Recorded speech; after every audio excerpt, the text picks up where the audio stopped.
Just enough. As you All stand right. by me. Thank you all so much for joining us this wonderful Friday evening for some more D&D, and it's brought to you by Lionhead Gaming and our wonderful cast of characters and fabulous players. We got everybody here tonight for some more Song of Rapture, the game that is tearing at the fabric of my mind. So I hope you all are excited, because I'm sure Omen has something great in store for not only us, but also for you, as I pass it on over. As we find our heroes once again in the Elderbark Forest, this time localized in the village of Moss Den, where they seem to have acquainted themselves with the locals as well as the plague that has been spreading throughout this great forest, but it's not my story to tell. Which one of you can tell me what happened last time on the Song of Rapture? Now with music. Yeah, now with music. Alright, so previously on the Song of Rapture, we began heading straight to Mosten, but first stopping by a topple-over cart that we had originally discovered on our way over there that once had a body. With us, we had the Scaled Wardens and two young boys whom we discovered had ran from the cart after it had been toppled over and supposedly attacked. We went back to get their belongings and hopefully to bring back the body of their father to be buried in Mosten. But when we returned, the body of their father was gone, as well as the body of their horse, with a trail of bloody footsteps leading to the northeast. We decided no, we're not going to follow the bloody footsteps because everything has gone wrong so far, and instead we put the cart upright, connected it to Father Winter's horse, and continued on our way to Mosten with Sean and Oliver, the two boys, having to deal with the loss of their only remaining parent, and heading over to Mosten, where they will now live with their grandfather. In the middle of the road, after things started to get dark, we set up camp.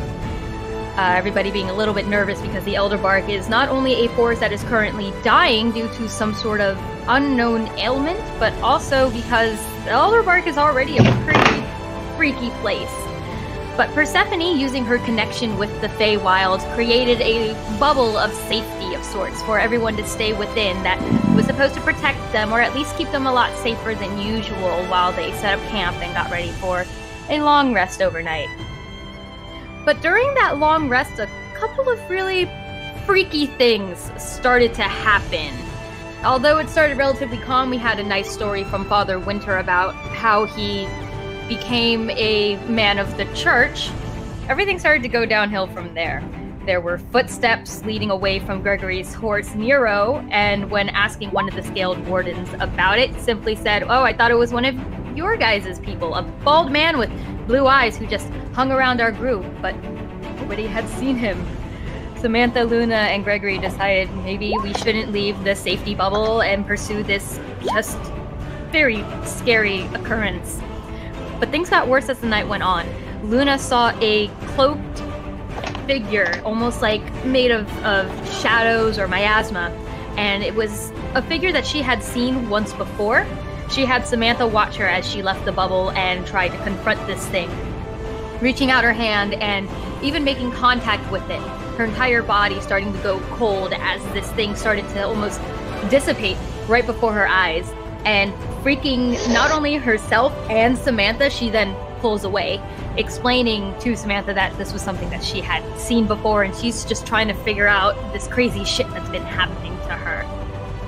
Samantha was resting, trying to recuperate after having a really, really long day, and then decided she wanted to see if she could see the freakish dark figure again. But instead of seeing that dark figure, she saw something that she may consider worse. Ravens. Ravens everywhere, and almost in a blink, they were gone.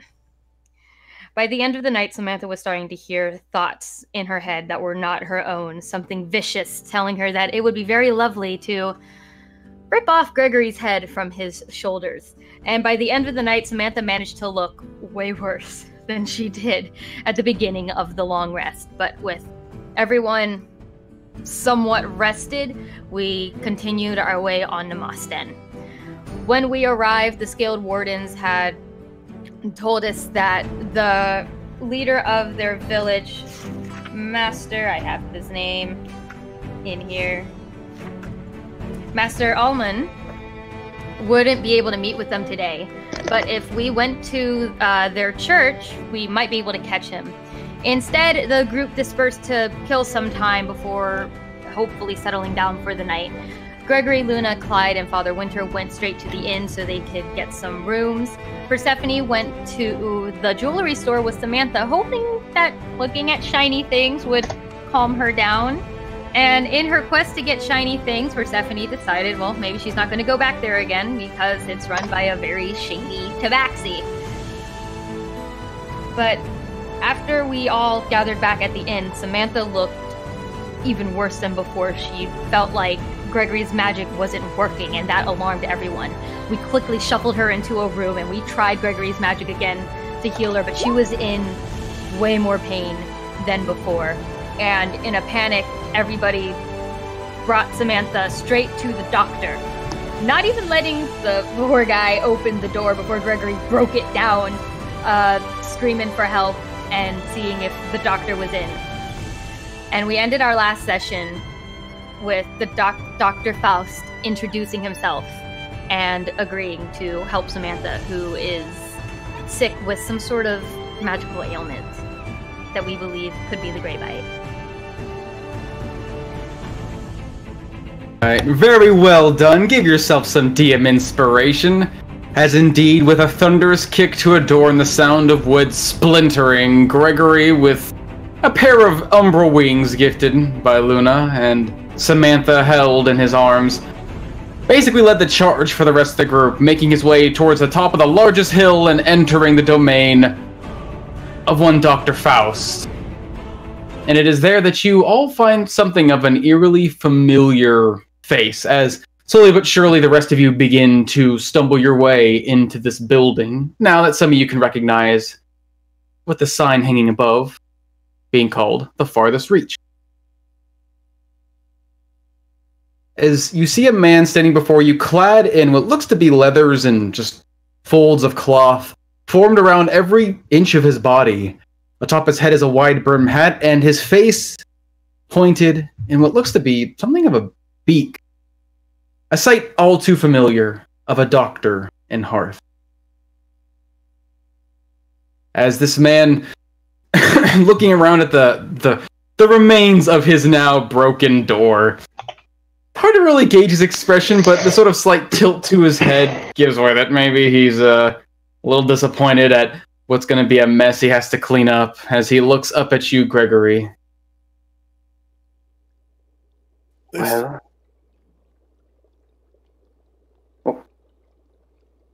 this way. As he just... Gregory, go. And Persephone's trying to like push him in the direction Dr. Faust is gesturing. As he steps to the side, keeping most of his face in the direction of the woman you're holding. As he steps closer and closer to this door, you see him sort of just wave a hand across it, and you can hear this series of like mechanisms being flipped and switched as the door just seems to almost open on its own. And he steps through. As you guys are walking in, this place, you really haven't seen one of these in Oakwell. There's wall-to-wall just shelves of books and scrolls and some other strange oddities. You find like little figurines resting on some of the wooden panels. You see, looks like maybe skeletons of small creatures used for study. This place really has nothing that you could say of true monetary value, save for the knowledge just stored within. This is, if anything, a library.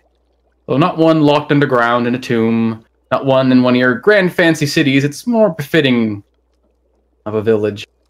In the center of this larger room, you can see even more shelves, as well as these tables with all assortments sitting in the middle. You see like little baubles and candles lighting the area. You see, looks like sheets of parchment that have been left unread. as he leads you to the back of this area, again, pointing his hand towards this wall, and you can hear this, again, the sound of mechanisms sliding and clicking against one another as these large double doors immediately pan open as if on their own. Come, come, come. As he motions for all of you to follow, heading up towards this large, looks like relatively blank slab, as the ground before you switches from what looks to be some sort of like wooden paneling until it just somehow shifts almost organically from one material to the other, going from wood into stone, the panels becoming oblong shaped and far spaced until it almost looks like cobble.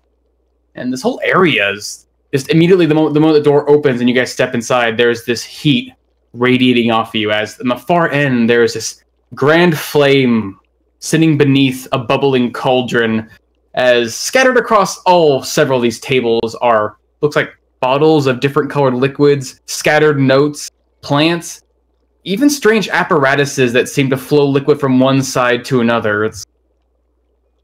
It's almost reminiscent to what you've seen in Locas's home, although not isolated to a single desk on one side of the wall. It's as if this entire room is dedicated towards the art of alchemy. Simply lay here on the table. And be very careful with her. She looks to be in great pain. Mm-hmm. Yeah, of course. Oh, all right. I'm just gonna look down, Samantha. You sure about this?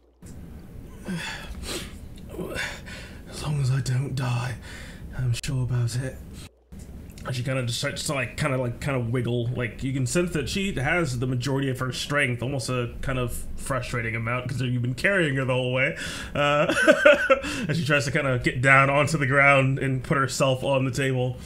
Put me down. I got it. I can get on. All right. Yeah, we'll be right here. We'll keep an eye.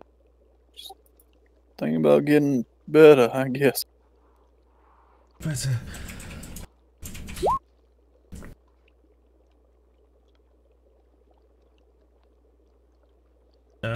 And then starts looking at herself, reaching for one of her mini wineskins. Oh, God, my throat is dry. I would not advise drinking anything, Fräulein. Please tell me, what is your name and what are you feeling? As you see him put his fingers beneath his large beak, as he stares you down with these unfeeling, unemotional glass eyes, the lenses of his mask. My name is Samantha. I'm feeling exhausted, hungry, thirsty, and just this splitting headache from my temples to the back of my head.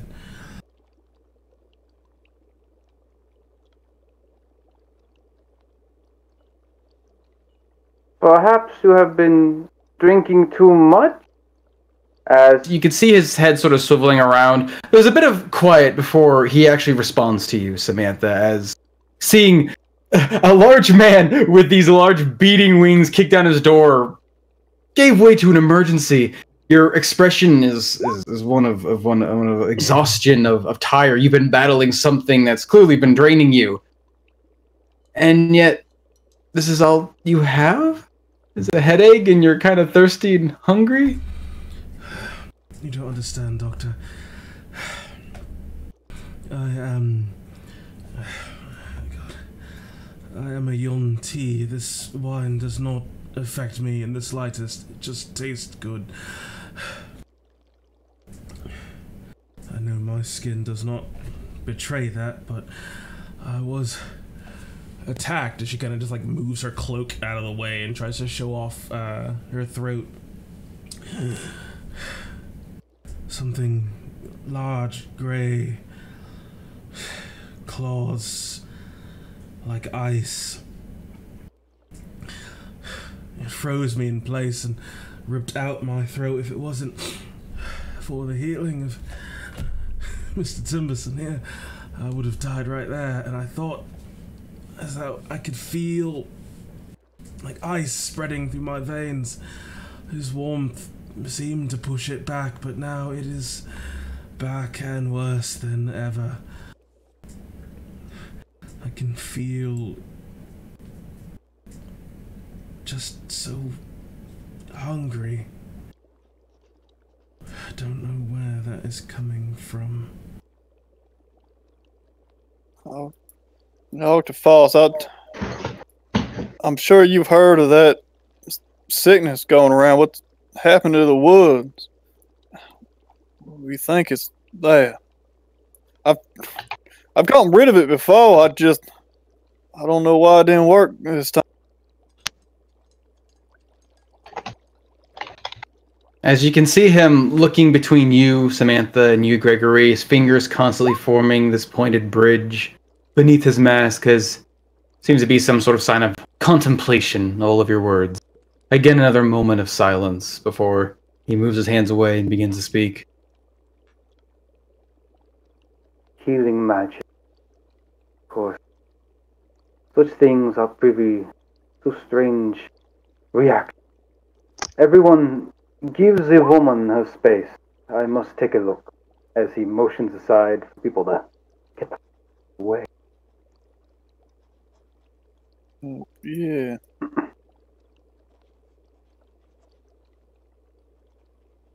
Beating on this throat. Do you mind if I touch? Across the I mouth. very much mind. It hurts like hell. Do you have to touch it? I'm going to have to confirm something. And she just kind of I like moves promise her I cloak shall out be of the very way. gentle. And she just like takes her scepter into both of her hands and puts it right in front of her, not as though she's gonna cast a spell, but just kind of gripping onto it very tight. If she wasn't wearing gloves, you would see her knuckles start to turn white with how hard she's gripping it. Fine, gets over with. As you see his hand very gingerly gloved, almost strangely with this like strange thin leather.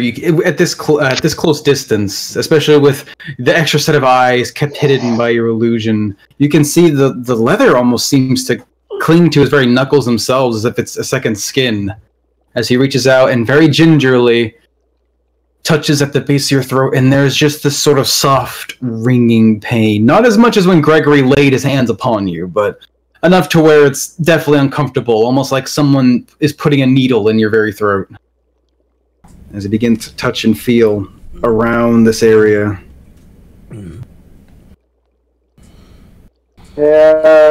Timberson, you say yeah. you have healing magic, and you were the one to repair the damage.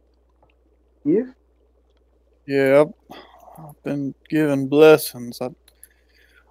Usually I can purge away sickness, but and again I've done it before with someone else who was bit into it like that. It came back so fast, and it's also we thought this took time to start. Persephone here has been studying it. We thought it took weeks.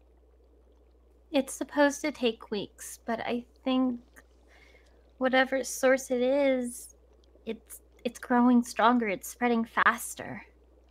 Well, it bit her right in the fucking neck. Of course it's gonna spread faster. The tabaxis, right? Such things, when placed close to such delicate areas, they're known to spread quickly. But that is also the nature of illness. Things are always changing.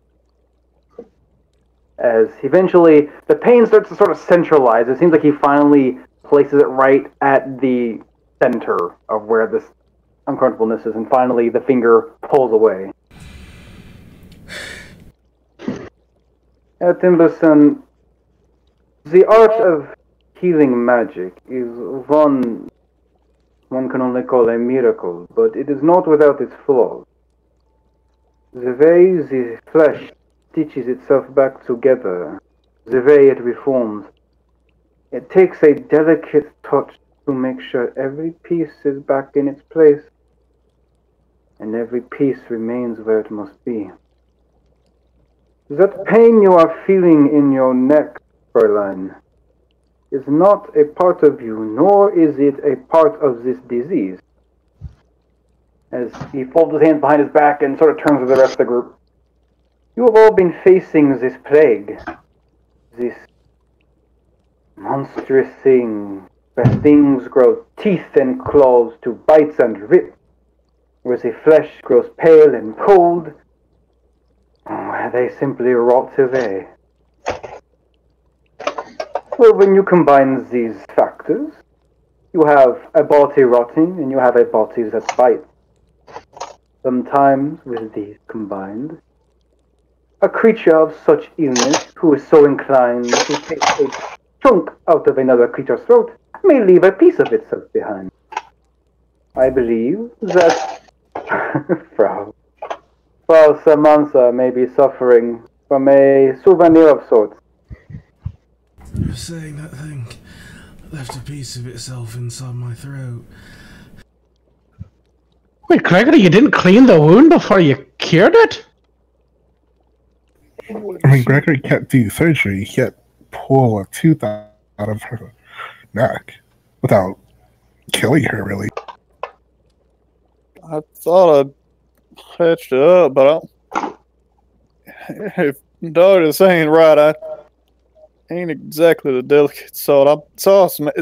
You saying there's some kind of parasite or something? Parasite looks at Samantha. I would say no. I have too been studying this plague and the effects it has on victims, but a parasite? No, I believe that would be it. I think it is something much simpler.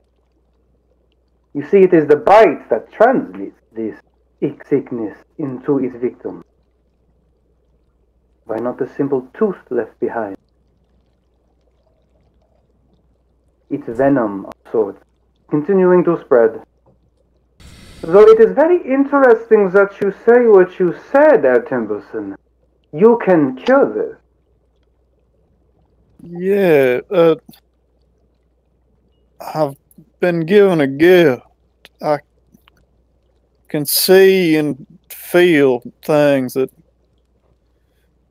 don't belong. People said you could bring people back to life, right? I can see when things like that sort of gone wrong. When undeath sort of shows itself, I can see it, and if I lay my hands upon somebody, I can feel it. And like I said, I could purge it out. And recently, I even got something a little bit more precise than that, a spell of sorts. Something I've worked with Father Winter. He's a priest in town. He teach me how to do these things. I've tried both, and neither's really done the trick. I believe that is the flaw of such simple use of medicine. Magic is miraculous. Even that which is studied in schools and by sages can do things that man with just his hands, such as I, cannot. But without the proper understanding of the application, healing magic can only do so much. This is great and all, and while we're theory casting, Samantha's over here with a tooth stuck in her neck. So are we gonna fix this, or are we just gonna sit down for fucking tea?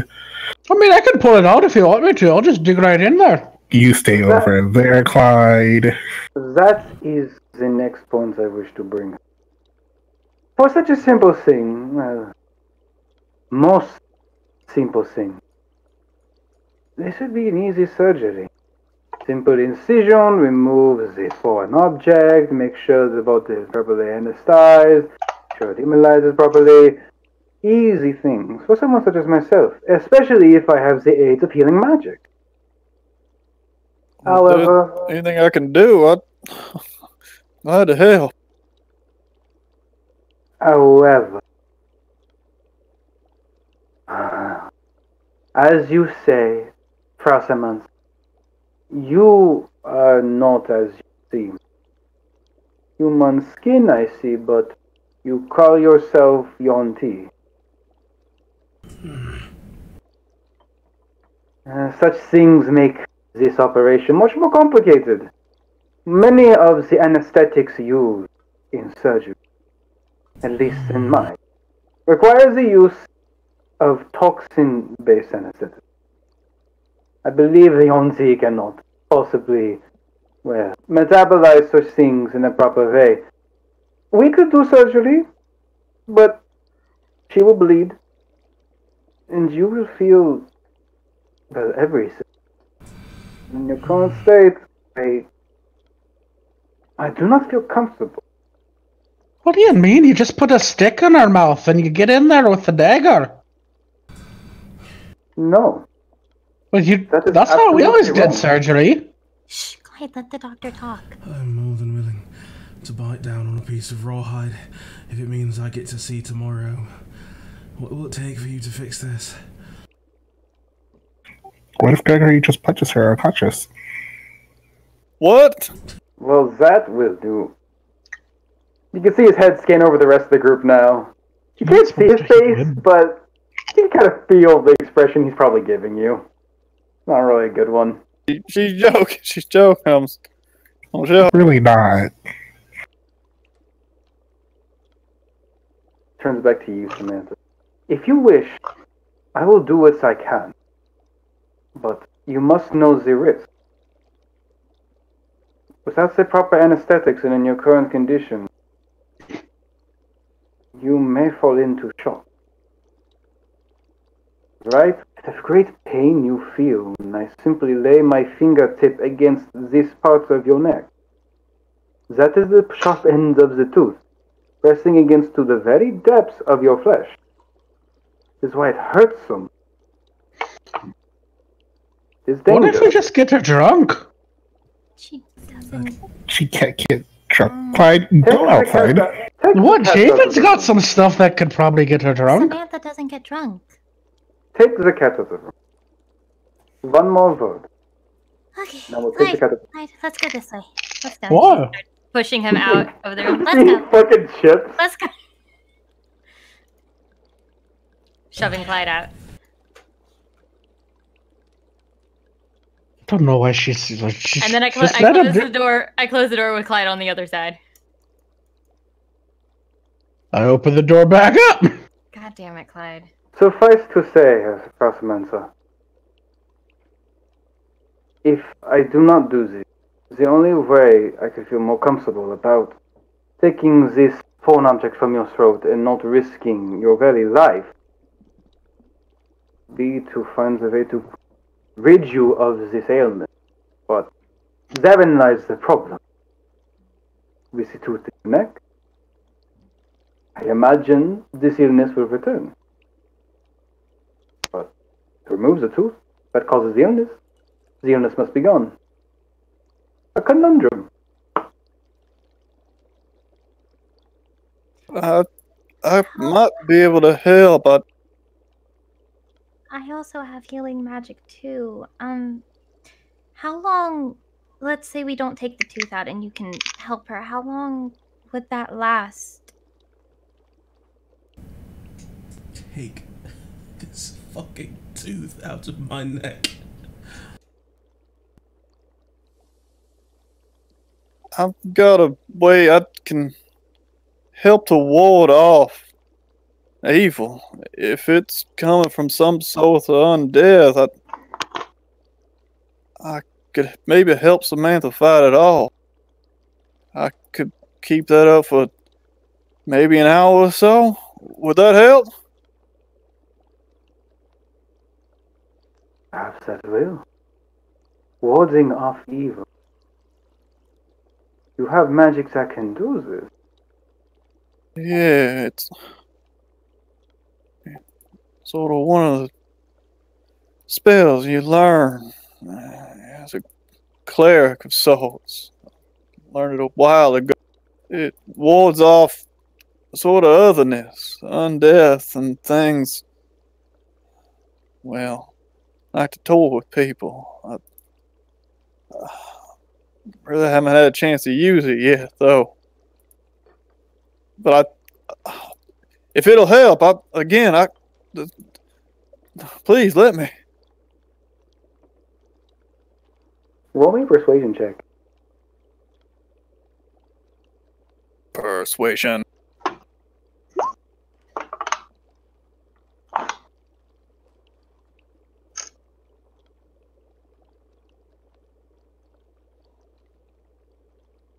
Perhaps that will be enough. Very well, Herr Timbers.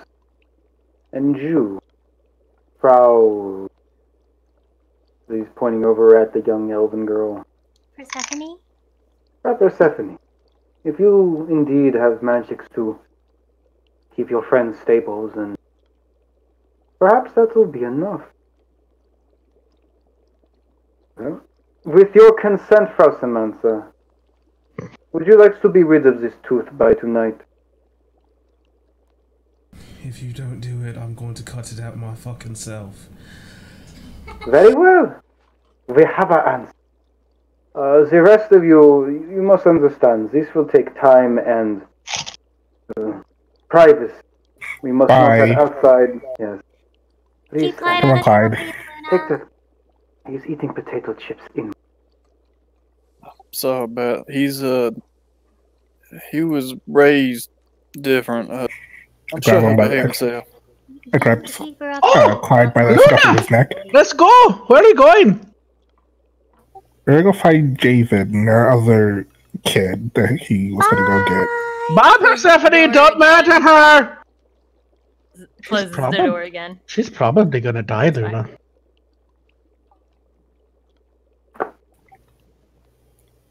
Die? No. Coma, maybe.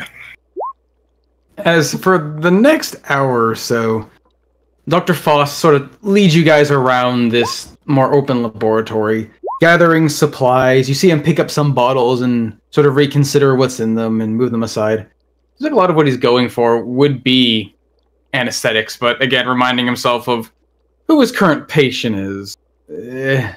Not going to be very useful. But with some faith in a man of the cloth, or closest thing he has to one, and the healing touch of, it seems like someone who's been interested in such strange diseases, he is willing to gather his supplies, lay out Samantha upon this large stone slab, which seems to act as this surgery bed, and prepare for, well, not too much a lengthy, but a very delicate operation. As with Samantha splayed out across his table, you see Dr. Faust gathering his supplies, pulling out this small tray of wood, but upon it you see layers of metal and tiny little instruments of... I mean, you don't often see a doctor's tools, but even these ones seem odd. They seem like these small saws, just tiny enough for maybe to roll across, I mean, maybe around the edge of a tooth. You see tiny little hooks, tiny little metal pins, lots of sharp, pointy bits that...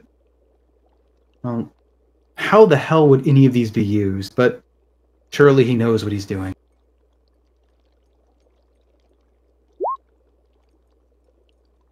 As Gregory, he turns toward you after gathering all the supplies, and he motions for you to act. If there's any time now where you can use this magic of yours, it would be now. You must act quickly. I will ask for your help, and you must apply it as swiftly as possible. The moment Yeah, of course. I cannot probably only keep this up an hour. Is that going to be enough time? We shall see. All right. I sort of put my hands together. God's around us. Please protect us. Give us the strength to ward away the evil.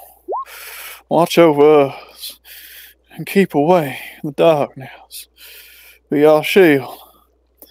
Force away those hands that want to reach us and pull us under. Please, be our guiding light. And you can see just my hands start to glow ever so softly as I start to walk around, as I put a hand on Samantha's arm, as it seems like the light just starts to slowly glow over her arm and up the rest of her body, as I cast some protection from evil and good.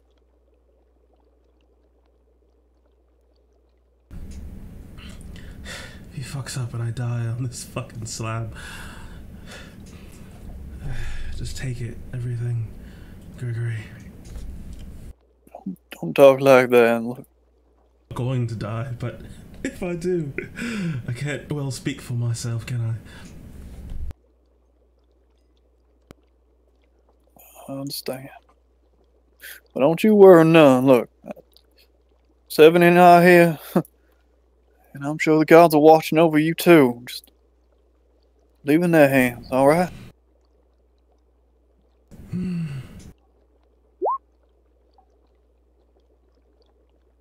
Very well. Begin. As as gruesome as it sounds, the first thing Dr. Faust does after making sure that Gregory's magic has taken hold, the light has scattered across her body, and even you, Samantha, feel like that the magic is starting to somewhat warm you up again, although it's more like you're still cold, you're still hungry, but it's almost like someone's thrown like a sort of a warm blanket over you. It's refreshing, but you know it won't last. It's almost like a calm breather from the ordeal you've been suffering from. But that's just only the beginning. As he takes a moment looking over your body, gathering his tools, you see him place a few vials close to your feet. One of them filled with this completely transparent liquid, others seems like one's a bit almost gray colored, a bit milky. Can't really see through it, slightly opaque. And the last one is this bright, vibrant red, almost like blood if it wasn't so crystal clear. Might almost think it was like a nice wine, but who's to say? It's laboratory. As he begins to cut, bringing a sharp point to your throat, just above where that pain is, and once that point touches your flesh, yep, it's uncomfortable, and it only gets worse and worse and worse as you feel everything going. It feels like he's cutting all the way down to your hip, but no, he couldn't be doing that. He wouldn't be doing that, but god damn it, it's so bad. As soon as that blade comes near Samantha, this horrible, gruesome scene of a strange masked man with a blade to her neck, my eyes just click on, and I just try to witness what's going on before me as I continue my prayer underneath my breath, trying to hold concentration. I can't help but use some divine sense. All right. Looking as at your this eyes man. flash, and you sort of pick up, just for a moment, strange oddities around you. You see Samantha before you, and again, just looking at her with that vision, you can see there's still that rot in her neck, that horribleness spreading. But maybe just with the use of your magic, it seems like there's something keeping it from continuing. Almost like a shell around her. Almost like part of her has been hallowed in a way, but not to the point where it's really gleaming and glowing. It's enough to where maybe give you a bit more security. Looking up at the doctor, though, you can almost see some of this rottenness reaching up towards his hand as the blade carves into her neck. But it's not touching his hand necessarily. It's almost like grasping out. But it just seems where it would be, you could call a claw of this whatever malevolence. It doesn't seem to really take hold of him. It just sort of grasps at the air and pulls back down as your vision appears and fades in the next moment. And yeah, continues to cut. Samantha, give me a con save. Also, my snake ponytail is not very happy. It's okay. I'm holding the snakes and I'm petting them. It's okay, snakes. It's gonna be okay, snakes. Okay. You can see, Persephone, you can see the doctor's head slowly but surely nodding as he's cutting, somewhat satisfied with the act. As he places these tiny little stints, these little, almost like nails, as horrible as this is to say, to keep this spot open. As you see him pull out, looks like a small pair of calipers. Once again, going down very carefully, looking up at you, Samantha, every so often to gauge your expression. Going in. He just sees these two pits of yellow just burning into him. Just like, please hurry the fuck up. Do it right. Don't you fucking kill me. I will eat you. Stop it. Samantha gets irate. I give her a little bit of balm of summer court to just help soothe her, sent like a streak of warmth from washing down from her head and down to her toes, and whispering for her to think happy thoughts, anything to bring comfort to her. Okay. One of the 6 snakes is less upset. Okay, snake. I got 6 of these. Yeah, as with a bit of her magic beginning to soothe your body, restore some strength that's being lost, just focusing, trying not to just lash out at this person, you feel a pinch. As it feels like these calipers are reaching inside and grabbing just around this painful spot, and it's agitated immediately. Give me a con save.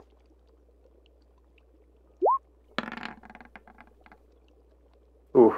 As you feel this sharp pinch and then some running warmth, as immediately the doctor turns his head up to you, Persephone and Gregory. Heal him now. Heal? Oh my god. Yeah. As I will, sort of in haste, actually cast a spell as I stop my chant for a second, trying to keep concentration as I put my hand down and cast Cure. Be healed by that. Let the flesh be mended. Ooh. Maximum heal. Yeah, as immediately you feel that sharp pain and suddenly, almost like a drop in pressure for a moment before, thankfully the combined magic of Persephone and Gregory work, and that soothing warmth, that light fills you, and though the pain's still there, it's no longer horrible. Danka. As you feel, once again, under uncomfortable pressure, just to pull up and move, his hand very gently twisting.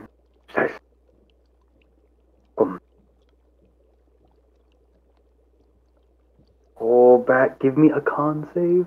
As you feel this pressure starting to leave, but it's painful on the way out. But you manage to hold it together. And you can see the edge of the calipers coming up higher and higher and higher. And as he lifts it up higher and higher, he looks up to you, Gregory and Persephone. Heal her now. Right. Just continue the last thing I did as it seemed to. Nice. Yeah. As you can see, slowly but surely, as those who can basically see, which wouldn't be Samantha at this point, but Persephone and Gregory, he's pulling out these long-tipped calipers slowly but surely out of her neck, and you can't quite see what he's holding yet, but you can tell the farther it's getting out of her flesh, the more the flesh in its place begins to pull itself back together and mend. As it seems like he's not too keen on just simply pulling out this obtrusion and having you guys heal it. He seems to be very delicate with his style.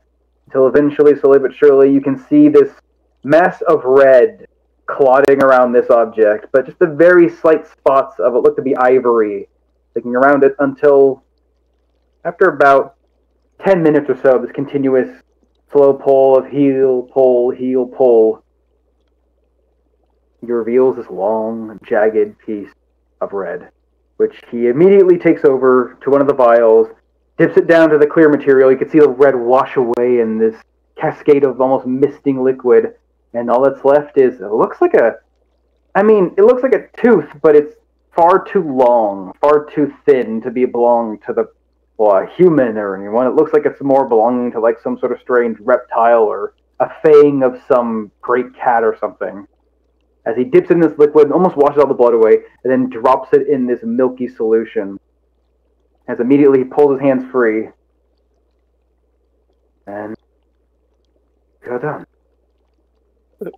That's it? You got it? Believe so. Very well done, Timberson. Frau Samantha, are you still with us?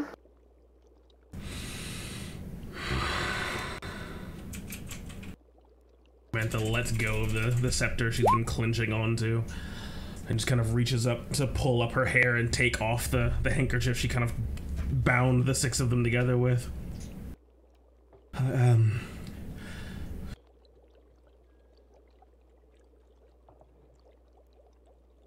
Oh, feels weird to very swallow. well. It is a glorious feeling to have the human body back in working condition, no? As he reaches up and basically takes your hand and cups the bottom of it and the top of it and gives it a firm shake. Thank you, Doctor.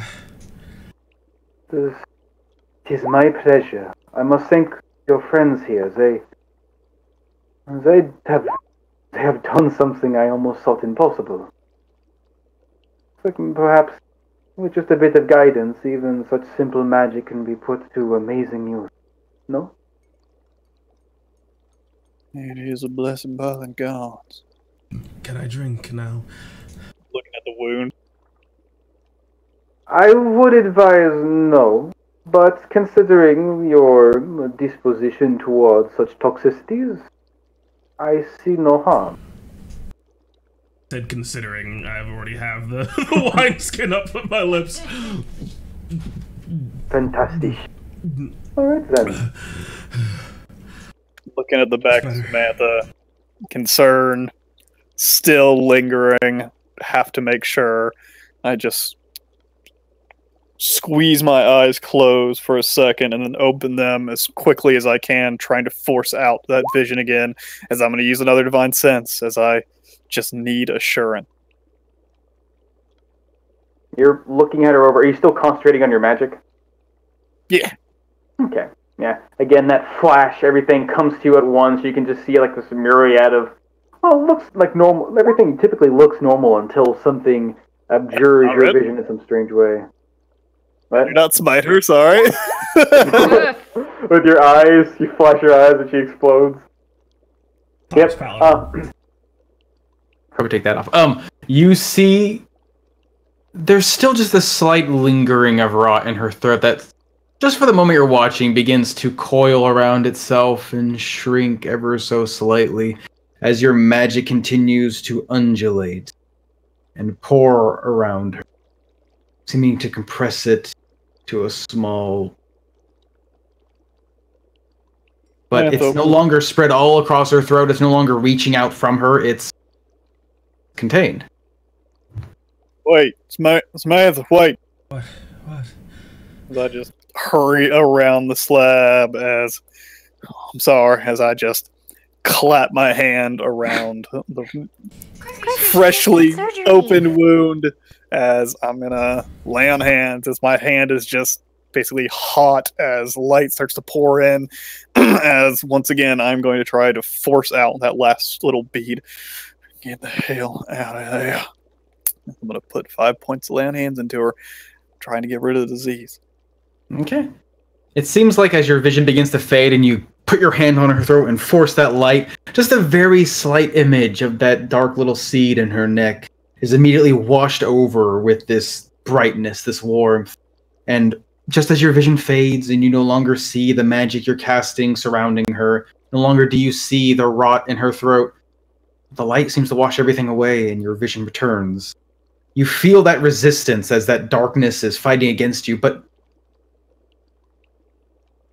you feel nothing now. I'm sorry. Just there was something left, but I think I got it. yeah, I think I got it this time. I'm sorry. That didn't hurt, did it? That was now, does it? unexpected. Persephone's gonna go around on the other side of the slab where the vials were, and she's gonna just crouch down and get eye level with the one that still has the tooth. You said this was like a venom, right? Something like disease spreads through the bites typically access such, but I don't believe the proper term for this illness would be venom. As you see him pull out his hand towards the vial, and immediately the vial sort of shakes and then just pulls through the air into his palm. He just catches it. But this is worth seeing. I've not seen such things, at least not in these creatures. I don't know. What do you think, Han? As he walks over to what looks to be like this large mound of cloth hiding something underneath it with the slight grooves and folds. You can see, make out it's probably a cage. He pulls back the material and immediately the cage just bounces and shakes. As you see inside is this shriveled, hairless little rat with long incisors, rather than its normally little rodent teeth, as it immediately starts lashing out the cage towards a man speaking to it. Oh, yes. Feisty as ever. It is. Do you think it's possible to build a sort of resistance to this thing, or is it too dissimilar from venoms? That is what I wish to discern from. Considering your heritage, Frau Samantha, I believe that, well, while this may spread like some sort of poison, it is not as such. But with similar properties, perhaps something similar to an antitoxin can be formed. One must simply have a piece of the source. That's what I was thinking. Are you saying you can make a cure for it? A cure, perhaps, but not one for those far gone. As he picks up the cage in front of him, sort of gives it a shake, and you can see that little rat being thrown around to and fro. When one is far too gone, this disease eats away at both the health and the body. Little Hans here is squeaking and tearing at the bars of this cage, trying to eat, well, me, you, everyone in this room. But I assure you, he is long dead. A cure for him would simply be to remove the disease. But then he would have nothing left to move around. He would die. That sounds like what we saw in the Elder Bark. Yeah. Lucas plans. That's right. Dr. Fest, we've been trying to follow something, a plant, a herb or something. Have you heard about that? Liscus? Yeah, what was it called? Liscus, a plant that, well, that I know grows in Stroma, where the disease originated, but it's very rare and it's hard to grow and it's very fragile. I've started a small garden of sorts, and I was able to harvest some of its essence into a sort of cure, but exactly as you say, it's once they're gone, they're gone. But I have not heard of a plant thwarting the one's effect. This is... What do you think you would need to make, you called it an antitoxin? This, whatever that was, she just kind of points to the fang, wherever it is. He's in his hand, right? The fang itself is in this little jar filled with this milky liquid. You can kind of make out the shape as it presses up against the glass, but you can see he's still holding it in his hand. The one that's not holding the cage with the rat in it. Just pointing towards the milky jar. Well, that was in my throat. I could feel it affecting my thoughts, and I remember the shape of that creature that bit me. That is not something I plan to let go lightly. If we could be more prepared, so we could perhaps remove this infestation permanently.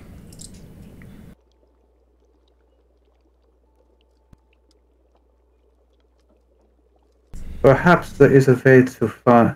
If we could form some sort of antitoxin to this disease, maybe if I Oh. As he puts the jar down and puts the cage down back on the table. I'm very sorry. I am very much interested in what is going on with this plague, but alas, what I have learned and what I can tell you is very limited, given my current circumstances. You see, this is my laboratory. It is one I have earned through research, through study, through dedication to this village ever since I came here. But in order to maintain my residence in this abode, I am somewhat obligated, if not contractually, to keep my research confiscated, as it were. What I learn can only be given away by the village master himself. Well, we're sort of here to speak with him. Anyway, Father Winter, the one I mentioned before, he's somewhat here on I guess, a mission, you could call it. Get the cooperation of this town and all this. I'm sure we can figure something. Oh. Indeed. I'm sure we'll come to an agreement. I would, if I were you, draft up a ledger or list of whatever it is you might need that we could take from these things. I remember Paracelsus using a word like specimens or something. Perhaps, if it'll take some research into this to figure out what exactly, well, how one would make a antidote out of something not quite toxic. But that would come in time. Is there anything that you can tell us in the meantime? I can tell you this. I am researching how to end this plague, and I would appreciate as much help as I can be given.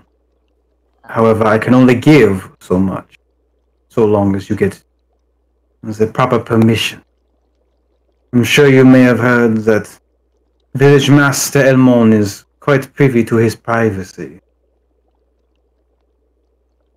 Yeah. Purse, you got any of that Liscus stuff with you? Yeah, I made some right before we left. And I wanted to do more, but my plant wasn't well enough. I only had enough good leaves to make a single antidote. I mean, maybe the doctor can look into that while we're doing what else we got to do. Try to get the town master in on all this. Yeah, and she looks over to Dr. Faust, and I have a lot of notes. I know a woman who was in Stroma when the disease began, so I've talked with her a lot. I've been researching this disease for a little over a month now.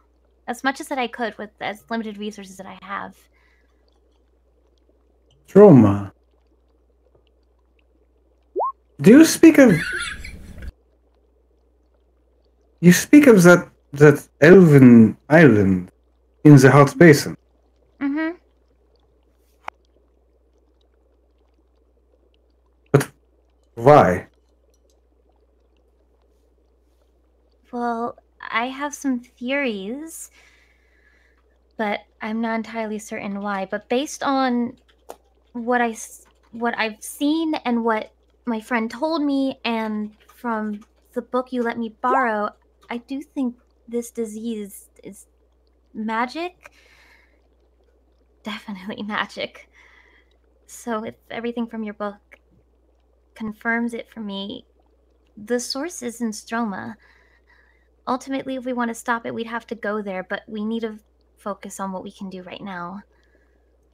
In terms of why it started, I can't say exactly, but I thought maybe it might have been through some sort of ritual.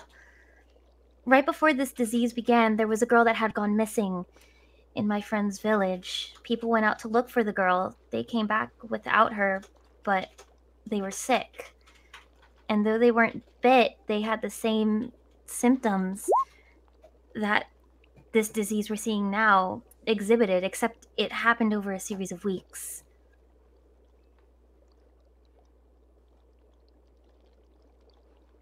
Series of an island, little girl, you were giving me much information, young woman. As far as I was concerned, this was just some sort of strange illness, clearly born of some sort of magic, what with the undead walking around, but this I will consider. I'm quite shocked, actually. You are very generous with the information you provide. You clearly do not visit Mosten often. Is there a reason we should be worrying? I thought you would. Is there a reason why the town master got you locked up? He is simply a man who enjoys the privacy. Mosten, among all of its trades, as I have come to find out, is most prosperous with its trade of information. What it learns from not only the lands of Mobia, but that of Illyria, Jakova, even in the far reaches of the new elven kingdom of Tyrion. Information has a price. It is why a library has such high standing here in this village. But to freely give it away, well, it is almost as if to give away food, water, gold even. People are willing to sell information for quite a bit. Well, I think solving this curse of some sort is more important than benefiting from selling the information. Yeah, we didn't come here to get rich enough. I see. A group of kind souls you are. Very good to see. Now, if you do not mind, seems that Frau Samantha has already left. Perhaps go rejoin your friends for now. You've given me much to consider. Yeah. You want to give him that Liscus plant? That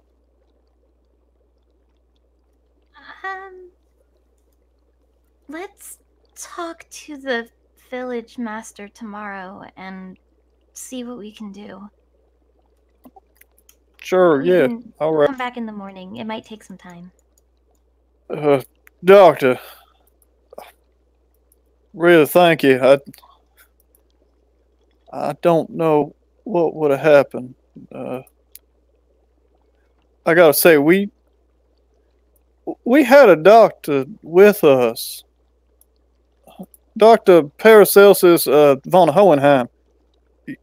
You wouldn't happen to know him, would you? He sort of had the same get-up as you. Von Hohenheim. The name does not ring a bell, but if this face is one that you recognize, then that means that you have come across a very skilled doctor. Yeah, he was. Oh, He's, apologies. No, it's all right. If you knew him, I thought you might want to know, but don't let it bother you none. I'm sorry. And again, thank you for all this. Simply my pleasure.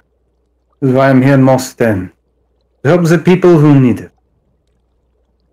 Now, if you get this permission from the village master, I will have no hesitation to tell you what I know, and perhaps with our knowledge combined, we can finally make some headway into this plague. Yeah, of course.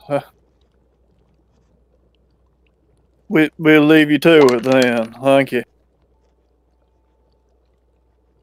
As you're turning to leave, you can see him reaching out his hand in this cage where he was moving this strange, decrepit mouse. He moves it back over to the table where Samantha was, just holding out his hand, and this thing just seems to move through the air on its own before landing in the middle.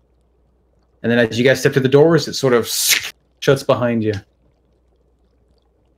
Make it shut. Oh, you waited for me. And where else are we gonna go? Don't know. Somewhere else, I guess.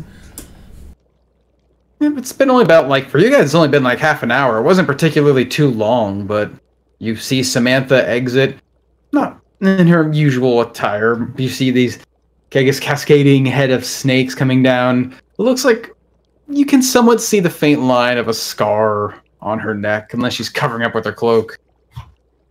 But she's looking healthier than before, and probably just as healthy as you've probably known her. I feel like a million gold pieces. I poked the spot. Poke the spot? Yeah, it feels, it doesn't feel like scar tissue necessarily, but yeah, Samantha, it's still pretty tender. If you're just prodding at it, then yeah, it's almost like, you know, you're pushing on an old wound, so there's still that soreness, that sort of ache. That's where it really hurt when you touched me. Yeah, that really hurts. Remember when it really hurt me? That's why you're poking right. All my snakes were just kind of like down and casual and just kind of like looking around, and then she just pokes me, and they're all just looking at her, just like, can you stop it? And so am I. Stop. Still sore, Luna, but See, I told you she wasn't gonna die, Clyde. we'll take bets. No. No. He just said you were gonna die. Well, that's not very nice, Clyde. I told you we can't hear your rebuttal. I can live with that. That's fine. Damn it. Oh my god, what time would I arrive? You know, scrambling back to get back to the inn, see that no one's at the inn, have to be forced to ask around where everyone was at because they're not at the inn anymore. It wouldn't take too much asking around, because eventually when you realized everyone was gone, you would have heard the woof, woof, woof of a giant pair of wings. As well, there's not too many flying giant men in this village, so probably shortly into your search, you would notice Gregory basically super jumping his way up the largest hill, and you'd see your friends following behind shortly after, sort of circling around it. And with your good speed, you probably make it just on the tail end of things, where Clyde, Luna, and Mitty are sort of sitting in this entry area, probably in the middle of Samantha's surgery. Oh. I assume they would have filled me in. Oh yeah. I have to say, it was awful having surgery. I want to go through again. Are you feeling hungry, Samantha? No, I don't mean just hunger, I mean ravenous. And he seems to have like the most inquisical look a dragonborn could have. I guess we don't have eyebrows.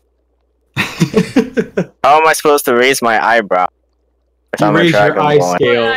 Yeah, I know. What eyebrow? Oh yeah, you're right. You're right. Scales that move. One of your horns raises up a little bit. Yeah. Jesus, that's a lot of movement. Oh god.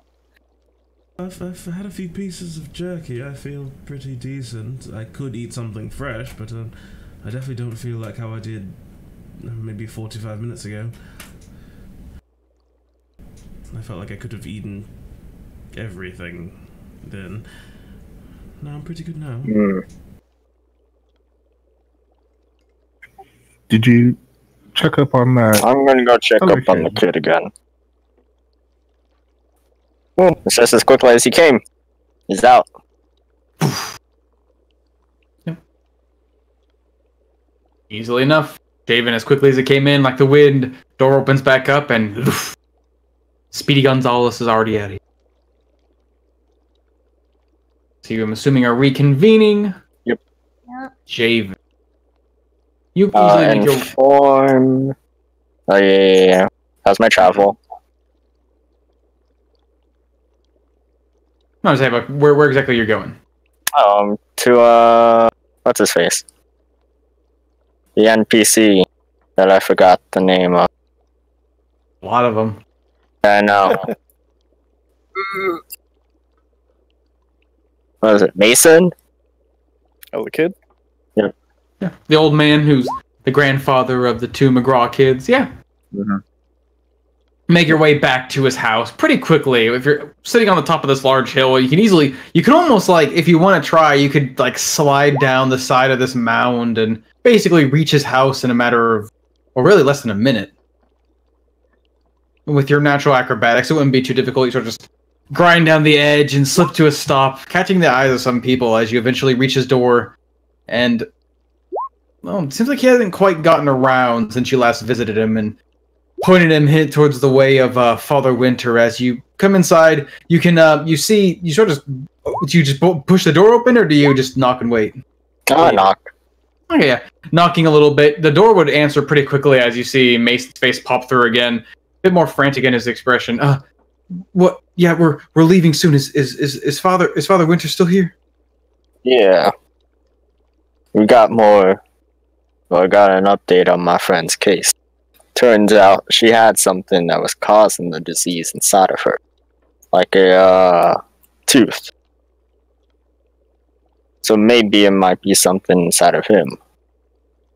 So should I see I someone? think we should see the doctor.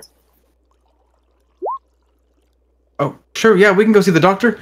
Alright. Sean, you done eating? As you can see in the back, no longer eating his dinner as ravenously. You just see Sean sort of sitting there, rubbing his face. He's got some bags under his eyes. He just looks tired. Yeah, dinner. That was good. Grandpa, I'm really tired. Can we just stay in tonight? It's like, nope, Sean, let's just go be safe. Let's go see the doctor. Make sure he looks at that arm of yours. You know, you got kind of a nasty bite there. We just stay and go see him in the morning. Just so tired. I'll carry you, son. What? No, come on, don't. But as you go to grab him and pick him up, he doesn't really seem to resist much. He puts his hands against you to push away, but doesn't seem to be all that strong. Maybe it's just his current condition. As you pick up Sean and ease, like the moment you have him up in your arms, you you see Mason holding the door open, and yeah, you guys eventually make your way up to the doctor's. What are the rest of y'all doing? Heading off, or what are you doing? Just hanging out in the library? Eating the whole party right now. Okay. Yep, here. Yep, this is the night where her snakes eat all of us. Yep. We're hugging it out. We were hugging it out. I would assume that Jason is going to like run there and then run back here since it's the last place he saw us. So I would say to probably just stay here. Take us back at least. Did I hear Javen come in a second ago? Wait. He was here for a second. He went to go check up on that other kid that we found. Is he all right? I don't know. He ran off before I could ask him. Hell, he's gone back here, right? Or should we go back to the inn? I assume since this is the last place he saw us, he'd probably come here. Unless we get kicked out, we should probably just stay here for a bit. Yeah, I think the doctor's back. He sort of locked himself back in the back again.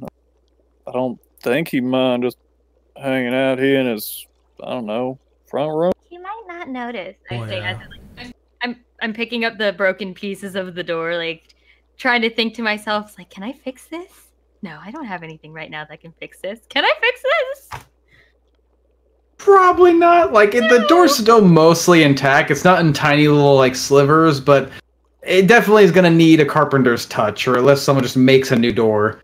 But after a few minutes, you guys discussing whether or not you should stay here, what kind of room this is, Javen just as quickly returns, very slowly followed by an elderly man who can't keep up with a speedy old I wouldn't be dragonborn. moving that fast. Okay. I would be making sure that So he you're could just keep up. walking. So you're walking in a gentle. Okay. Do I hear Keeping them a gentle coming up the pace. stairs with the open door?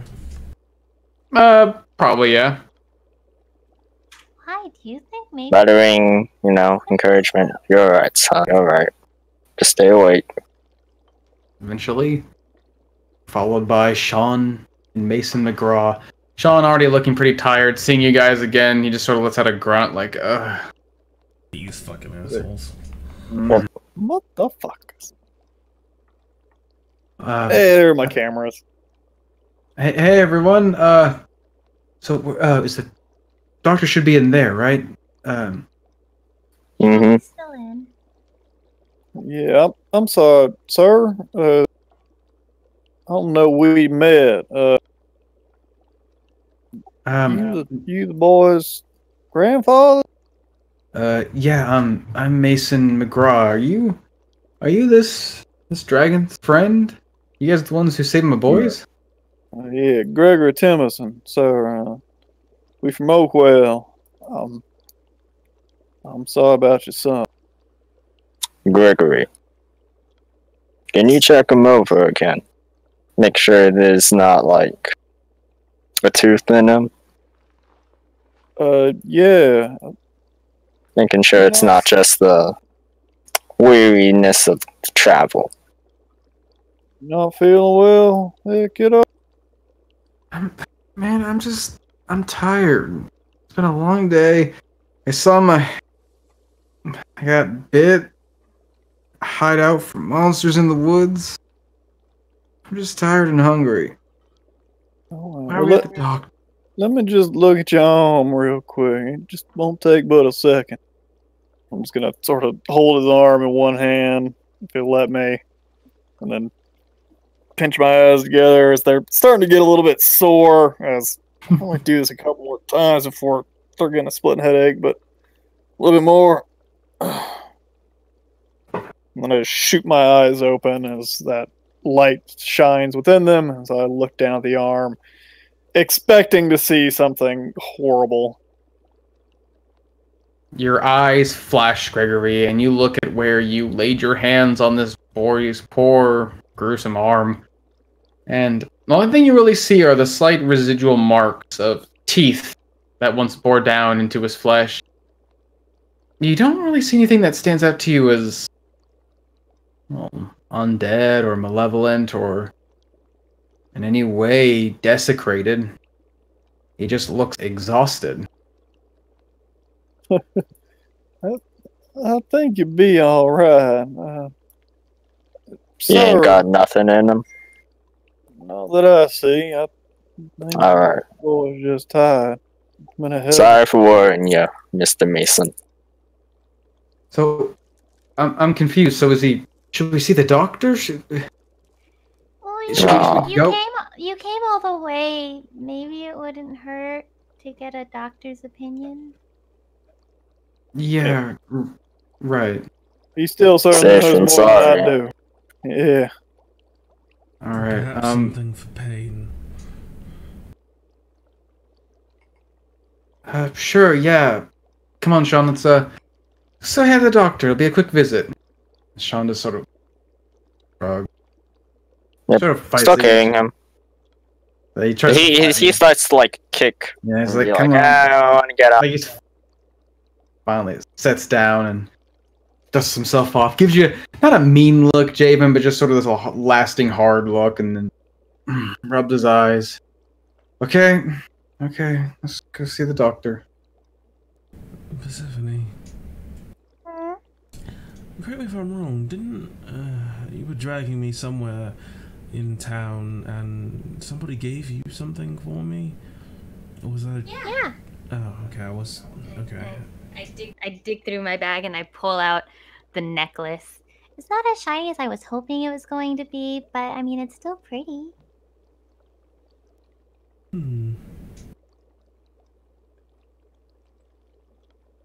As I just take it. Yeah, well, I'm glad you got your what if it is you wanted from there? Well, I really wanted to kind of do it to help you because I know sometimes looking at beautiful things makes me happy, so I thought jewelry store would be best for you, but I guess you didn't really like it. And I don't blame you. It's an okay shop.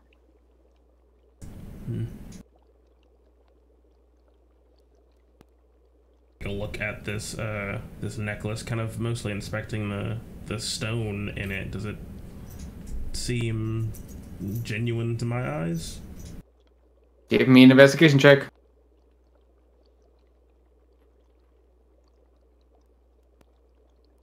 Can I use my love of stonework?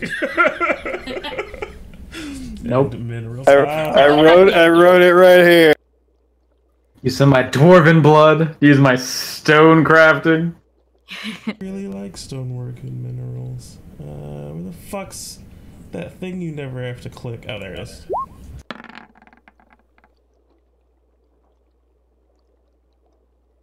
It looks relatively genuine. Like, well, it looks genuine, but as you're eyeing it very carefully, the cutting could use some work. It's not quite as refined. You can see some of the facets, or not facets, the faces of this gem aren't quite smooth enough. They look a little bit rough. It's a bit amateur work, but you know, from a distance, it looks pretty decent. Yeah, fastest is accurate. That's the right word. Yeah. Well, it was free. Thank you, Persephone. I just kind of like tuck it into one of my interior pockets. How did you know it was free? For this, did you?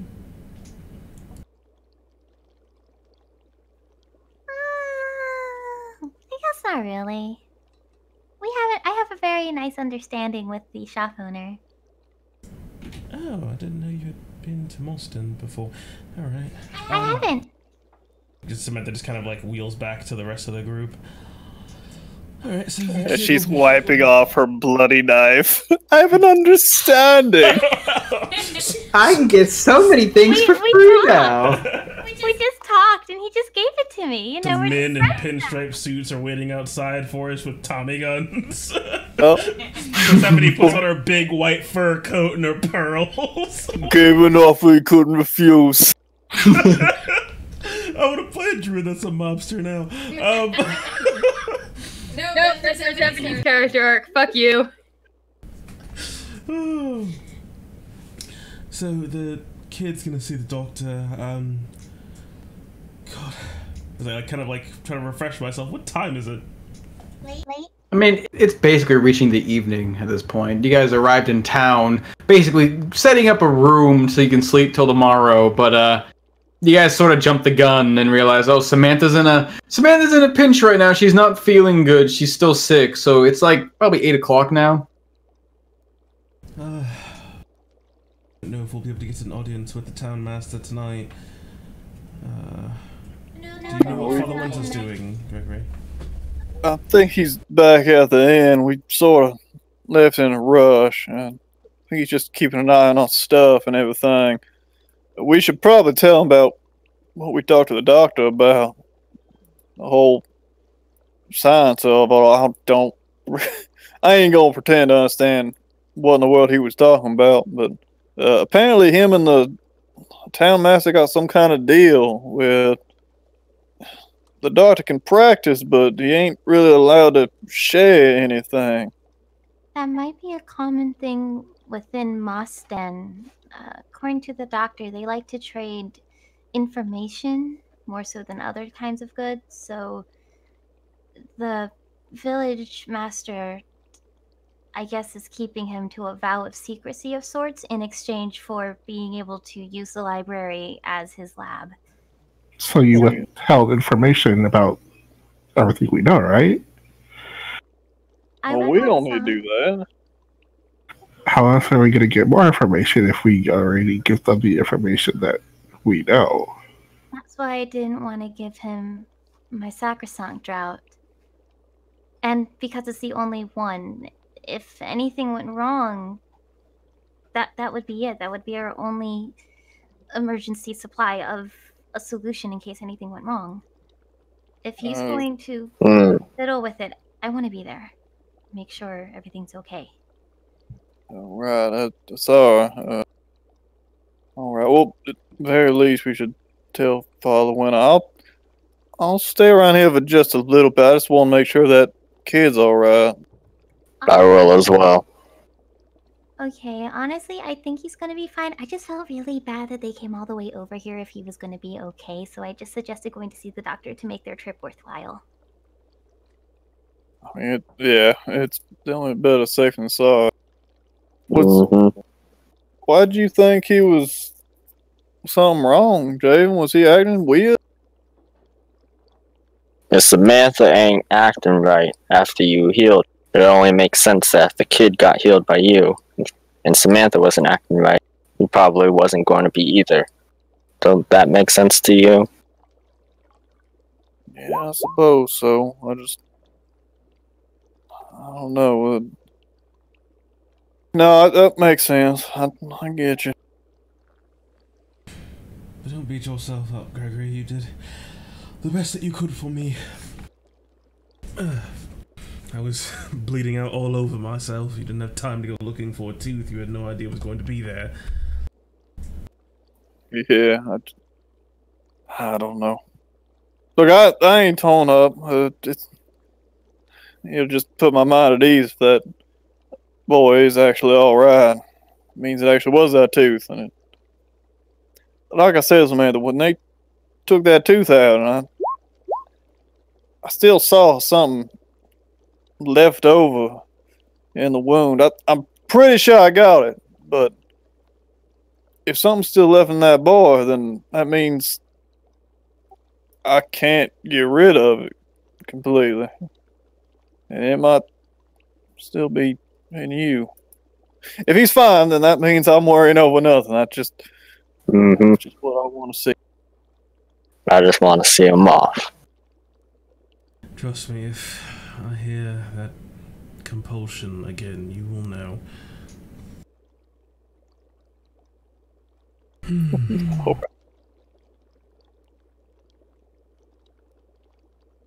Yeah, I'm going to go maybe try to find something decent to eat in this place. Mind if I join you?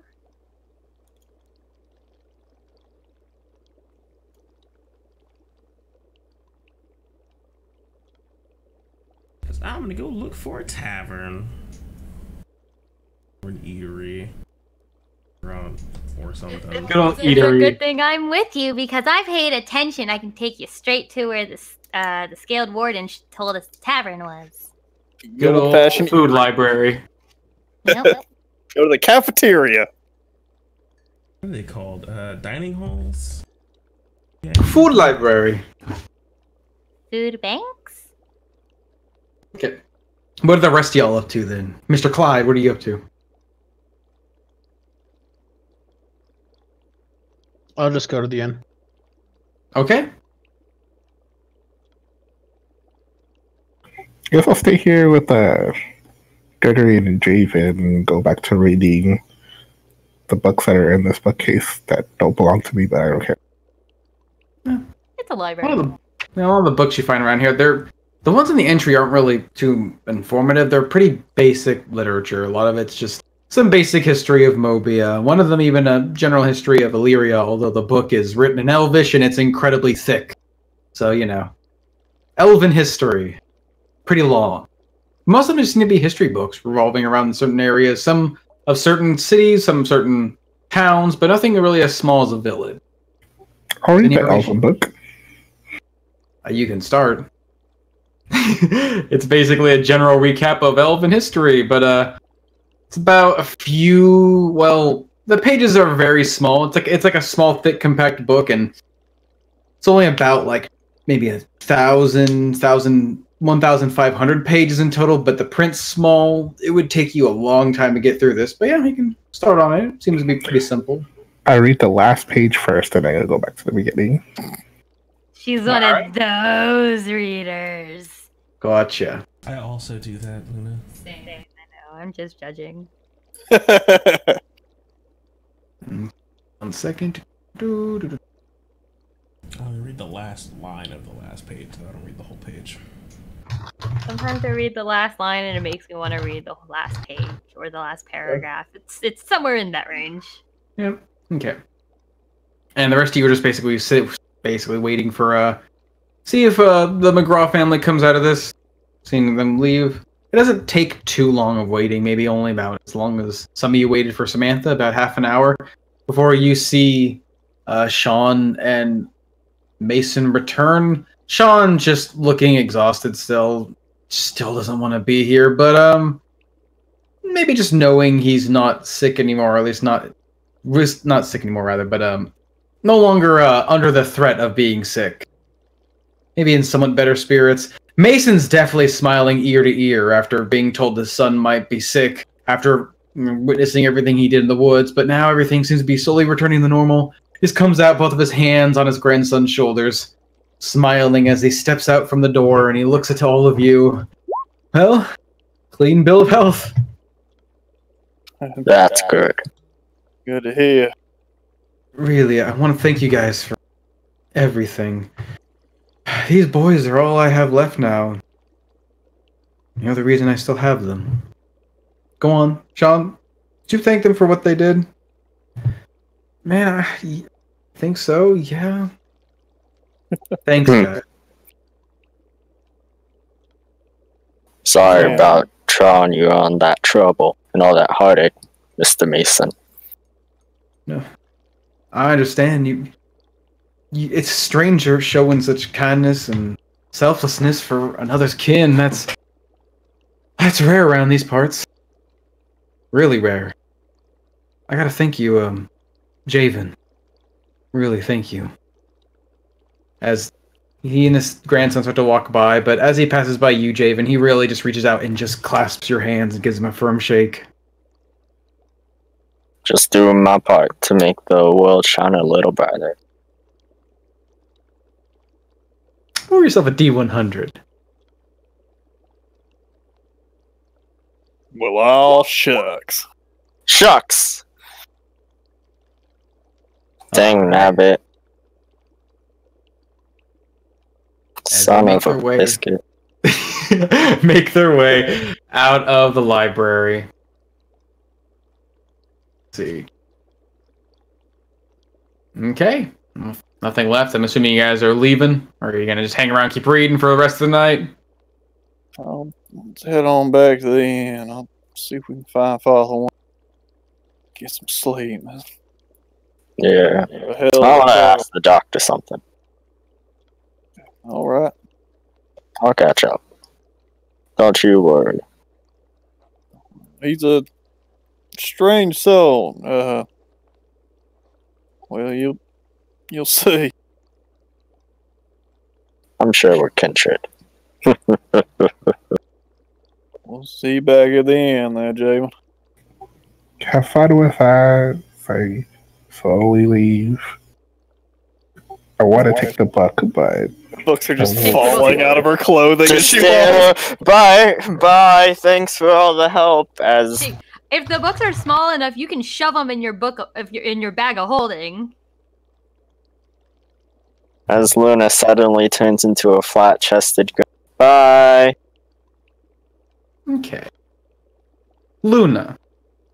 Regardless of whether or not you're going to shoplift, you did spend a little bit of time reading the last page of this Elven history book, and it's basically detailing the last of a sort of gritty civil war that's sort of just been pretty recent in their history. How the eastern edge of Illyria, this normally basically separated parts of one whole kingdom, had rebelled. Why exactly they rebelled isn't quite clear. They seem to paint it as it's just the new age, the human infection that created the half-elves, caused this rebellion from within. They wanted to be recognized as their own people and decided to take an entire section of this country as their own. But one of the things that does end up catching your eye is something a bit older, something thought once lost. In olden days, there was in the era of ancients, rather, when it was the elves and the dwarves who stood against the dragons and the giants in the midst of their hundreds of years' war. The elves have since lost something treasured to them. It's not quite clear what they are. It's not quite clear what purpose they have, but they mentioned something called mythal, something they're still searching for. But what exactly a mythal is, it's hard to say. But it's enough to catch your eye because it's continuously mentioned by the end of this civil war, and how if only they could find them once again. But that's all you get.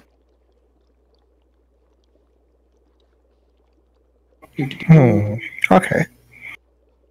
And Javen's gonna go visit the doctor. Mm-hmm. Okay.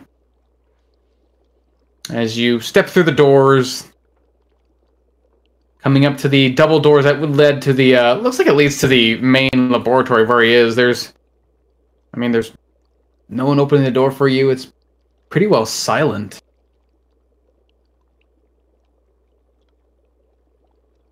What do you do?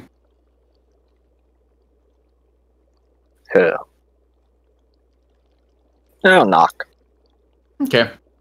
You knock on this door, and you can hear this rattling sound as your sort of fist taps against it. You can hear the sounds like some sort of, I don't know, mechanism inside sort of shaking and twisting and basically responding to the vibrations you're sending into it. And after just a few moments, you can hear the sound of those mechanisms shifting as the doors just seem to swing open, and sitting at a desk before you, sort of hunched over paperwork, is a man wearing his clad in leather and cloth who sort of turns his head halfway towards you. You can see this long protruding beak sticking out from the edge. Yes. Hello there. House. Hello there.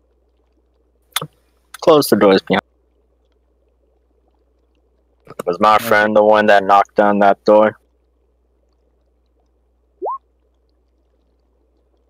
I believe so. How may I help you, Mr.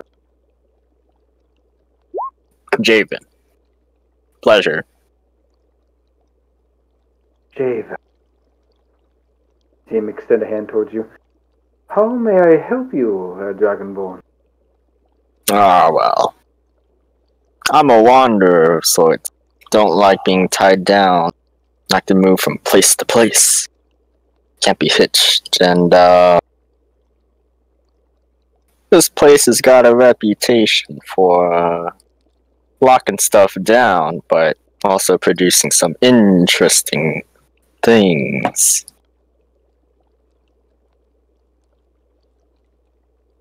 I believe I am following what you are saying. What exactly are you looking for? Pearl sugar. Not a lot. It's definitely not for me. Oh, I've seen what that can do to you. What do you plan to do with pearl sugar? You understand that even a small amount can cause mania in those who... Oh, yes. I am well aware of the consequences. Not for me, of course. Not for someone else either. If you, catch my drift. Not for me. Not buying instead of someone. This is just business. I must say, Herr Javen, this business sounds too benevolent in a way. Sounds as if you wish simply to profit off of what might be someone's addiction. As he walks away from you, heading towards this desk where you can see all these vials stacked on top of each other, and some of them seem to have various colored powders inside. He starts to sort through them. Are you saying you wish to sell this to someone? Oh, yes. Not here, of course.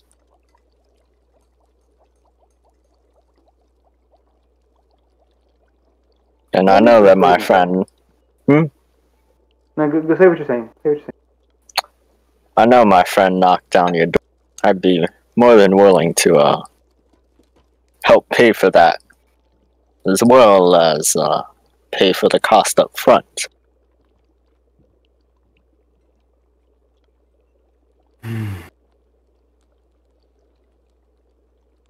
Now roll me a persuasion check.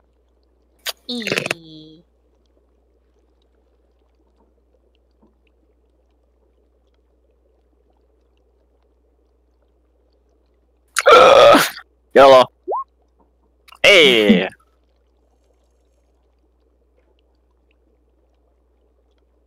Such activity does not sit well with me, but one must do what they need. Tell you what, if you're willing to buy this from me, I'd be willing to accept such coin, but you must also be willing to take something from me that, well, I would feel more comfortable in the hands of someone distributing such goods. If you're going to distribute something that one may find addiction, at least give something beneficial to the people. As he pulls out 2 jars. One of them is filled with this sandy white material, almost like this powder, but there's this slight pinkish hue to it when the light hits it just right. You would recognize it. Pearl sugar. A very, not quite refined, a bit rough looking, but pearl sugar nonetheless. And in the other is a jar, filled with liquid, save for one thing at its center.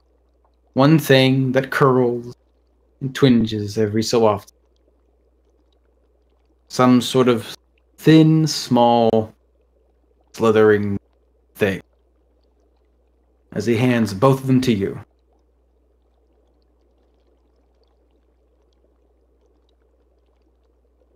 Take both. Be willing to part with these for 50 gold pieces, and the promise that if you give this away, you must also give this. I assure you that any negative effects that would come from the pearl sugar can be counterbalanced with just one of these delicate little creatures. That's mighty interesting. What are they called? Oh, right. Oh, must have in their information. Alright. Alright. You have my word. A good man in you exists. And he hands over a vial of pearl sugar, and it looks like a vial of something.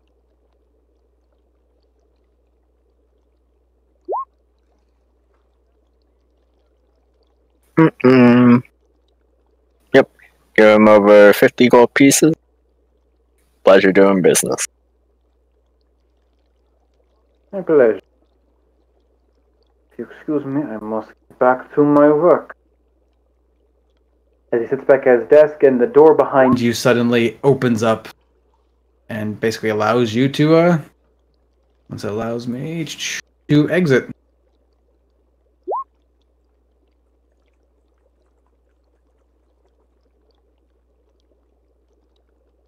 Yep. Head back towards the inn. Okay. As the rest of you seem to be now, as Javen's sort of lagging behind, but with his speed, he could catch up eventually. You find yourselves walking back through Moss Den, this open area. Now it's nighttime, and unlike the last village you guys were in, it seems that Moss Den isn't quite super active at night.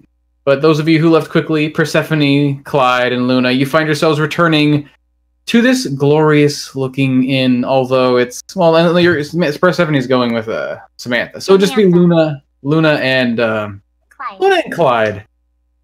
One's back. Heading back to the Spirit's Respite. One moment. Yeah. And Clyde, you were here briefly, but you didn't get much chance to really look around in this area. You find the moment this door opens, there's no real bar in this open area, but everything in this room is lit by these soft glowing blue crystals, and you're met with a smiling face a relatively tall woman, although of somewhat built frame, sitting on a countertop with her legs crossed and fingers almost in this meditative state. As she opens her eyes and the door swings open, inviting you and Luna in, and she just smiles your way as you are greeted by the face of a relatively happy-looking Furbolg. Oh, welcome back there! Please stop talking. Well, I suppose how am I supposed to greet you if I do not talk? So it's good to see you.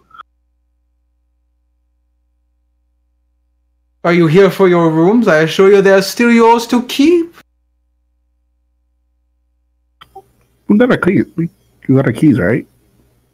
Of course you got your key. Basically, each of you have been given this tiny little crystal carved key for your individual rooms, and it seems like Gregory has also allowed you guys access to the baths in the back to take something of a relaxing spring bath.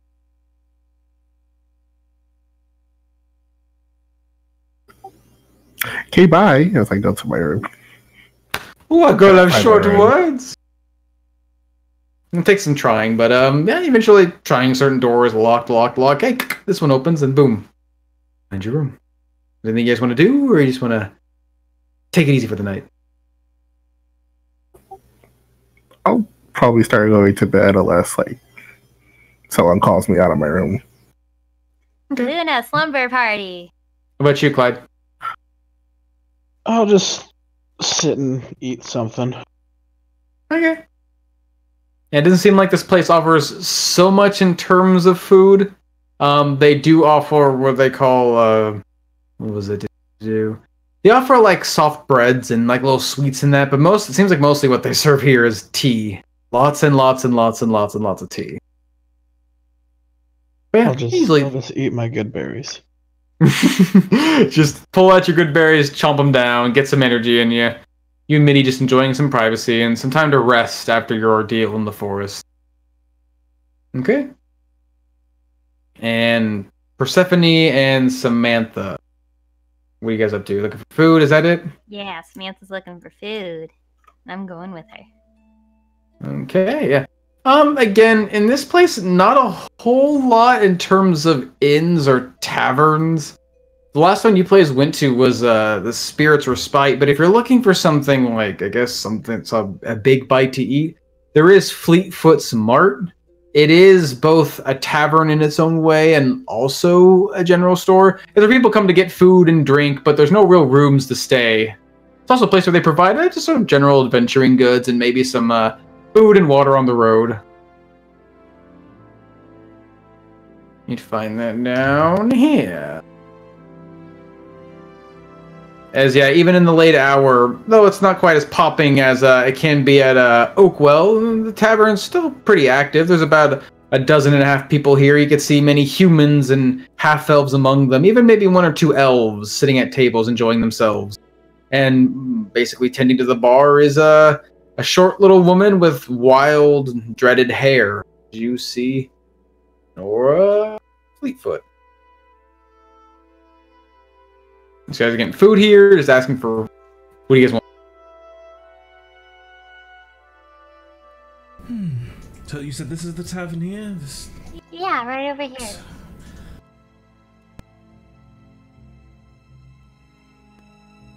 I just want to get a decent meal. It's not too hard. They have plenty of supplies here. Plenty of goods traded in to basically accommodate anyone's taste. If you want like a it's not the highest quality, obviously, but you can get like a steak meal. You can get something a little bit colder for these summer nights. You can get like some shaved cream. You can get basically almost anything you want here, although anything general. One of their specialties here is a actual bear steak they serve. But I want to try that. Sound pretty decent. What'd you say your name was?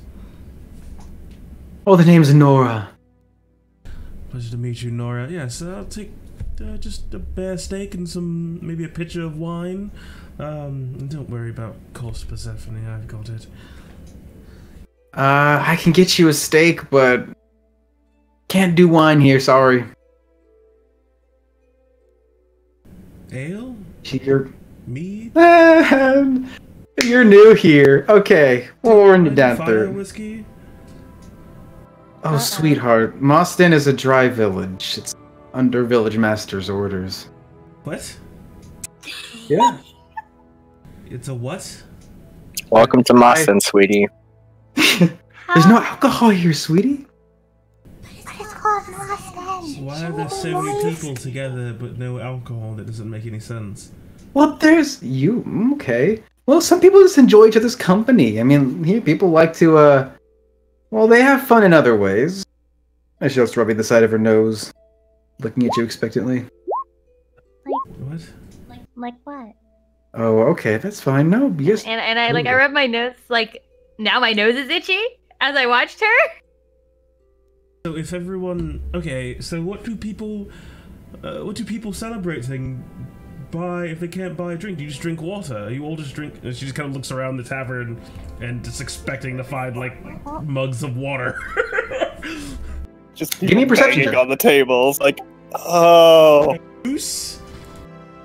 What?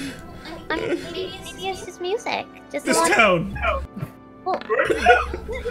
Yeah, you're looking for wine. You're looking for someone taking a swig. You don't really see anything. You see people laughing and talking. Some people are just being goofy, clearly affected by something, but you don't see any wine. Look a little tipsy. What is everyone drinking? Well, they're just drinking whatever they have. Some people like their tea. Some people like water. Some people like juice. I mean, there's milk. It must be some amazing I would tea. have milk with steak. Some people like it. It's not really the drinks. Listen. It's not really the drinks here in Boston people come and have their fun with. It's other things. Like good music? She motions over. As she motions over towards a table, and you can see a young human who just seems to be smiling beside himself with joy as you see a couple of, maybe an elf and a half-elf sitting beside him, somewhat scantily clad. Across the table from him, you could see someone who's talking with a buddy. He reaches down to the table, pulls out, looks like he has a whole line of roots from some plant. He takes a bite, and you can see like this bright green liquid fill his mouth as some sort of juice pours in, and his body just sort of shivers. And he's suddenly bursting with a smile on his face, his eyes just dilated. And across from them, you can see some people just laughing and enjoying themselves as they scoop something off the table, this soft white powder. They sort of rub it against their teeth. And the teeth just seem to glisten and almost shine bright white. And they just seem to be smiling and enjoying themselves and laughing the whole time. Does the roots that the one group is biting into, does it look any similar to the weird dangly root bits I found in the woods? Give me a nature check. With nature check. Just straight up nature check. It definitely looks like it could be the same, but the shape's all off. Like yours looked like it was twisted and gnarled, and these ones look nice and straight, but it's hard to say. It could be similar. Maybe you just found a weird mutated one.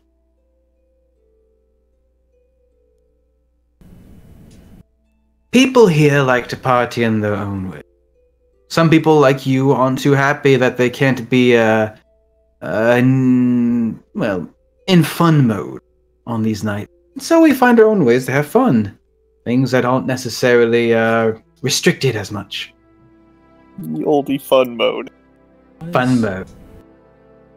Why is booze even illegal? It doesn't make any sense. Alright, so do I just buy the powder from you then? Do you just have it like a glass of wine or something?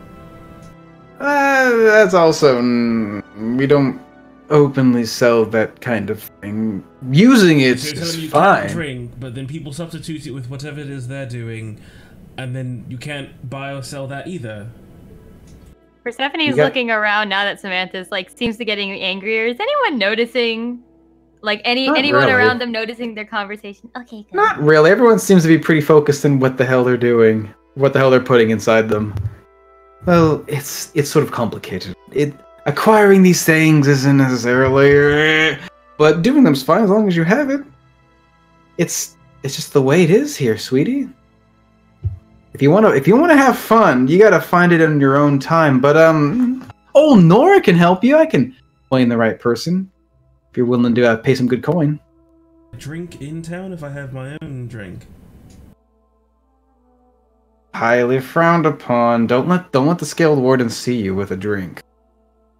That's all I'm gonna say. And if you're gonna drink, I would advise not doing it in my bar. I don't want to get in trouble. Well, we just got back from the doctor, so we've also got medicine. Oh, I have a cream for you for that if you need. Oh, never mind. Sorry, thought you were. Never mind. What? No, nothing. Absolutely. With you is confusing. I'm really curious. What do you have a cream for? Oh, nothing. Listen, if you want a drink, that's fine. Just do it subtly or something. I'll give you a cup. Just the scale warden comes in, you toss it. It's in like water skins. It's fine. But okay, that's good. You said this. Who is it that has this powder? Everyone seems to be rubbing on their teeth. Well, it's kind of in short supply right now. The good doctor had some, but he doesn't part with it too lightly.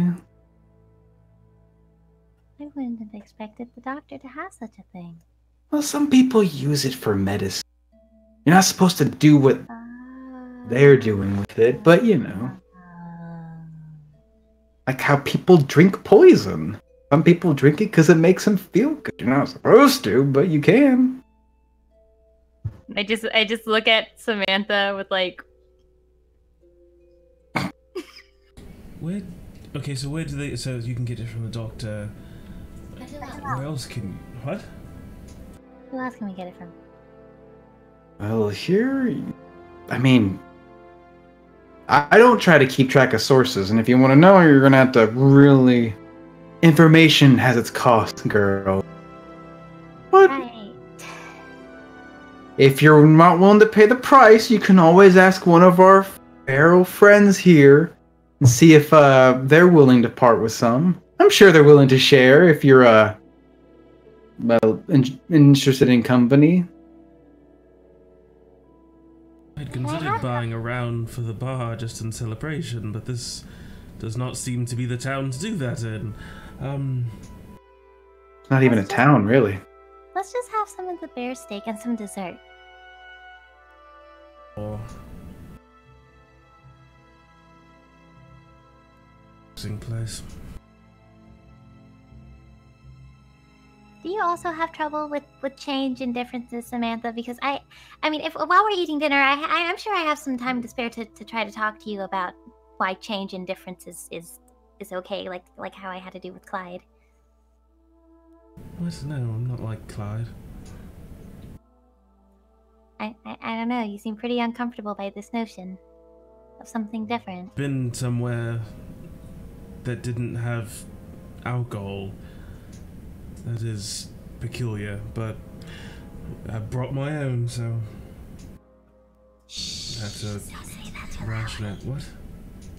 Don't say too loudly. She just said, like, you could get in trouble.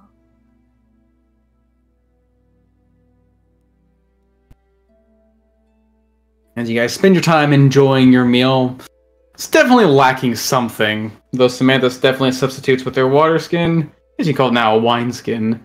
Simply enjoying the later evening until probably returning back to the inn to spend the night and approach the next day. As I'm assuming, Gregory, you're just going back to sleep, or what are you doing?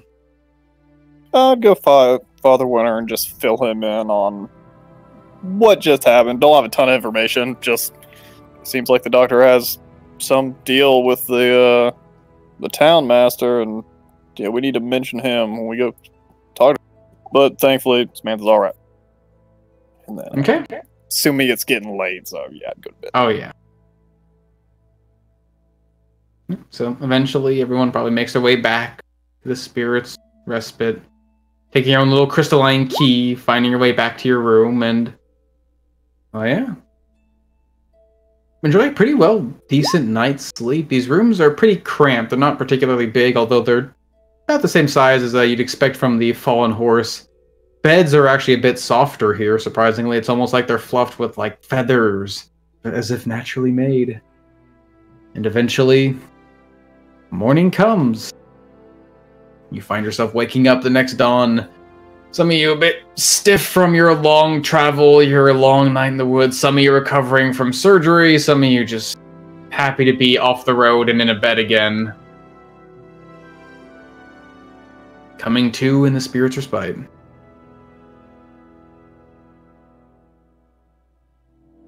I really don't want to go downstairs, but I guess I go downstairs. Or out. What time is it? It depends on when you guys are usually waking up. Most of you probably went to bed about like 9 or maybe 10. Those who stayed out later to party or just drink or eat might have gotten home about 11 or so. But disappointing party for Samantha. Drinking alone. Yeah, I just kind of spent the night hanging out in the springs, I guess.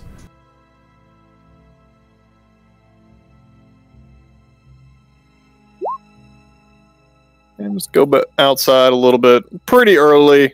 Just stuff washing around in my mind. Go hang out with Nero a little bit. Be thankful that I don't actually have to take, which is sweet. Oh, look!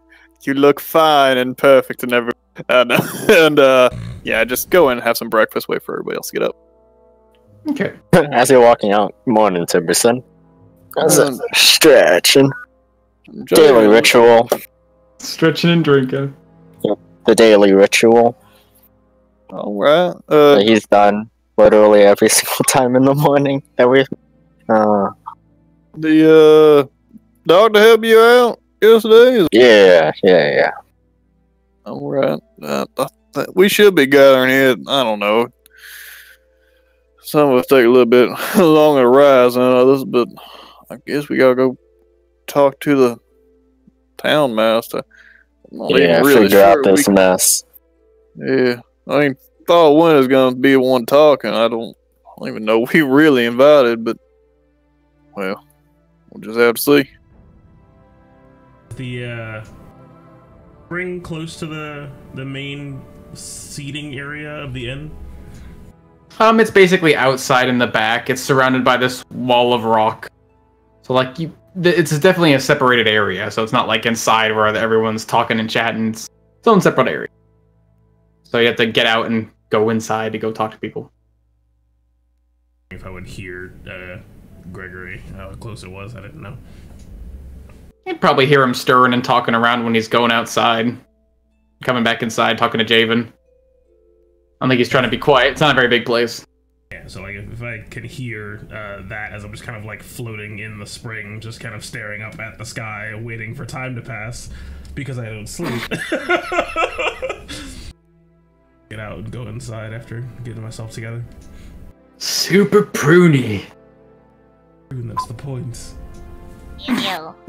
Ew. She walks out of the bath and just leaves a duplicate of herself behind. Snakes look like wrinkly noodles. Yep. Yeah, she just The whole shed. skin layer. It's been 6 levels. I had to shed for like the last week. Samantha, good morning. As I walk over, pat her shoulder, and she just collapses on the. Oh god! Oh my god! You like touch the real Samantha, and she's all slimy and goopy, and you realize that it's too thick and sticky to be water. Oh no! Oh, Regret. Throw him in the dumpster, please. Yeah, some of you are gathering around now, realizing the rest of the group is getting up and the start of a new day. Father Winter joins you in the foyer. He looks pretty well rested. It seems like he didn't quite have the same experience as you all did up at the doctor's. He just simply enjoyed his time off the road, probably for the best. He's not in the best shape, and he's definitely reaching up there in age. As he comes down, sort of a smile on his face, seeing everyone gathered. Well, howdy, y'all. How was your first night in Malston? Morning, Father. Did you know they don't have alcohol here? Samantha has a really Yes. big problem with that. Thinking about this all night. It is really frustrating. See, that's why sleep's a good thing. 'cause That's then why you bring your own supply. As I pour another mug from my giant barrel, and I just Samantha, you don't get drunk, though. Yes, but I do quite enjoy the taste of wines. I think it might have something to do with the village master's history with alcohol. I ain't too familiar with it, but something happened, and now he don't trust the stuff being near his home or his people. So you're saying is he's a recovering alcoholic and he's punishing everyone else for his own inability to control himself. I don't like to assume the worst in others, but... Luna, I have to agree with you. That's exactly what I'm hearing. This man can't control his drink, and so the whole town has to be dry just for him. Are you serious? Was the village master before him the same way, or was it just his reign that's caused this? I can't rightly recall, but... I mean, I don't think it's alcoholism. I don't think he gave in to the tonic. But who's to say? That would be quite disappointing if that was the case. Now, Sucks to suck. I remember the not barkeep, I guess innkeep, mentioning something about teas. Where is she? She's actually not here. Please don't follow her. What's wrong with her? You guys wake up, come in the morning, and you actually don't see Alma anywhere. Was Alma there when we got back? Has Persephone seen her yet?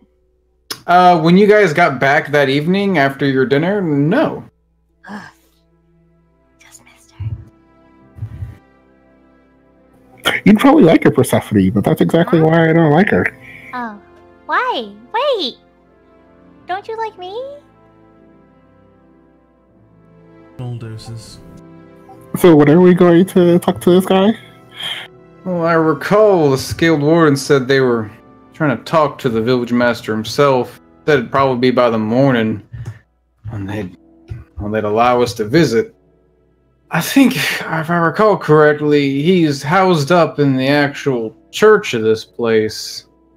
All up in the Athenaeum. I reckon if we just go up and ask, maybe we can get an audience. Y'all ready to... Seems easy enough. Go up right now, Father Winter. Well, I hope to get up early. Get this out of the way, we can get going. Agreed. I'm just gonna take a moment to pull out some parchment and write a quick note, and just kind of stick it on the, I guess, I don't know, man, the bar, not bar, I guess, and leave it for the innkeep. Okay. Give me what I'm asking for. Guns. Tons of guns. Guns, alcohol, and Native Americans in the form of centaurs. That's what I want. Okay. I'm assuming you guys are gathering some of your things, ready to go talk to the leader of this village. You guys make your way through the village. It doesn't take too long before you find probably the second highest hill where this really wide-looking building stands, and it has this large symbol of an eye just at the center, which some of you would recognize is the symbol of Ioun. As you find yourselves approaching the Athenaeum, these wide-set doors standing before you, it becomes more obvious as you're approaching this place that, yeah, while this seems to be supposedly the abode of the village master himself, the design of this place is more akin to that of a church. It's more of a holy site than it is anything else. As a couple scaled wardens basically stand in the inside of this building as the doors open, they don't seem too recognizable. Maybe they're not the ones that you guys adventured with, but they do heed your approach. Father Winter steps up to one, starts talking quietly. You can hear him. Those with sharp ears can easily tell. He's asking for an audience, mentioned he was with some scaled wardens earlier in the day, earlier in the previous day, and he was promised that at least sometime in the morning that they would have their voices heard. And you can see him pull out this bundle of scrolls and talismans that you'd recognize as the Inquisitor's Mark of Oakwell. These men seem to recognize it pretty readily, and they tell you guys to wait for a moment. Some time to stand inside this open cathedral of sorts, where the walls are lined with, it looks like more shelves with books, but these ones are not quite as not quite as drab as you've seen inside the laboratory of Dr. Faust in the farthest reach. They look tall. They almost reach the ceiling of these like 20-foot tall walls. They're expansive. There's altars. It's almost like someone tried to combine a library with a church itself, and it very much resembles what would be a proper worshipping place for a goddess of knowledge. Does it look kind of like the tomb that we had gone in? Very much like the tomb, although not quite as drab or as broken down. This is a place that is constantly upkept. You can see it looks like murals painted on the walls of a tall, slender, elven woman, her hair clean-shaven, but upon her forehead, the symbol of an ever-staring eye. A symbol that some of you who read and study religious texts and symbols would know is the common representation of Ayun herself. You can see her hands brought together before her at her stomach, and you can see this small orb of light between her hands as these scrolls and texts swirl around her in this very glorious pattern. And yeah. Beautiful place they got here. You can see a couple of, they look like they would be attendants or acolytes, although they're not quite dressed in the cloth you'd expect of clerics. They actually seem to be more refined looking, wearing, well, Clyde would recognize them, suits that he wore to the mayor's dinner. Something like that, more formal, refined, like almost like business-like, although they sort of taper off at the ends of the sleeves and towards the legs. It's almost like someone combined a suit with a robe of sorts. Not quite one, not quite the other, somewhere in the middle. And they don't seem to pay too much mind. They seem to be organizing some of this text and scrolls. They speak to each other quietly and shuffle some of their wares and seem to be constantly updating these shelves. And eventually, after about 10 minutes or so, you guys are approached by one of the skilled wardens who motions for you to follow him deeper into the cathedral. You guys follow him, I'm assuming? No. Father Winter leading the way easily? Alright, everyone. We kill him. Oh god. We kill all the guards. We travel. We punish them for banning alcohol and letting drugs run wild. Javen, stop. As you head deeper into Cathedral, you round, it looks like another statue of Ayun, although it's much less defined.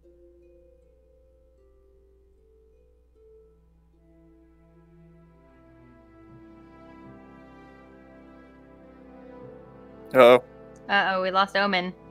Omen's gone! No. Finally happened. His last words, much less refined. It broke on him. There we go. Hey, as you're heading deeper into this cathedral, you round a statue that looks like Ayun, but you know, much less refined. It seems like it's a pretty simple statue. And you find a set of staircases that lead deeper into the ground, as if it actually goes into this large hill itself. And while not quite steep, it definitely goes deeper and deeper and deeper below the level you were once standing on. Until eventually, it leads into this pit of light, lit by candle. It looks like candlelight? Or no, it's far too bright for candlelight. It's braziers. And eventually, catching on the edge of your vision, you can make out, it looks like a hard stone floor awaiting your arrival. And at the center, you see this strange symbol made of tiles, almost like something of an arcane rune of sorts, like several stars stacked on top of each other. And then you're here, in this grand open space, with more shelves all around you, although they don't seem quite as refined as the ones upstairs. They're covered in these scattered scrolls and texts. Not really sure what's written on them from the distance, but a lot of it looks handwritten. And meeting you at the bottom of these stairs are several scaled wardens who stand around this rising podium at the far end of this open room. There's a desk on this podium, hidden behind a small wall. But just peeking over the edge, you can see these two rising, not spikes, but I don't know what you call them, like pillars on the back of a large chair, almost like the arms. And a man, not looking at you, but looking down at something his hands are tending to. You can see a quill in one hand, and you hear the sound of scritching and scratching of a sharp tip against the paper and the parchment beneath. as you guys all enter, seems to be something like a council chamber, although there's no chairs for you to sit, no seats to take, other than the one that seems to be taken by the village master himself. And it's only when you guys reach the base of these steps that the man sort of lifts his head up to look at you, and you get a decent look at him around with the brazier firelight. He's an elf. Pale of skin, dark hair, sort of a solemn look on his face. In fact, he's really pale, almost as pale as the statues behind him. He just sort of raises a hand to his mouth and continues to write as you enter. The scaled wardens sort of take up their positions around in this area. Some of them you actually do recognize. Clyde, you would have gotten all of their names, because I know that's what you do. And a couple of them sort of give you like a nod or a wave, but otherwise they maintain mostly their composure as Father Winter steps in. Sorry to disturb. Are we here? This is a hearing, yes? As one of the scaled wardens nods at him. Right. Master Almon, I am Father Winter of Oakwell. I've been sent here by the mayor himself, Logan Autumnwood of Oakwell. I'm part of an inquisition. We're here wondering, Master Almon, as you can see as Father Winter is speaking, the man sitting before him is just continuing to write without really looking up. Go on. Keep talking. I'll listen as I work. All right then. I'm here as part of Oakwell, along with many other residents of our fair town. We've been sent on an inquisition on part of this strange plague that, well, you know, has been fostered inside of this forest that you call your home. We seek any information you'd be willing to give us, finding a way to stop this illness. And there's silence after he finishes his speech. You can see him pulling out the Mark of Inquisition to be recognized. One of the scaled wardens steps forward to take it from him and returns back to the podium. But again, the man sitting in the chair just seems to sit quietly and write.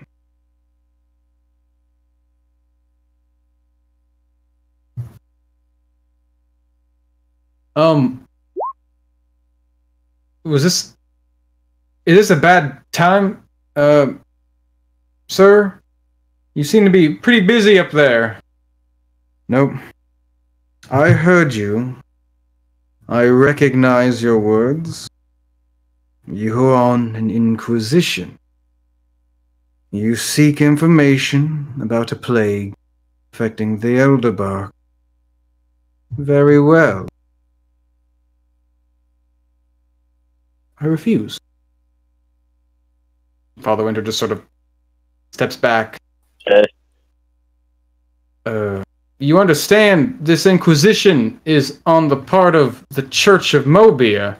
This is beyond Oakwell itself. This is authority granted by the High Church of Skyreach, Master Amon. I don't mean to offend, but this is a matter grave enough for Skyreach itself to be involved. Then where are they? As he finally looks up from his parchment. The High Church of Skyreach. Where are they? As he looks back towards the people standing behind Father Winter. Is that you? Are you men of the cloth from the highest reach in Mobia?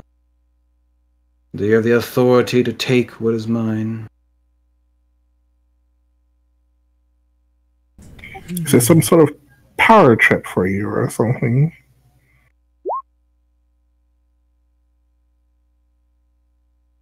Information is valuable. Correct me if I'm wrong, but does IU not promote the sharing of information in your world Tough Play Out tonight? I don't really... Yeah. You know that Ayun definitely preaches that information is meant to be basically something that everyone can sort of have access to, not necessarily given away, more so earned. It's the idea of answers should not be simply given, they must be achieved. kind of weird that the guy in this situation, why he would be so adamant against simply participating, but it does sort of hold up. It's not exactly against her teaching, as far as you know.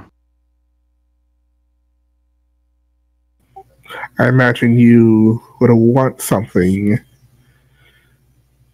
before you give away such information. So what is it? You want information. That's admirable and understandable.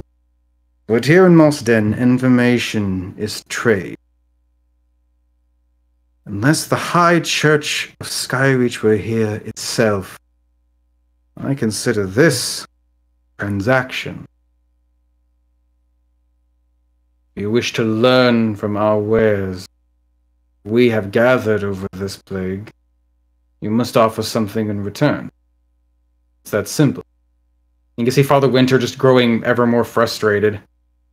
This is the Church of Skyreach. This is the whole reason we have these inquisitions. You not recognizing this authority is a grave offense to them. You realize that you are essentially committing treason against your people. I understand what I'm doing. I understand the weight of my words and when I use them. This is stealing from me.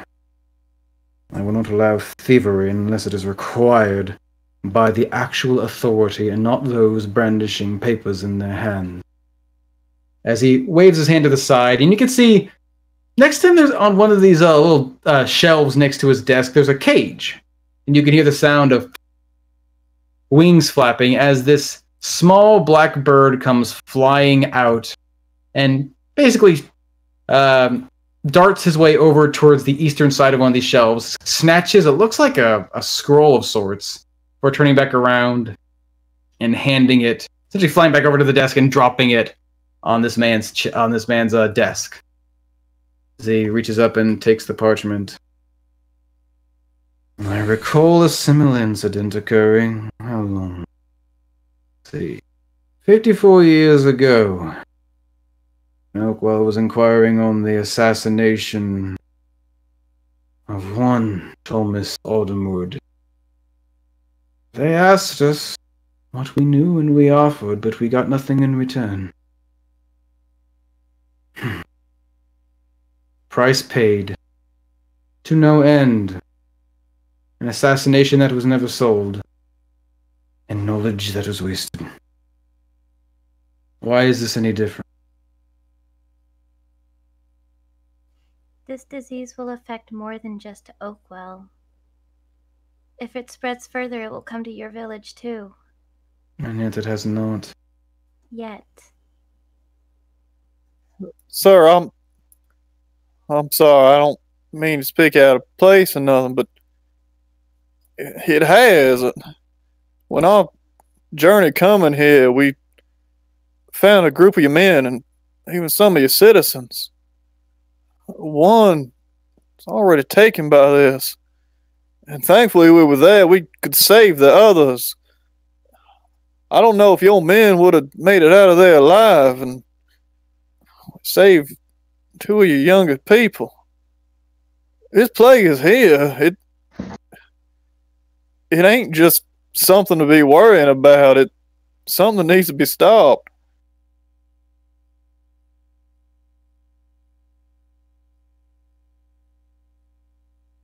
I hope you understand. My callousness is not one. I lack caring for the people who pass through this village. I understand. I live in the Elderbar. There are dangers. Those who transpire, those who walk through their path, who step among the trees, risk death. Many who have left this village in recent times know there's a danger, and yet they take the intrepid trip, and they find themselves home. It is through the research of the good Dr. Faust We have found a way to ensure that this village will be warded from the effect. It is why the air is not cold. It's why our trees are still green. You say it will reach us. I can guarantee you it will not. You say it will affect other people. So be it.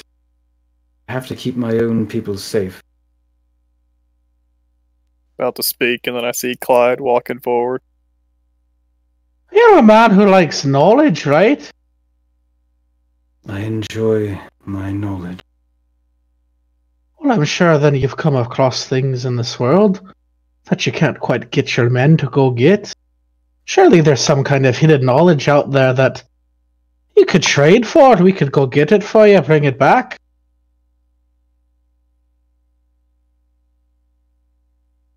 Hidden knowledge. It's often the best kind. Roll me a persuasion check. Oh, why not? I'll use some DM inspiration. Ooh.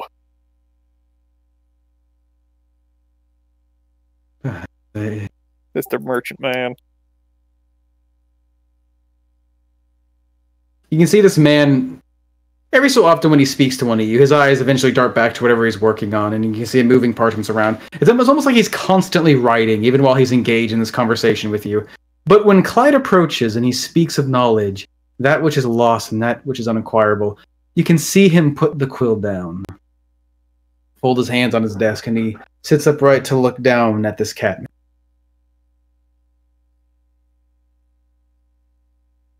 Who are you? Clyde Arthur Thimble. Thimble. He motions his hand over. You can see this little black bird that now that you're closer, you can recognize. It looks like a crow. As it sort of tilts its head and flies over to one of these other desks, grasps, going through some of these, looks like several parchments, almost burying itself in the literature before eventually popping out with a small scroll and flying back to his desk. Sort of looks through this and unfurls into this tiny little sheet, which looks like a list almost. Thimble, I see. Very well. Rolls it up. Information traded for information. That's an accept. How capable of an adventure are you, Mr. Thimble? I mean, we are the heroes of Oakwell. There have been approximately 74 groups known as the Heroes of Oakwell within the creation of Mobia. You are one of many. Yeah, we are easy. Well, I mean,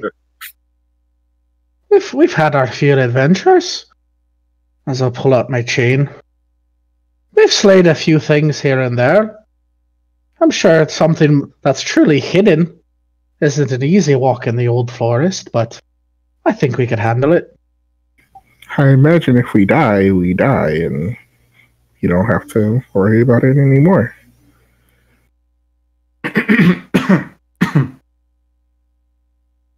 Very well. A trade of sorts.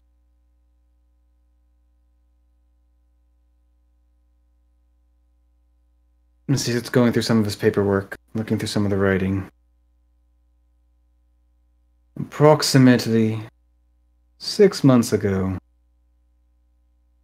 there was a ship from Illyria, a small vessel that often crossed the Heart Basin, that has beached itself on the eastern shore, about a day's travel away from where we currently are.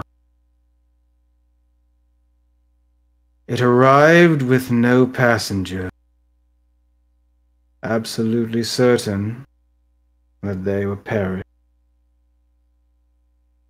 But those who have come to claim this elven vessel returned empty-handed. At least those who have returned. Cannot say for certain why. Simply retrieving simple keelboat was an such a task. It's an answer I've yet to reach. I've sent 2 skilled wardens to investigate the matter. They have yet to return.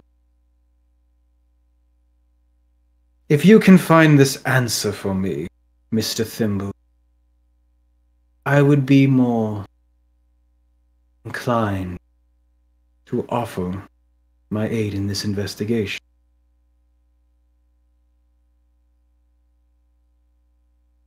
Well, I suppose we'll go figure it out for you.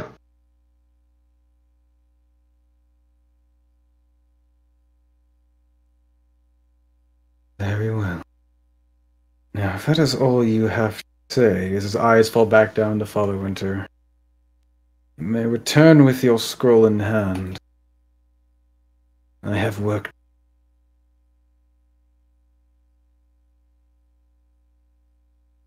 Father Winter, you see him. The scrolls in his hand are basically crumpled. He is just. Oh, he is not in a good way. He is furious. It just turns. I can just read that on him as I'm coming up behind him. Yeah, just kind of. He's leaving hot. Just kind of give him a pat on the shoulder as he walks past. As we were talking to Elmon, I've noticed that he was coughing, so as everyone else is talking around him, Persephone's just been kind of staring him down, trying to get a read on, I guess, more so his health. How sick is he? How much is he keeping a composure? Give me a medicine check with advantage.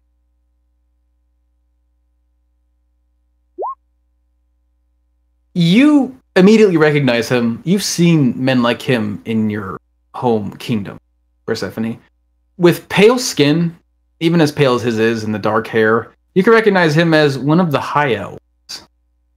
Specifically, one of the moon elf variety. They're typically known for having very fair skin, and their hair is either as white as moonlight or as dark as the night itself. But what you notice more about him is sort of the way his skin is almost sallow. The bags under his eyes, especially heavy. The way when he lifts up his hands to cough, when you do see his hands, they're thin. They're so thin, as if there's almost no meat on the bones. You can see, basically, most of his bulk is covered up by these furs he's wearing across his body and these robes. And ever so slightly, you can see the faintest shiver. He definitely doesn't seem like he's in good health.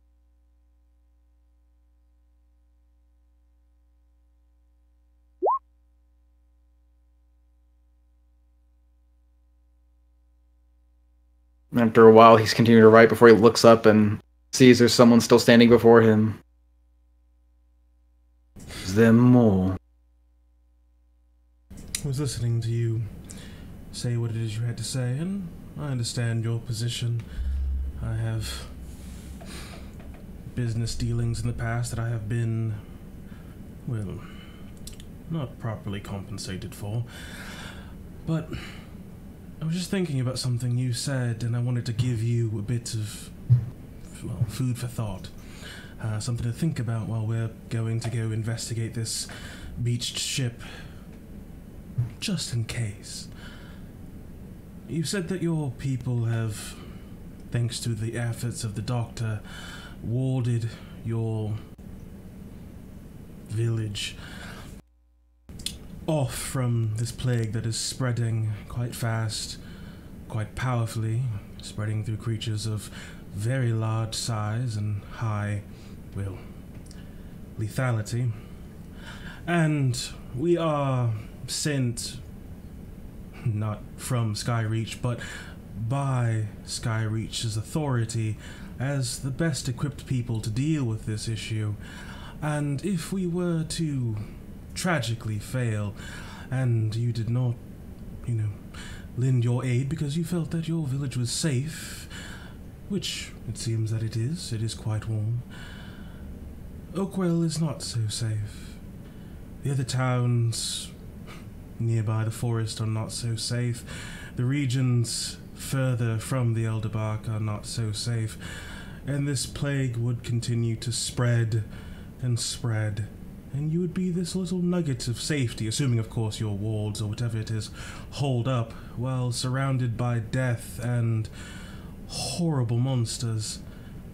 you'd be this little island, locked away from all the knowledge in the world where the rest of the world deals with a problem that you could have stepped up to stop. Just food for thought. Something to consider, just in case you're not too satisfied with whatever answers we come back with. Samantha just kind of wheels around and just steps after Father Winter.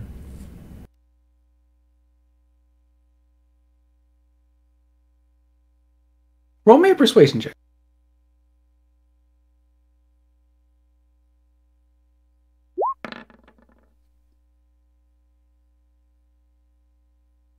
You can definitely feel his eyes on the back of your head as you turn around. It seems that he's just watching you as you leave. And he looks down at his pen for a moment. Silent contemplation. And slowly but surely he gets back to writing.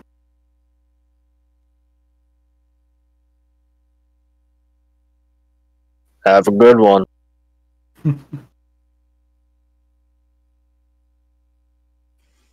Make sure to stay warm and maybe eat a little something. I'm telling this to him in my elvish tongue.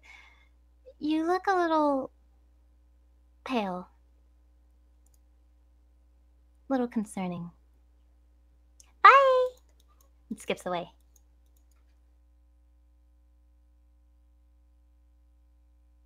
Persephone, you're so rude. As they're walking What up did the she stairs. say? She called him fat and called him ugly. It's like, what the fuck? I didn't even call him Persephone, ugly. that ain't. What? Doesn't seem like you. No, I didn't. What? As you guys are walking up the stairs, you can just hear Father Winter just gritting his teeth. God damn impudence of some people when there's something wrong with the world. Damn it. We're just too fucking greedy. Well, that's what the world is, Father. Yeah. You have to understand, not everyone follows the word of Avandra. I'm sure you come across your fair share of terrible people in the world, considering your age. I've met a lot of lost sheep, but this damn shepherd losing his own patience with them. I mean, greed's not a bad thing, Father. Because eventually what happens with greed is someone accumulates so many things, and then everyone hates them and they run away, and then there's no heir to the throne, and then all that money, where do you think it ends up at the end? In the church! I don't think that's how line of secession works. Wouldn't the heir just be, if he was so greedy, be buried with all of his possessions? No, he's dead. No one would follow through with what he asked them to do when he was alive. I think I That's understand. the greatest thing about greed. It pushes everyone else away. I understand what you're trying to say, Clyde. Eventually, good people get what they need. The money will fall in the hands of those who need it more than those who covet it, but if that's true, it's taken a long damn time. Well, I think, don't they always say something about, following their true path or religion? It takes patience. It seems that Samantha knocked some sense into him, though. Well, I have to commend Clyde for actually coming up with a rather decent idea. Trying to pull something. Well, he ended up giving us some information anyway. Just for something he needed. I'm quite proud of you, Clyde. I didn't expect you to volunteer us for a seafaring adventure. Oh no, you guys are all going. I'm staying here. No, you're coming with us. It's okay. I mean, there's still, 5 of us, even if we do leave you here. So we could probably handle it. We ain't gonna just leave Clyde behind. He said it was just on the show anyway. We ain't even going in the water. Beached up ship. And even if we were really close to water, I can just, use my magic so you can walk on water again. I promise I won't let you fall in it this time. What kind of a shitty captain gets his own ship marooned on the beach? Probably a dead one. Fog, maybe. something not normal's going on. Well, just I'm as sorry long as for the nobody one runs that off on their own, we'll be fine. Yeah, we have to at least stick together, especially with all the craziness going on. Well, I was going to, try to buy you all drinks to make up for my stupidity, and I know I already apologized quite a few times, but... Samantha, they don't have drinks in town. No, they don't, and it's very frustrating. But I guess you can continue to rub salt in Yeah. I'm not mentioning that it's a dry town. Why don't you just learn how to make your I wish own? you had, Gregory. I really wish you had. Sorry. I only brought 4 wineskins. Only 4 wineskins. Wait, are you gonna get the shakes? Barrel on the back of his head. Mm-hmm. I ain't gonna act like I know how Noble's thing or nothing, and I don't know what got him stuck in his ways, but I mean, he got one thing right. Did you catch that one bit? More information, he volunteered, something I didn't know anyway. I did not know Logan's father was assassinated. But it makes sense why he's in that strange world with his head cut off. I was wondering, like, I know you had described Yeah. it, right? I'm not misremembering? Yes. Okay. Oh, okay. It's kind of scary that they never found, like, the assassin. But it happens all the time. It's called a successful assassination. You don't get caught. Right, but wouldn't part of a plan of assassinating somebody in power is to throw the family out of power? And if that's so, then his son wouldn't be the mayor of Oakwell. Unless it was his son. No. I doubt it. You've cracked the 50-year-old murder mystery, Luna, in just 2 seconds. I'm I think fairly there's all certain. kinds of ways a reason to kill Logan ain't like that. I mean, I'm fairly certain Logan would have been... What? I mean, how old does he appear, God? He looks like he's like almost reaching his 50s. Yeah, He's definitely got the silvering in his hair. I'm He's sure Logan would have been he's like 5. he looks great for his age, but you can definitely tell he's getting up there. Yeah, he would have been a teenager some at the time. Before my time, I heard that his father passed away. But It was definitely a dark time. But Teenagers are quite terrible people. I mean, just look at Persephone. What? Persephone is like 21 years old. What? Yeah, but she was a teenager at some point in time. I mean, Luna is still... Yeah, but so are you. So called we're that all of Noble us. fat and ugly, which was sort of great. I don't think she did that.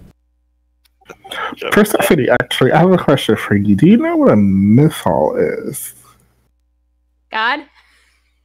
roll me an Arcana check. Trying to say Mithril? It sounds like Miss Hall.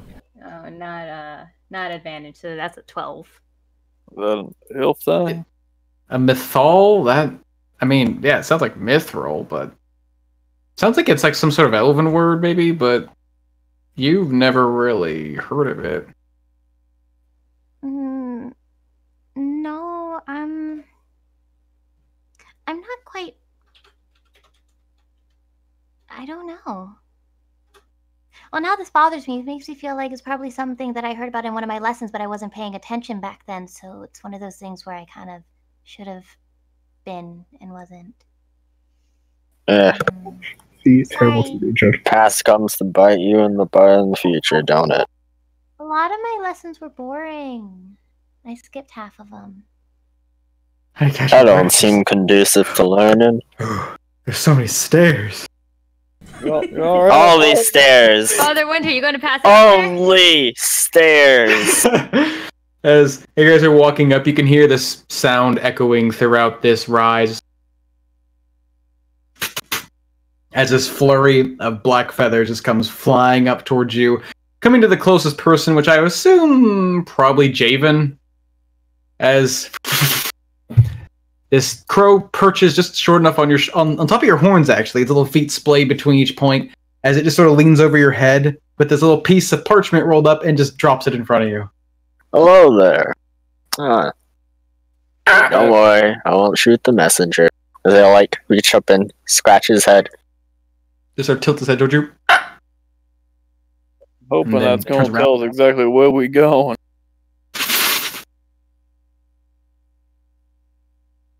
Yeah, sure, I open it. Check it out. Okay. As you open up, it looks to be a very, well, actually, very intricate, detailed map of Mobia. Although it seems to be somewhat askew of details until it focuses on a certain point centered on Moston, as you guys find yourself looking at a map. It seems like a single point has been marked out for you. A single spot along the coast of the Hard Basin. There you go, good. I wasn't sure if we were supposed to be talking to one of the wardens or not. Righty then. I'm sort of gauging the distance. It looks like through the forest. There's no path to follow as far as you can tell, but it'd be about a day's travel, and you get there probably by the evening. Eventually, you guys find yourselves walking back into Moss Den, going through the cathedral. The scaled warden sort of nods you off as you exit, and you left to your devices. As Father Winter sort of just finally starting to collect himself. All right then. You guys, looks like we're gonna have to be here in Malston for a little while.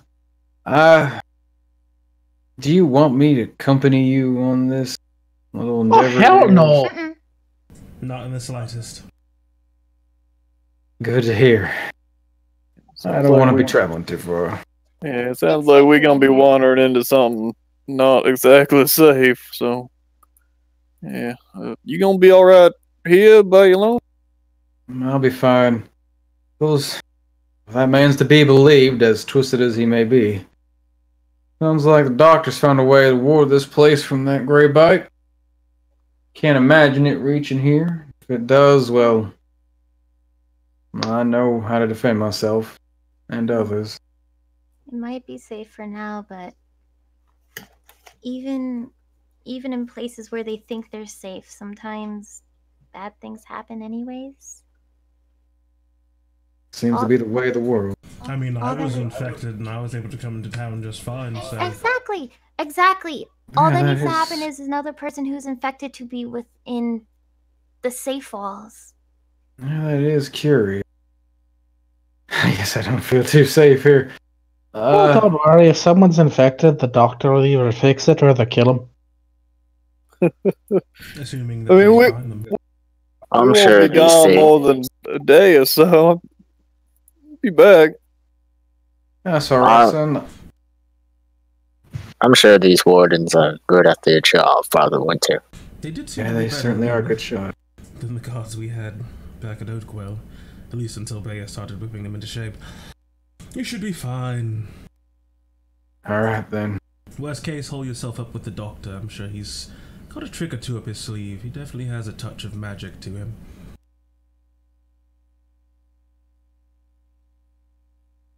I guess so. I mean, he'll talk to this doctor anyway. He never got a chance to really speak with him. Just be careful, he mumbles a bit. The doctor might not have a lot of information he can share. I think Master Almond and him have a certain agreement about what he knows. Yeah, of course it would. That's fine. I'll just enjoy his company for a while.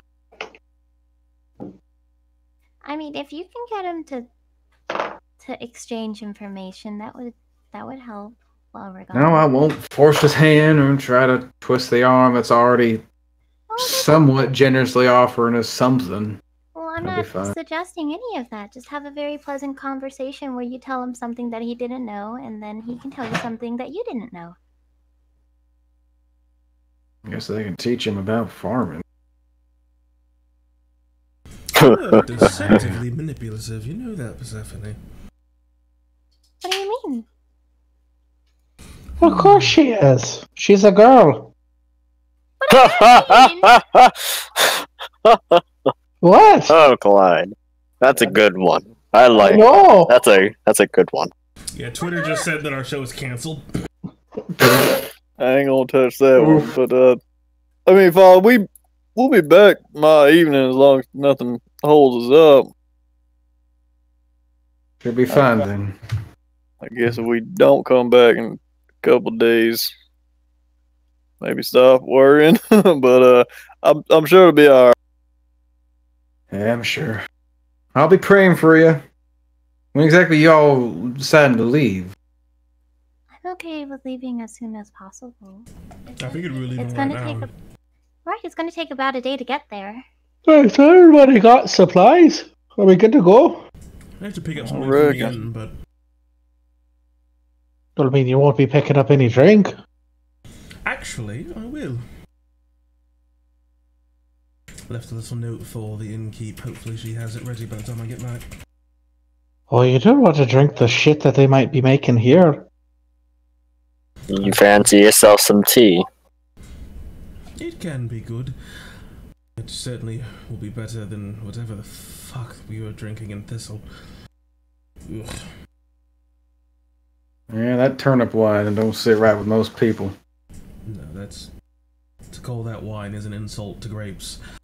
Oh, there's any grapes? I need to stop thinking about drinking. I'm in Austin. Well, y'all do what you need. I guess, I'll be meandering around here. Y'all want to take your horses with you, or you want? Yeah, that would Wait help here. us get through faster. But I don't know, though. Do we want to take the horses? So what if we get attacked and they get fucking bit? Well, thankfully, when I was in Brokenridge, I bought this thing called plot armor, so Chester's, Phobos is perfectly fine. Nope, you bought a ponytail. No! You bought braids. No! Braids don't save you from diseases, my Yes, friend. they do! As much as we hope. Give me a Pokemon god, and I demand it. Good thing I don't have to worry about no What a horse. Pokemon. I mean, I'll bring Nero if we need a haul something. He ain't exactly just no horse, so I think he'd be alright.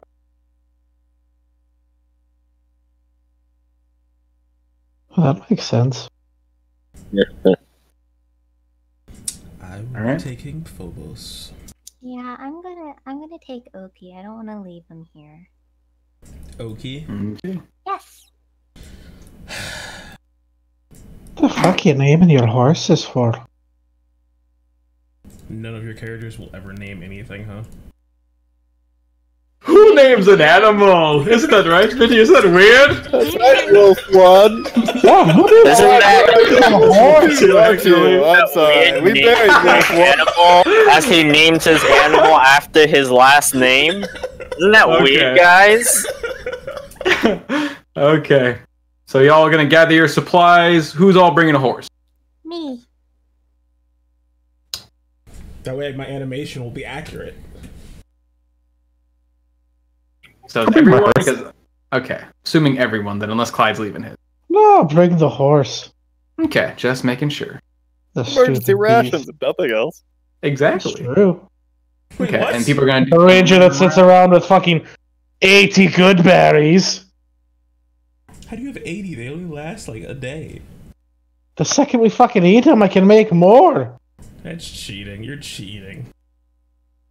Is it Okay. though? It's not Okay. my fault Wizards of the Coast wrote it that way. I'm banning Goodberry. As you guys basically spend some time gathering the supplies you need, Samantha, you make it back to the inn, and by the time you get here, it's still earlier in the morning, but you do see Alma basically not sitting and meditating this time. This time she's actually brewing tea. You see her note gone from the table.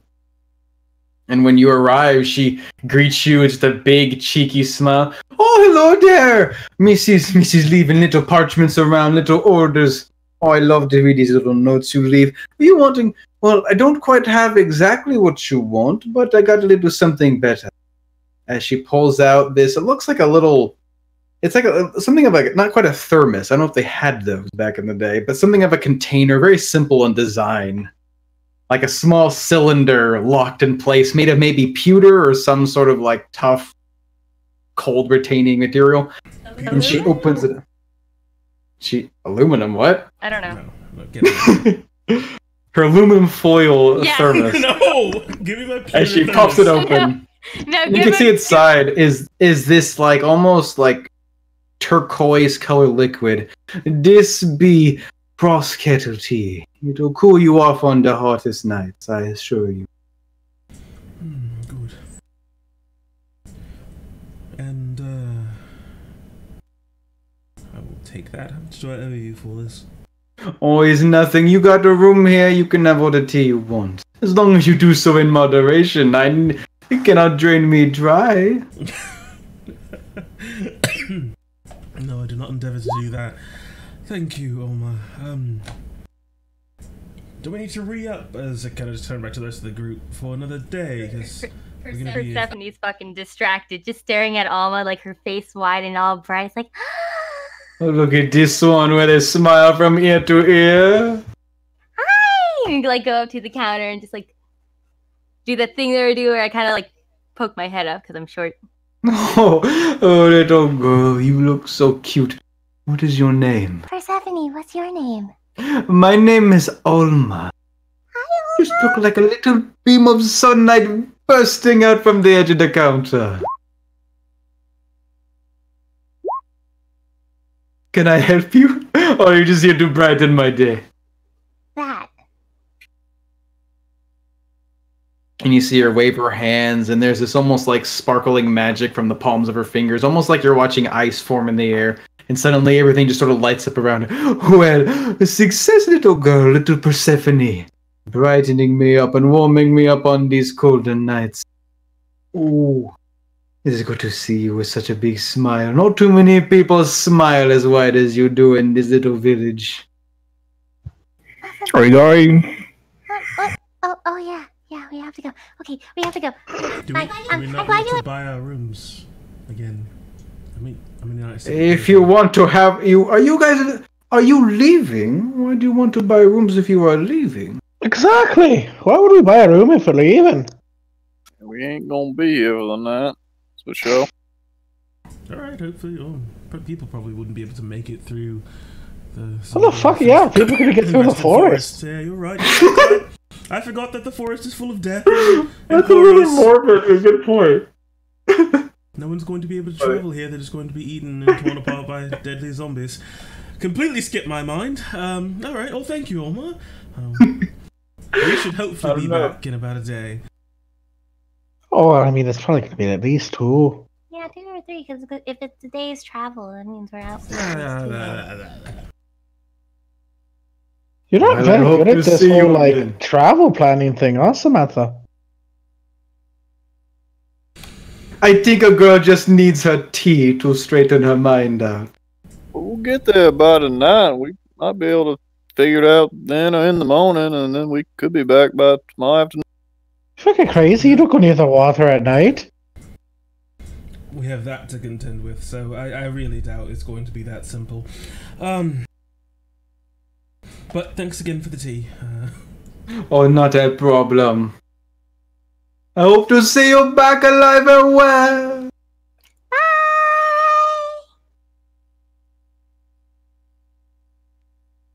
Okay. If there's anything else you guys want to do, you're gonna head off into the woods. What's the deal with her? Talk to that person for 45 minutes. Sure. I'm kidding. Sure, let's do it. Wait, yeah, come on. Am I talking to Alma for 30 minutes? Is that what's happening? No, stop. Oh. But there's so much we can talk about. What's the deal with her? What do you mean? Well, like, you're, like, freaking out and, like, giving her the googly eyes. She just kind of reminded me of someone back home. That's all. But you got tall people back where you're from, too? Mm-hmm. Tall people, I mean, there are varieties of tall people. I've never seen you get all googly-eyed over Bulgur like that. I don't think I've met Varga yet. What the hell's wrong with you? You have to come over for dinner when we're back in Oakwell. That sounds like fun.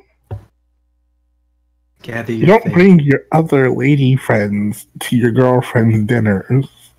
What are you talking about? She's like a sister. You could do that, technically. It's called your family. You bring family around people. Yeah, if Well- anything, that might show Barga that you're pretty serious about her if you want to introduce her to your friends in a more formal setting. Luna, you should come too! I've already met her. Oh, No, wait, thank you. Maybe we should bring I like her. Gregory. She's quite nice. Maybe She we makes should really bring good Gregory or jerky. Davis. Maybe it would leave a bad impression if the only friends that Clyde brings over are all girls. Why? Sure, yeah, Barker good folk. I feel like Barga's a pretty astute woman. I feel like she might get a good read on the three of us, to be honest. I mean, she ain't the To know most, he thinks he's trash, but she ain't the most talkative in the world, though. I mean, I don't know if he really does get together. don't want to make her feel awkward. That seems like something you would love to do. That's true. Luna's really good at it too. She's too innocent. Oh, so She's that's why- essentially a child. Okay, so that's why you only bully Persephone to a certain point. You view her as like. What are you too- talking about? Haven't you seen how tall she is? She's nothing like a child. Sure. Yes, I'm sure. Like Luna's under the assumption you've never even been with a boy or girl if your proclivities align. in But that pretty direction. sure you're not supposed to ask that question. Well, see, I'm a woman. I can ask that question. Wait, so like, have you been with like, what, like on a snake people? Is it like, or like humans, or like? That that Oh, me. question Yeah. started out fine, Clyde, and then it got bad. Why? Well, because you see, I thought you were gonna ask if Samantha had been with like anyone in general, but then you had to be really, really specific. Are you saying that she can't be with anybody that isn't like her? Well, I I mean, said he or did say human after. Yeah. I don't know what her tastes are in significant others. Well, that's like assuming. I mean, I'm fucking dating a Goliath for crying out loud, and I'm a cat man. I feel like the bigger deal is that she's dating you. I'm a cat man! Why is that the bigger deal? I'm a fucking catch. It's gonna be a yikes for me, dog. Oh, Jesus. Persephone is just like, she doesn't say anything. She just kind of turns her face away. Sure. Yeah, catch.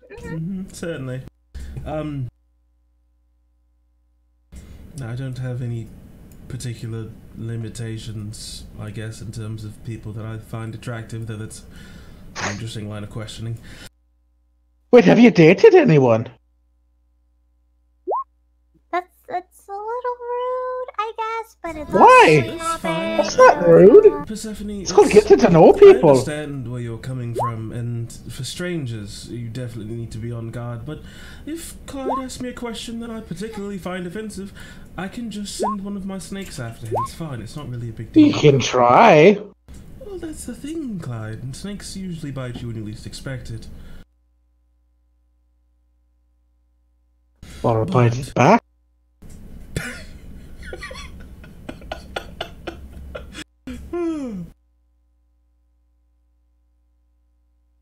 Well, to answer your question, yes, I have dated, I guess, previously. Were any of them great? Did you love any of them? Was all of it fun? No, you can't. Like what? Oh, There was this one time I turned into a goose. That was a good Actually, that was my uncle. No. And it was a swan. thank you. actually. one. There you go. Well, yeah, you did the goose, though. He was a swan. Okay, now you made it really bad. Alright. I was just making a Zeus joke, and you've taken it someplace dark. I hate it. At least we didn't say you turned into a bull or some shit. Like what happened to the person? Just didn't work out? The most recent person I was with, they unfortunately passed away. Well, it happens. It was a tad earlier than it should have, but it is, excuse me, Double excuse me. God, this one is quite bubbly. This It's tea! Oh no, I'm saving the tea. I have not had the tea. I was planning on having that if we needed to do watches. Why do you torture me? Throws up like an entire dog. Like, what the fuck? I said I was hungry. So that's where Mitty went. This is actually MIDI 3. I just did the ritual for you while you were asleep, Clyde. It's fine. As you guys are making your way through the Elder Bark, escaping from the defense of Moss Den, it becomes. While everyone was talking and getting supplies, I would have headed down to see Nora again. Oh sure, absolutely. For you, Peter, anything. Back that marker up. Yep. Because like everyone started talking and like I didn't want to interrupt, but at the same merit, No, you Peter, have Peter, to walk. talking and walking. I thought we were talking in the city. Peter, for you, absolutely. Thanks, appreciate it. You go stop by and see Nora down at Fleetfoot's Mark. Seems like in the earlier morning, the place does have life to it, but definitely not the same kind of life you'd expect to find later in the night. It's a bit more tame. People just coming in to buy supplies and leaving. Some people sticking around for some breakfast, but otherwise, not as crazy as you last saw it. Nora is still working, although she looks pretty tired. Seems like she's one of the few night folk here who really enjoy her evenings, and now she's just sort of trying to wake up. Long night. Hey there, Red. Oh, yeah, it was quite a night. A lot of people enjoying almost the coming of summer, I guess. I'm enjoying it every night, though. How you doing? Did you find what you were looking for? Mm-hmm. Oh. Well, Gave good me a for little you. something extra too. A little something extra. You know what this is? Do you recognize it? As I pull out the vial with the black whatever. Mm-hmm. And pulled out and she looks at him. Oh, it looks. Oh, shit, what is that? Coquina. Is there a fucking worm in that, whatever that is? Don't know. The good doctor gave it to me on promise that I use it with the sugar. Use it with the sugar. Something Okay. about curing something. Probably their addiction. Probably. Damn. Okay, so doctor gave you this with sugar.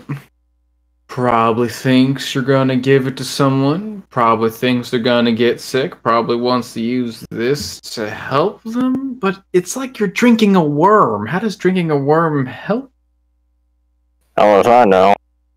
Probably some doctor logic he got stored up in there. Well, I don't know what it is, but fuck it. I dare you to drink it. Ah! No. I don't know what that is. I have a stomach of iron, but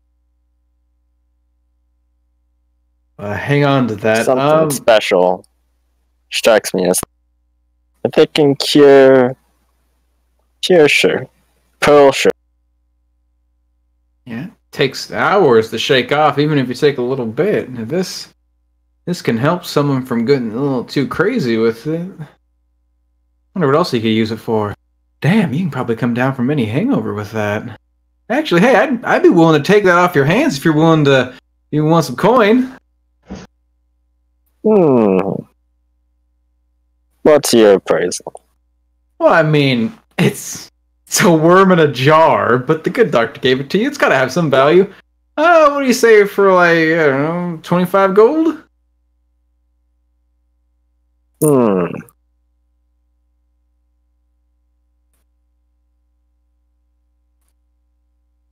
Nah. I think I'll keep it. There's some novelty to it. As he takes it and then shakes it around. As you shake it around, the thing sort of floating and twitching inside becomes much more lively and starts swimming around the edge of the flask until, once the shaking stops, it too sort of subsides its movements. Oh, you're teasing me, Kinshaven. Come on now. Fine, whatever. It's yours. You can keep your worm. There you go. Here's my parting gift. Thanks for the information about that. So I give her a mug of ale. Slap it down. Shit. Oh, she sort of covers her arm around the side of it. God damn it, Red. Listen, thank you. Come back around soon, alright? Anytime. As she sort of takes this mug and hides it under the counter, looking to and fro. And gives you sort of a wink. See you around. Okay. As I go to rejoin the party. As you go back, finally Fast with all forward, your stuff back to the together. future. As you're sitting, as through everyone's strange and sexually charged conversation, you're just sort of contemplating on what that means. If the good doctor gave this, it probably has some sort of good use to it, but what exactly it does is hard to say. Seems like the only way to learn is to drink it. And Persephone is just kind of giving. Oh, I guess we're riding on a horseback, so it'd be weird trying to reach over and pat her on the shoulder. In like sort of understanding. It's like, sorry for your loss. You know about your boyfriend. Gregory, I know you have kids, but have you ever had someone to be with? When I was younger, but I don't know. It never really seemed like something for me. Was she someone from Oakwell? I mean, yeah. It's Gregory. What do you think? Yeah. Shh. I want to see if we'll leap into a story. Ain't much to tell. I'm young and stupid, make dumb decisions, but I don't know. But who ended it? I did. I don't know. It felt like I was just sort of going through the motions, you know. I just had other things he to deal with, and it's one of those things I did because I wanted to forget, but it just, reminded me about everything. I don't know. Again, it ain't an interesting story. What, did she snore? No, it's just y'all probably don't want to hear this, but why not? I do. As long as you want to tell it. Oh, it's fine. You can probably hear it somewhere in the tavern anyways. My dad didn't really grow up in a stable neighborhood or a stable home or nothing. He sort of found himself with somebody, seemed like every other day, and I thought maybe there was something to it. But when I got into it, it just, I don't know, just felt foolish. It's like I was just following his dumb example of doing something just to make you feel good, and I don't know. Just never made sense to me, I guess. Makes sense. So wait, now that you're older, like why don't you try again? I really haven't got the chance, Clyde. I don't know, maybe the right person come about, but again, it just sort of never turned into anything. There was always something next to do, something needed to be done, and didn't really have time to, I don't know, court nobody.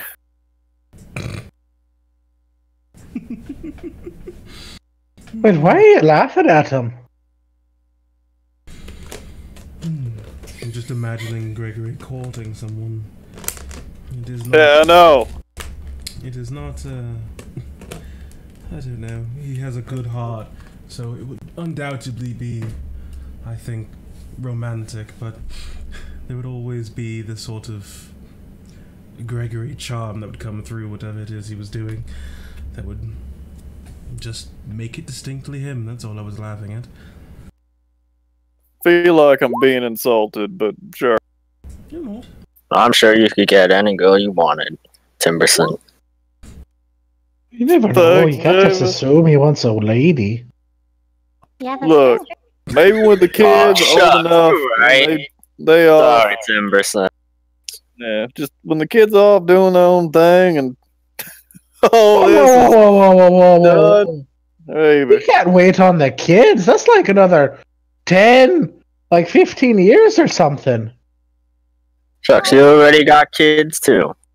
I mean, it would work if it's like a half elf or an elf, you know, someone that would be around for a while. Plenty of time.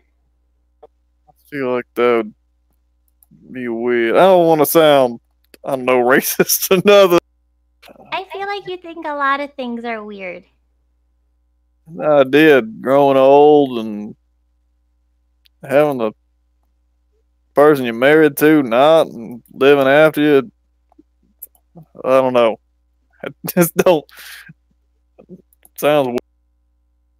I mean, women usually live longer than men True enough. because we're stupid. Yeah, Do risky things. for pride. That's right. I don't know. It's just. Yeah. Ain't a ton to tell, and maybe. It all works. What I'm interested Just in is what you're have going to do once your brothers start bringing girls home. That'll be a fun conversation, I'm sure. Yeah. Well, Shucks, you have to deal with little brother and children. Must be hard being a single father and an older brother. Oh my god. No, Javen, I don't think Javen, the they're all of situation his Nope, siblings. no one explained the situation. yeah, they ain't actually my kids. They my younger siblings. I just take care of them because Ah, hell. sort of all from different mothers. And, Yeah. I'm sorry, I didn't understand the situation. Gregory's a great big brother. Yeah. I ain't gonna say I'm the best at raising nothing, but I mean, we've had to talk about the drink and everything. At least with But I mean, are Joanne. they all still alive? As far as I know, Clyde, Oh, yeah. fucking mission accomplished! That's a very low floor, Clyde. There's I mean, lot it's a worse pretty things- important one, too. They're lot still worse alive. things They're you can great. Turn into. I think being alive should just be the minimum requirement of being a good caretaker. They're still alive. They ain't hungry. They ain't begging on the street. Yeah, those are like No, They ain't in a jail cell, are they? kicking ain't swimming, Persephone. Sounds like he's a great fucking, Provider? caregiver. Yeah. There are tons of people that are still alive, Honestly, I but like waste their Gregory. lives doing something, Persephone. You've seen people toss their responsibilities aside, and you have done a great job with a lot of them, all things considered. Yeah, Thanks. balancing out being a big manly man Look, and being a all I'm good saying is, brother. if y'all have kids someday, I guess, is it's good to know what you don't want them to be, I guess. And you can always go to the teachings of the gods and tell us how to live right. So, Amen to that, brother. Good to know that even if you follow a god, you can get really angry. Certainly Don't everyone get sometimes? I don't know. I Because you always try to felt like follow the teachings of God, don't mean you lose what makes you you. Just gives you guidance when you start losing your. Yeah. I ain't a saint. of course you're not a fucking saint. But I still follow Avandra. Surprised you know what a saint is, Clyde. What? Saint means like someone that's like really, really good. You have been talking to Father One, haven't you? I'm proud of you, No. Clyde. That's exactly right.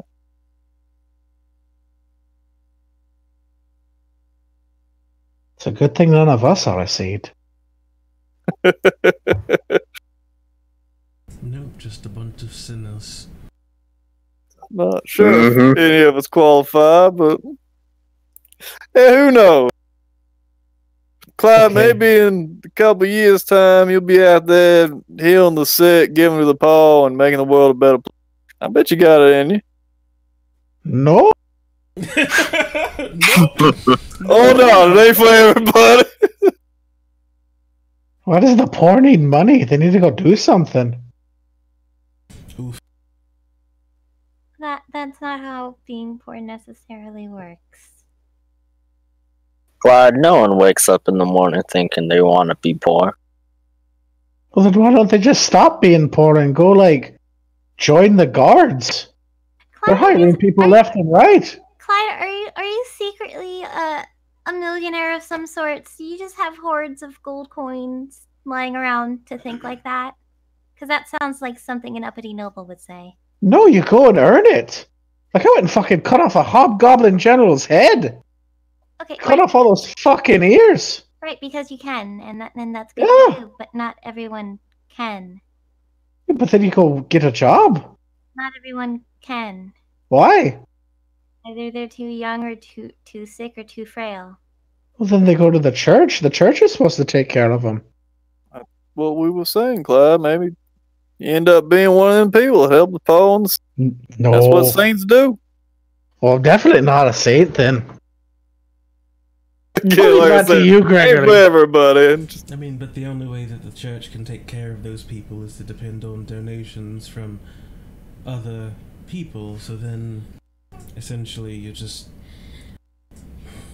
adding the church to a step. Never mind.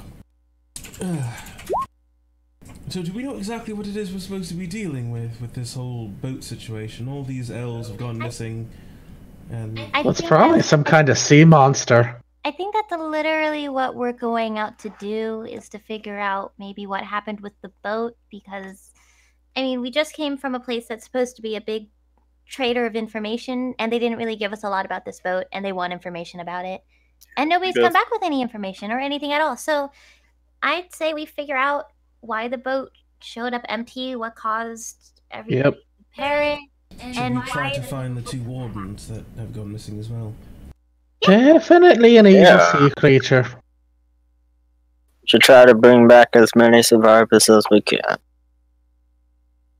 But how long ago did they say they sent him out? Yeah, that was.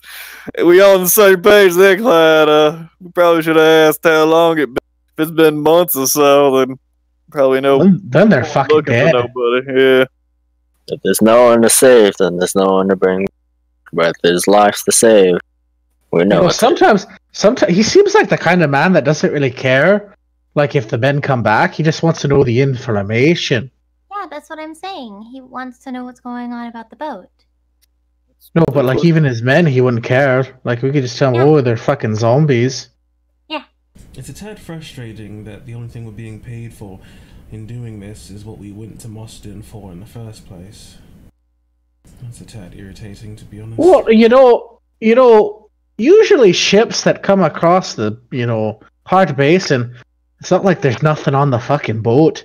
And if no one's come back from it, I doubt anyone's been able to raid it. Yeah, I guess I'll keep my fingers crossed that there'll be something with value on there. I mean, who knows? Maybe there's like 18 barrels of fucking wine in the hold. Maybe That would be a sight to behold. Maybe we shouldn't bring all that back. He might confiscate it. No, you just hide it right on the outskirts, right? And then when we leave, we just grab it all again. This might be non-wishful thinking, but I think the coast we going to ain't too far off from Stroma. It might have nothing to do with it, but it might also be connected.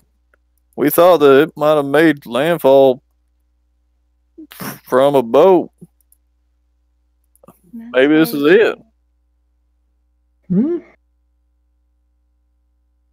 You thinking this Okay. might be like the origin point for this curse coming across the hot basin? Yeah, he said it arrived with nobody on it. Maybe that just means once they got here, they were all dead, but He also How said didn't long ago did stay they say lame. landed? That's the thing we don't know, I think. That's what I mean. They could have died at sea, crashed up on the bank, and then got up and wandered off. It's definitely a possibility. The first time we encountered one of those guys, do you remember with the bear, right? And I think we were setting up camp, and there were a couple of them nearby. We found them. We found that ghost too. I think at the same time, right? Well, first What? time we saw it was actually further up north with the bear. It had that weird bite mark on it, but it didn't look like the plague taking hold. Yeah, it was at that crossroads where the carriage was, but at the time is where the liscus was growing. And we woke up the next morning to find a bear and a bunch of its cubs, and the bear was just kind of acting Yeah, funny. but those are bears. Those are bears. The first humanoids we saw was the one with the ghosts, and they attacked the swallows Yes. or whatever. Well, those are the ones that got bit by the wolves. Yeah, there were some hunters that were going after wildlife and got, I guess, attacked by what they were. Yeah, they were a group of hunters. They weren't seamen. I was trying to recall whether or not they were all hunters or if some of them were like elvish sailors or something. No, that would have been too fortuitous. Alright. Yeah, they would have had to travel quite a ways from this. Again, I'm just throwing stuff out there. This might not be related to. No, it's fine. It's good to talk about this kind of thing. Get input or ideas for what it is we're dealing with. This is just... It's well outside of my wheelhouse, undead curses.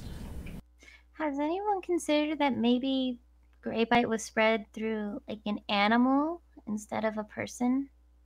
Because it affects living creatures in general. Certainly think that's how it's spreading now, if nothing else. Isn't it curious if it... So let's say that this was the coast that Grey Bite traveled through.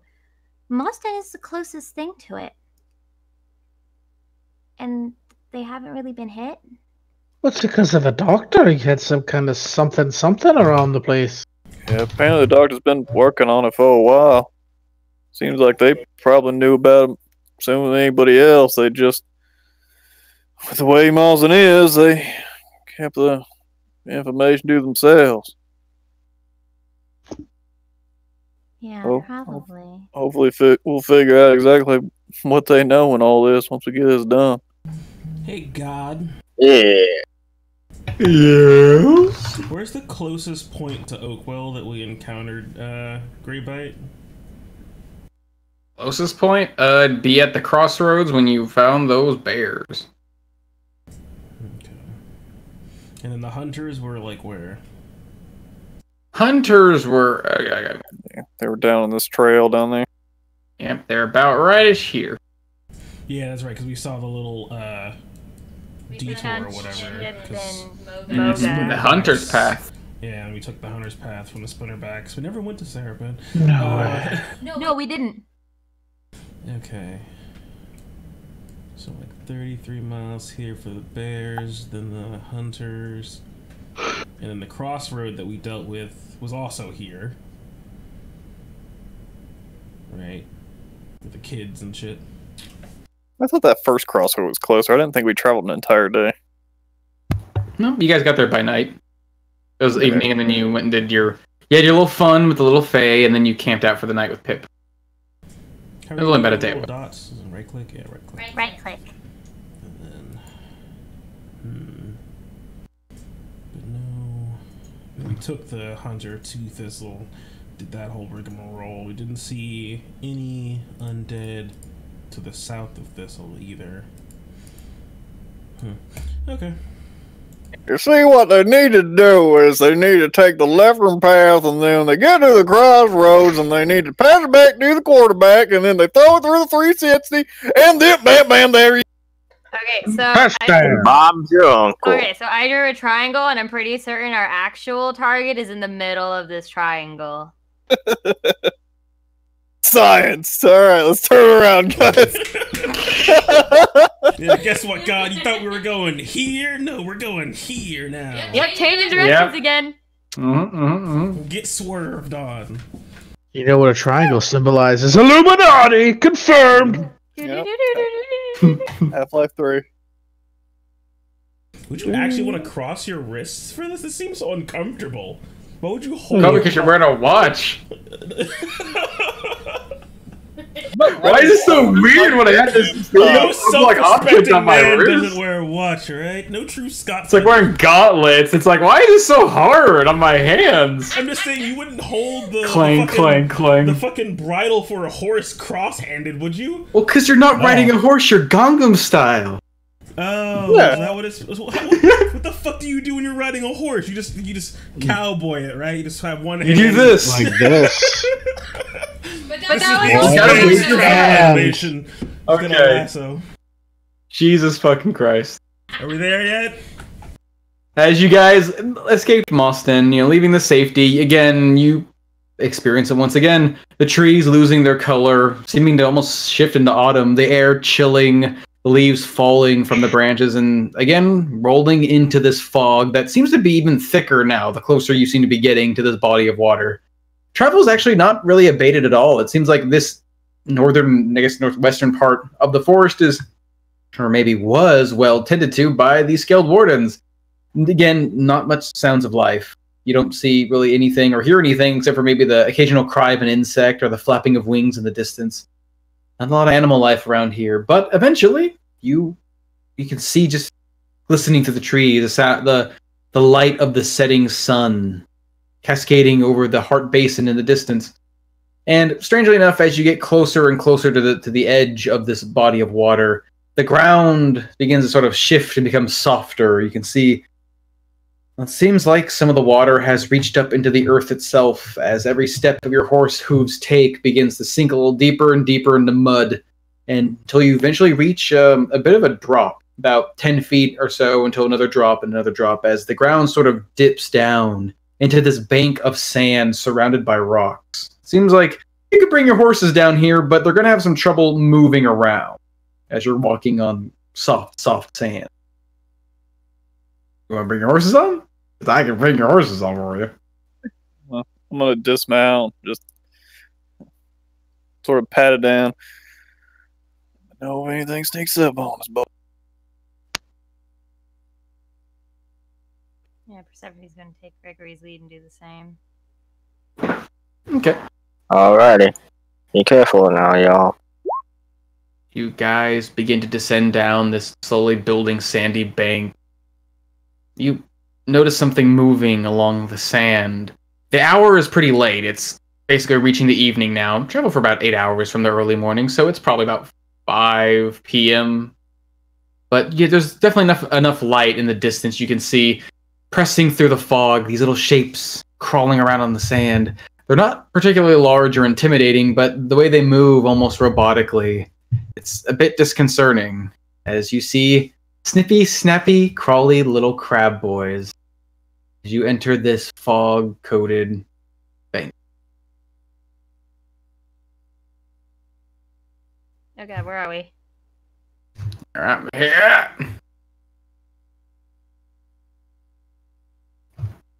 Why can't I Oh. see on mine? Oh, I can't see. There's 2 Persephones. Kill the claw. I had to drag another Persephone because that's why I was like, where are we? Because I see nothing. Look at my screen. I see nothing. Hold on. Did What? you break Try my this. What? There we go. Hold on, wait. So I see these fucking crabs? Yeah, you totally see those crabs. Let's shoot one. Immediately pull out your bow. As easy enough. The arrow just spears into one of these little guys. They just fall over silently. You can see one of their legs sticking up, twitching as they just lay down in the sand. Here come the unending swarm of crabs. Now you've angered. Oh god, it's the link thing. Crabs. You attack Whoa. the one It's chicken. like the trees. It's like with the blights. Clyde cuts down a tree and the blights attack us. He angers the forest, and thus he will anger the sea. Hold on. You gotta be aware of the mud crabs. They're horrid little creatures. Those things are. What? Mud crabs are by rivers, Clyde. These are just lake crabs. Yeah, actually, But- Clyde, you would know what these are. You've been around this, not necessarily the sea, but freshwater enough to actually recognize these little buggers. They're known as silt striders. They're these long-legged little crags that have these little sort of shovel-like feet. Allows them to walk across loose ground like sand with plenty of ease, actually. Wait, And so they're also like, pretty how good big are eating. they? How big are they? They're about from one. I guess if you just measure the radius of their shell, maybe the diameter rather, they're actually about like maybe 10 inches long. So like Oh, they're actually great. pretty rounded big. Let's shoot the other fucking two and go pick them up. Yeah, easily enough. The second one goes down just as easily, spattering in the sand. As you can see, some of its blood. It's actually this sort of dark, almost black, inky color as it just sort of stains the sand. Even though I'm painting them red. Clyde shooting things. I'm getting out my bullseye lantern. I'm gonna start filling it back up. Wait, why are there fucking boats? Maybe Well, there's something the- abandoned here? Just a ship. Yeah, but why are there... Those are boats that you take to shore. Those are boarding boats. And If the it's ship like- came here empty, there shouldn't be any boarding boats on the land. That's a little bit weird. It means something was on the boat, and something that was on the boat came to land. Take out my scepter. What do you see with your special eyes, Luna? I see a ship. I think I see a chest. Oh, that bodes well. Bunch of crabs. That's I don't see anything else other than that. It's just crabs like the ones Clyde's been shooting. They're good eating. Oh, that's good. Gregory, can you Where's- make crabs? Yeah, I could cook us up some crab legs. Let me just turn up my lantern though here. Give me another 60 feet of devil. Sorry to say, the fog's blocking it. Do Yep. it! Everyone's got fog vision right now. You're not the only one.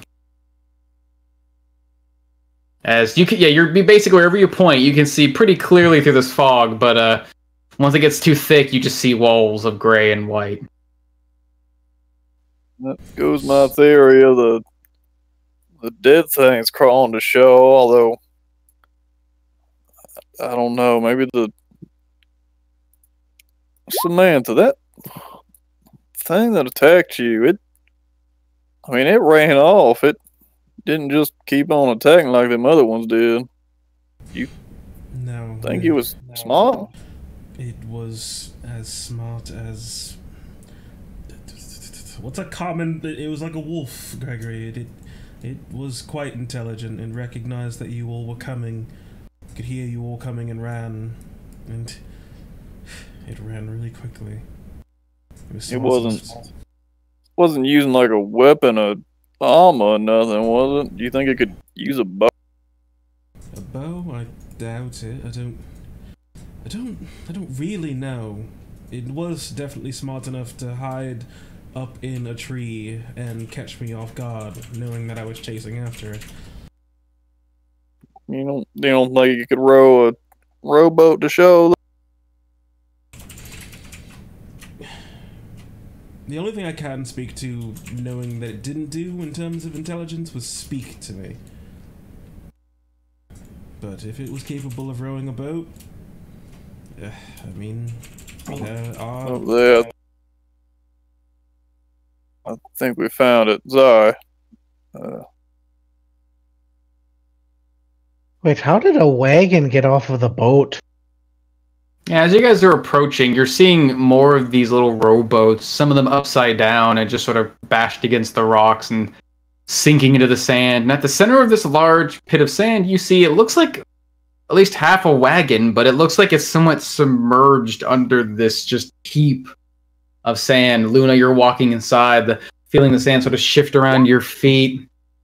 air around here is really soft and malleable. This thing looks like it's... How long would it have been here? Hard to say. And as you're walking, every so often you hear tiny little pokey feet scattering the sand around your feet, and little crabs just walking around. Hmm. I'm gonna investigate the little boats just because, yeah, Clyde mentioned it. It's a little fishy, so she's trying to fishy. Give me an investigation check. Woman, what can I tell from the larger boat? Let's see. Give me an investigation check. Ugh. Do hard to I say. get advantage because I fucking know boats really well? 1 sec, I gotta go through Persephone's thing. Persephone, Okay. you notice around this boat, especially the ones closer to land, there are like little reeds growing around the side of it. Kind of a sign that they've been here for quite a while. Some of these little thin strands sticking straight up, almost like they're dark actually. They almost look like, hard to tell what plant they are. But from what you can tell, these things, well, they look like the same sort of make as this large ship in front of you, but again, they look like they haven't been moved for quite a while. Clyde, you give me an investigation check with advantage. Are you checking out these boats here too? What are you doing? No, I'm looking at the big boat, trying to figure out, like, is it a schooner? Is it a, Sure. what would be its Give me normal purpose? Give me a history. No, give me a straight int check with advantage. I'm just trying to recall because you got It's actually pretty interesting, Clyde.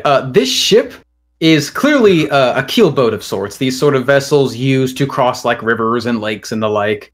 Something that doesn't necessarily require a lot of streamlined performance as you would, because it's a little compact boat meant to cross these little bodies of water. But its design is, to your eye, explicitly elven. It's sleek. Rather than the keel being this large rise at the bottom that gives way to the sort of bulky block-like shape in the middle, like most ships, its rise in the back and it sort of swoops down to this arrow shape. It looks like this thing is meant for speed and efficiency as expected of elven craft, but unfortunately, it looks like this thing's seen better days. The way it's sort of pressed up against the rocks and almost sunken into the sand. It looks like this thing just came head-on collision with the shore itself. Covered in looks to be moss. And it looks like the sails are there, but they're sort of tattered. Not by any, well, as far as you can tell, not by any damage, just looks to be something of just wear and tear over the ages. And as you're looking over how these... the boat's been on land? Sure, with that check, yeah. It looks like the boat would have had to been here for maybe at least like 3 months or so, maybe more. The moss on it definitely gives way that it's been sitting for a while, untended, uncleaned.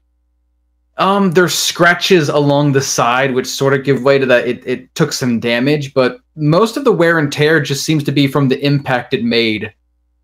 For elven craft, these things are made for longevity, and though it's covered in detritus and moss and other things that give way to how long it's been sitting, nothing really tells you about how old it is simply by the wood. Probably just a component of how long elven craft can last. So probably your answer is maybe about 3 months or so. It's a fucking elvish boat. Mm-hmm. Yeah, you did say it was from Illyria.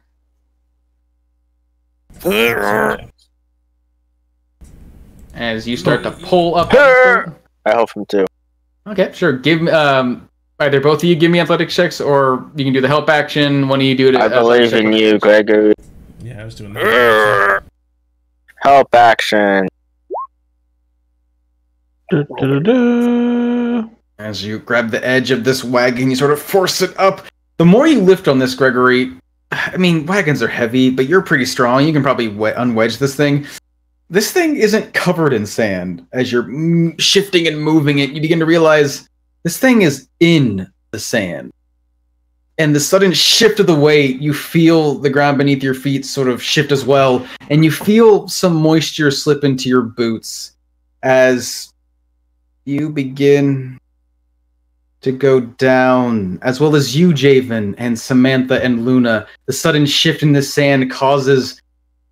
You realize that it's actually pretty wet here, and the disturbance that your weight has pressed, as well as your prying, has sort of given way to the saturated nature of the sand, as you begin to descend, and the sand shit. all around you begins Whoops. to shift. Whoops. As Persephone, the reeds move in front of you, and they look at you. Oh, those aren't reeds. Those are eyes. Guys, I think Is we're in everyone- trouble. Roll me You some. don't say. Fucking knew it. No, not that one. Let's do this.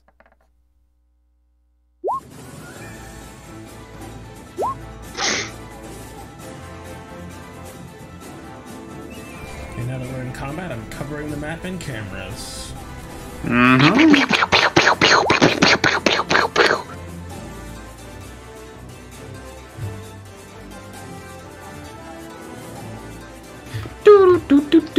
There's a distinct I got feel to Legend of- this that I can't quite place. Legend of Zelda vibes right here is what I'm getting. This. I Yep. was thinking Final Fantasy, but alright. Nope. Could be both. Both. Thinking a storm of light, that's what I'm thinking. Just really nice fantasy video game battle music. Fucking storm. As let's see, He just read Clyde, you were inspecting the boat, but you still are quite surprised. You're looking at this large vessel so much that you don't really realize some of the scattered rowboats around in the sand begin to sort of rise up, and you are surprised. Luna, you're finding your feet getting sort of stuck in this sand. It seems like the sudden shifting of all around you begins to pull you down, and you're a bit surprised as you look up and you see these ships beginning to rise. Samantha, you as well, trying to help Gregory lift this thing out. You're finding yourself suddenly sinking down into the sand, a place you maybe never thought you'd be again, until suddenly more movement around you as sand begins to burst up from these boats. Gregory, you're finding yourself deep in the sand, wedging yourself against this heavy wagon, and again, the sound of this horse moving around you catches you by surprise. Mitty, your nose is to the ground, but you're smelling too much of the water, and it hasn't been given much an order to keep an eye out for creatures. At least you're looking for infected monsters. This is something else. And Persephone, you watch in great surprise as this boat rises up in front of you as you see this massive chitinous body with long legs rise up from beneath it. And it looks like it almost is as if the actual boat itself were acting like a shell. As you realize, standing in front of you, almost directly in front of you, is a crab. Oh, snaps. Krabby They were boats, but they were actually shells. Get tricked. As this thing is going to reach out and try to snap at you with its claw. Shit They're first. so big. No! As goes right over. How do you defend against it? Myrtle, my good old faithful turtle shield. As you catch against this claw, it tries to snap down. You can hear the actual sound of the shell sort of bending against its weight as it comes at you with the other claw. Oh yeah, that one just gets me. Yeah, keeping your shield up and opening you up to your defenses. The other claw comes around and catches you at the midsection, squeezing you for 12 damage. As you are lifted off the ground. And this thing begins to scuttle.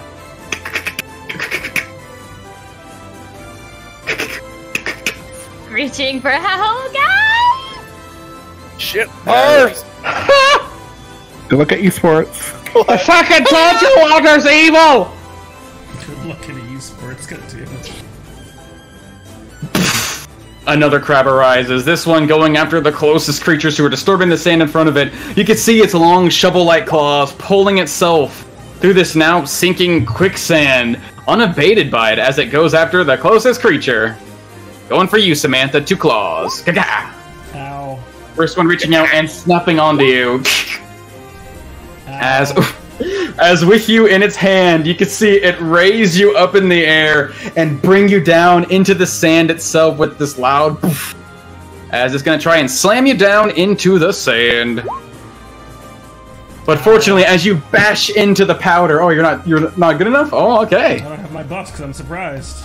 Okay, as it seems like the sand would be soft and malleable, but hitting it with so much force is almost like hitting a brick wall as you take 17 damage.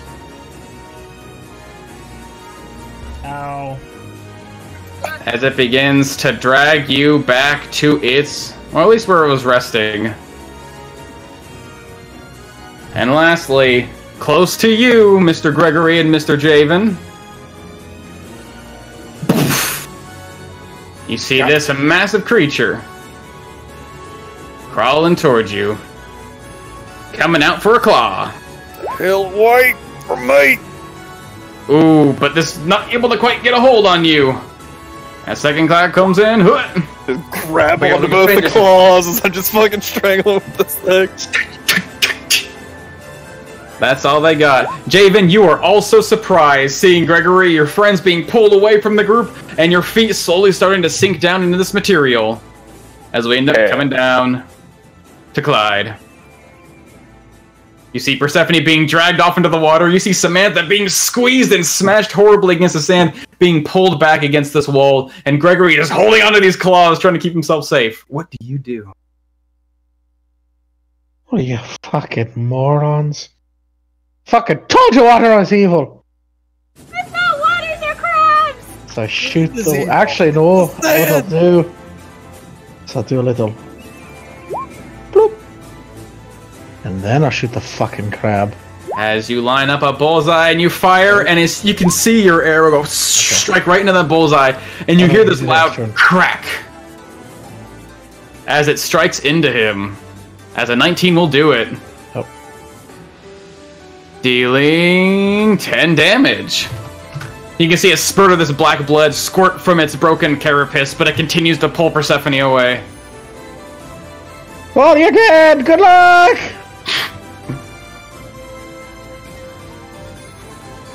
That'll be my turn. Okay. Luna, you find yourself pulling yourself out of this sand. It's almost like difficult terrain of sorts. Give me an athletics check.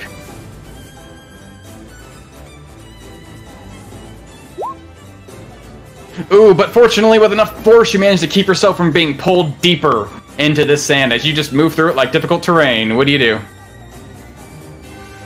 How big is the ship? The ship?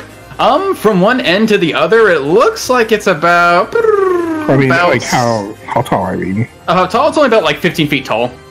Actually, it's 15 feet tall on this... Can you see that? No, I can't. On this end, it's about 10 feet tall over here, and over here it's only about 5 feet tall. It's almost like this streamlined, like, arrow shape.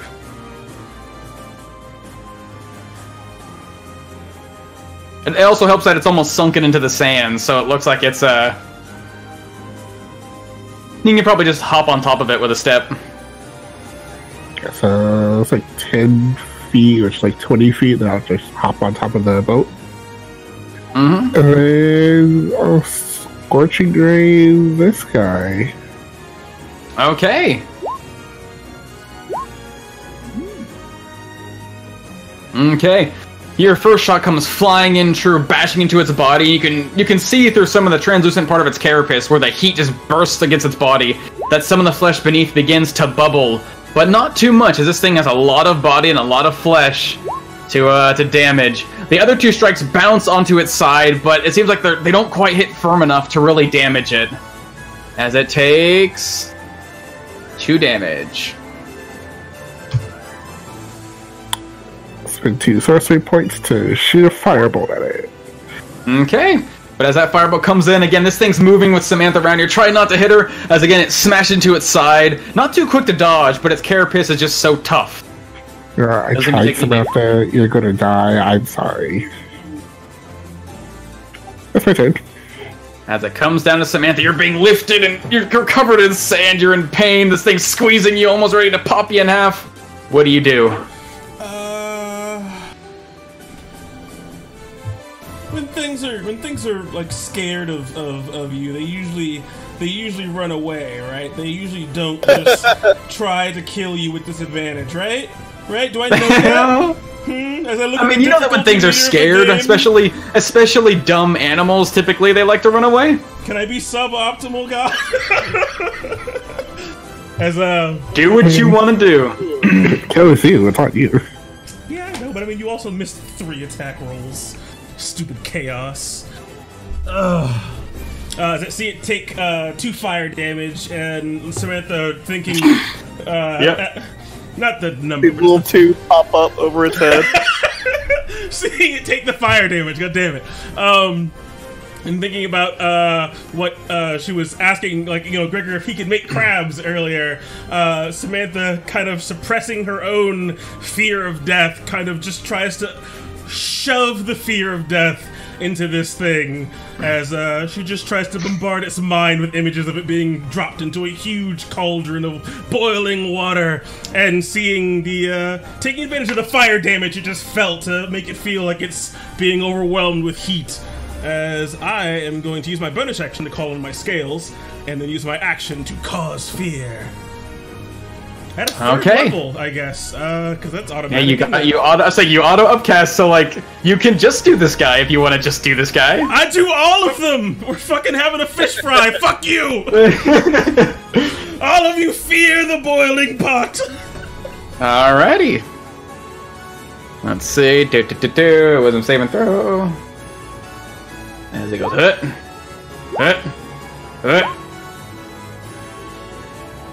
What's your spell save, baby? Obviously the one in front of me, 16. Okay. Actually, going in that order, the two who don't seem to be paying you too much mind, the magic rolls over them, but they don't seem to care too much. They have their own creatures to abate. But the one that's fixing you in its sights, the one holding you in his grasp, you can see suddenly, though there's no real expression in a crab's little, what you would call a face, you can feel the grasp on you slightly loosen, and it sort of shivers and stutters. Because it seems like it's taken effect. Oh no! I brace myself to die. Brace myself to die. That's all I got. Okay. Gregory. I'm being able to see shit right now because I just give me an athletics spotlight thing on myself. Try to wiggle myself out of the.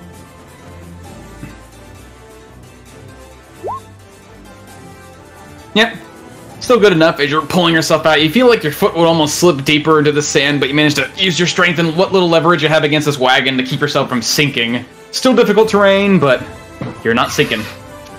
Fucking trying to grapple these claws and I don't even see the body of it. I just see these claws coming out of the darkness as I'm holding them.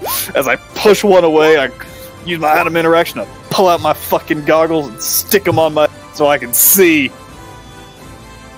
As green lights your eyes and you see, oh god, that's a 20-foot tall crab. What the hell? Shit. As I will. Don't have my another item interaction to get my sword. As I am just going to look over around myself, trying to get an idea what the fuck is going on, and see Samantha in a bad way. Shit. As I am just gonna try to throw haymakers into this dude's face, doing some unarmed strikes.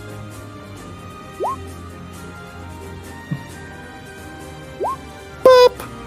I don't know if I should have blessed or sacred weapon on, but 21. No, but a 21 will definitely connect as your fist cracks into its carapace and you can hear the material beneath the weight of your punch. Do that guaranteed 6 damage.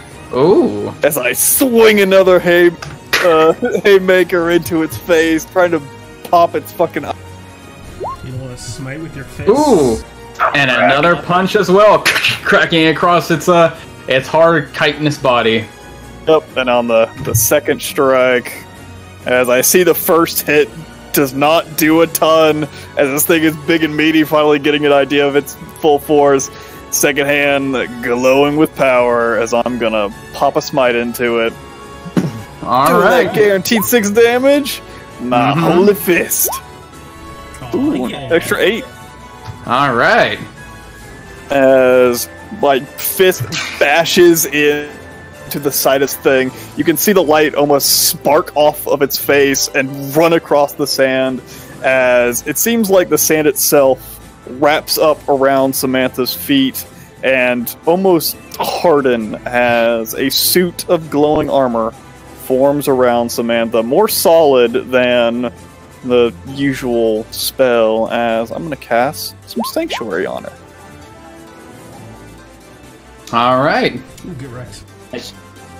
You feel this glowing sand surround you for a moment as... It's hard to say what it really feels like. You feel protected, guided. You just feel Gregory's presence around you and that sense of you're being guarded. Even though he's over there punching a crab.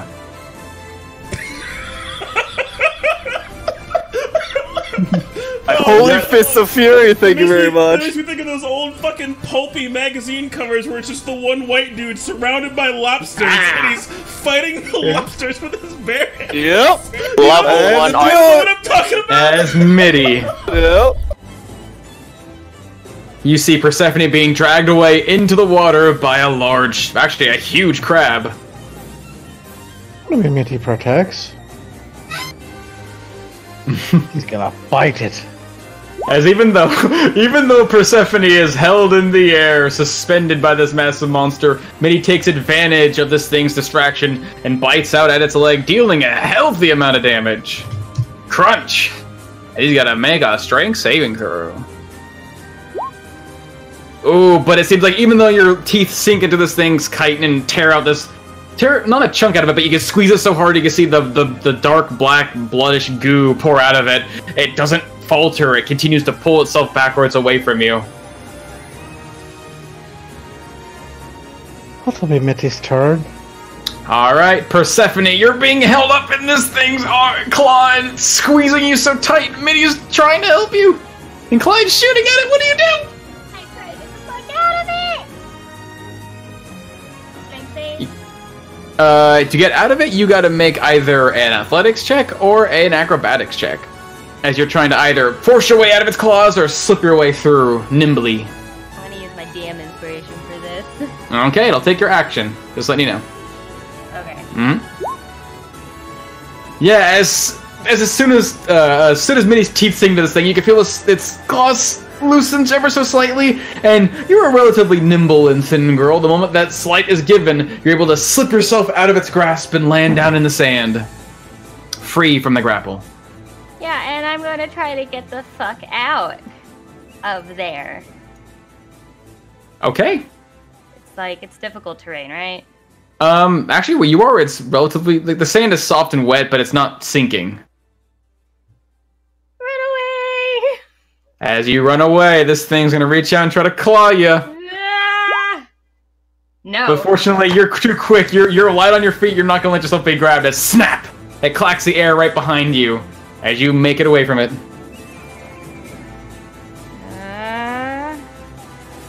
I went a lot better than I thought it was going to. I'm gonna put myself a little more distant away, so right about here from that fucker, and that's my turn. Okay. As with its prey now gone, snapping at him in a failed attempt to grasp it, this creature's gonna turn now to the only one standing before it.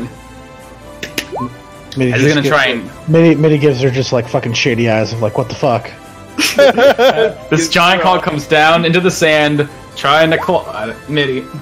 Oof, and it seems bringing down. As Mitty's giving the death eyes to Persephone, the sand around him explodes as this large claw descends upon him, dealing 10 bludgeoning damage.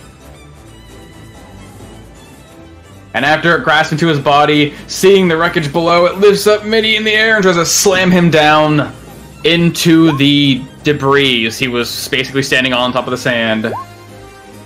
Oof. Yep. Bashing him down into the sand, dealing 16 damage. You can hear the sound of wood splintering.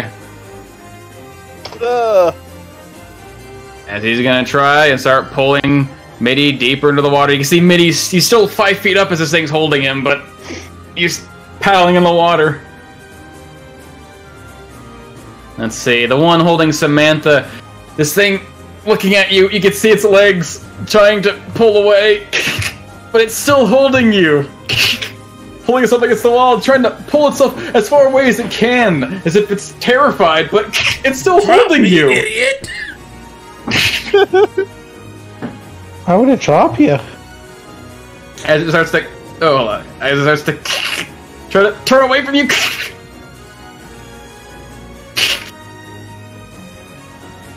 As it continues to hold on to you, as crabs are not very smart creatures and they rely mostly on instinct, but it doesn't try to attack you, it's just trying to get the hell away from you!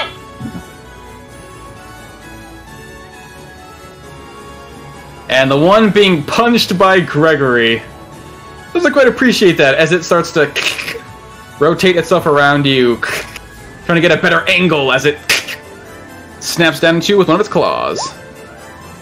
Just fucking hold one claw closed. The other one comes around tries to grasp you by the legs as you're reaching up as it's gonna try and clock you. Oof, but nope. You're not allowing this thing to touch you. That's true. Gotta get a save. Good old-fashioned fisticuffs. Crab's still scared. Bubble, That's all it does. In trouble. Javen, give me an athletics check. Can it be acrobatics? In this, no. Basically, you're already sinking in the sand. It's a matter of pulling yourself from it. But yeah, you're still pretty strong. Even in your age, you're able to pull yourself out. The ground around you is still difficult terrain, but you are not sinking. What do you do, Dragon Man?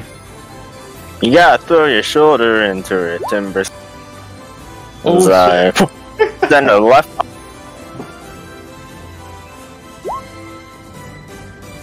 Ooh, and that left punch will connect.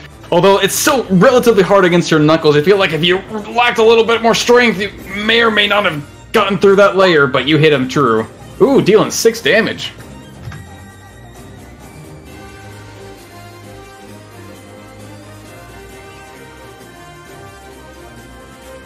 Use that body weight of yours.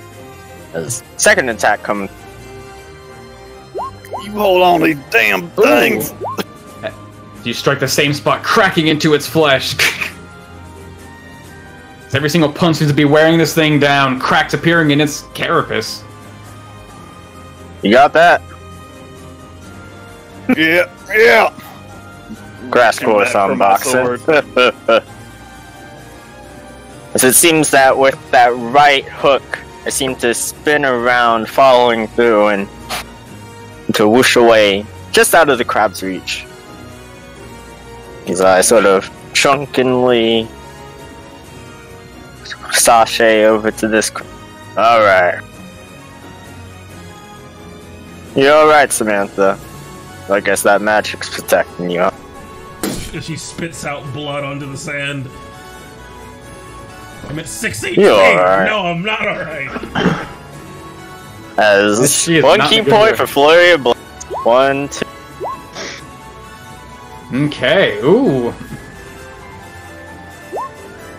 You're 6 out of 10? That sounds pretty good. Yeah. As your first strike, the opening one, trying to catch onto this creature, you deal a pretty good amount of damage, cracking into its side, catching it unaware. But your second strike, as you turn to punch it again, its body turns away as it's continuing to rotate with Samantha stuck in its claw, and manages to just step around your blow. Go on then. That'll be my turn. Okay. Clyde, you see, Minnie managed to do his job and protect Persephone, but now it's being grasped by this crab and dragged into the water. What do you do? Fucking stupid fucking crab. As I shoot at it. Ooh. Mm-hmm. Fucking bite him! Mitty's gonna bite. Ooh. Alright, let's see. Ooh, okay.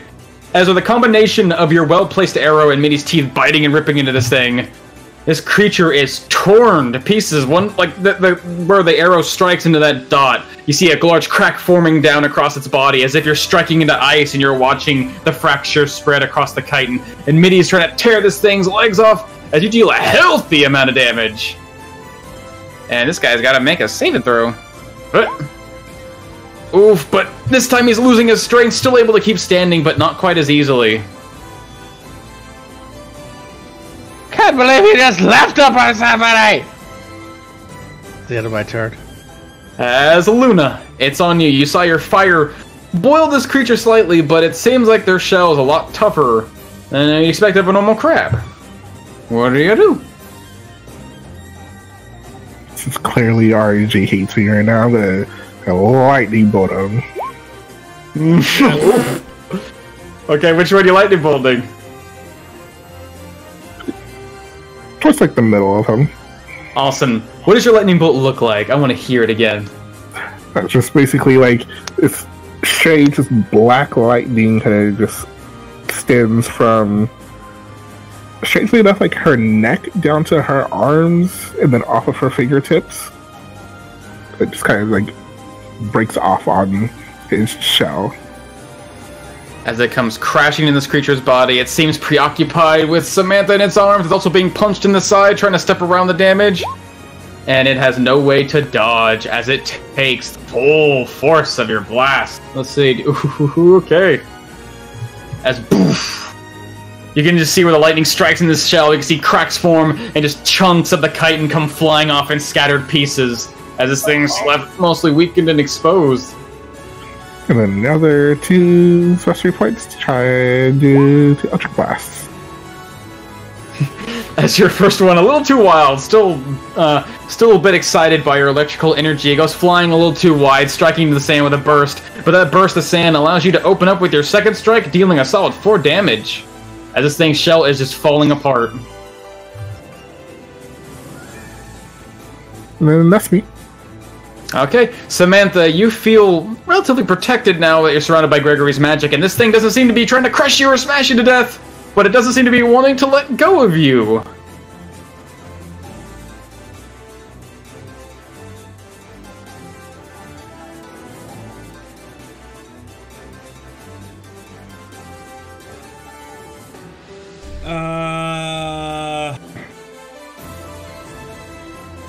Yeah, it doesn't, does it?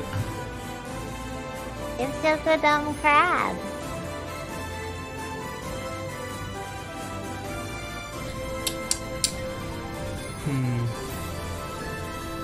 Yeah, fuck it. Let's gonna go ahead and just form just a big old hammer and try to smack it.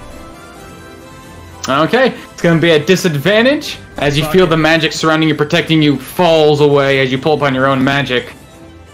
Yeah, one more time. Let's get that attack roll with disadvantage. I guess both those attack rolls with disadvantage if you're smashing this guy. Crab mallet. Ooh, as your first one wild with just fury and frustration, you reel back and just bring it down, and it connects soundly. Dealing 6 damage. Boof. But your second one, as you're coming around to swing, it goes way too wide, and a little too, maybe too much fury put into it. It ends up crashing into this wall as you see some of the rocks fall into pieces and scatter near its feet. Why didn't I take Misty Step? Alright, I'm done. Alrighty.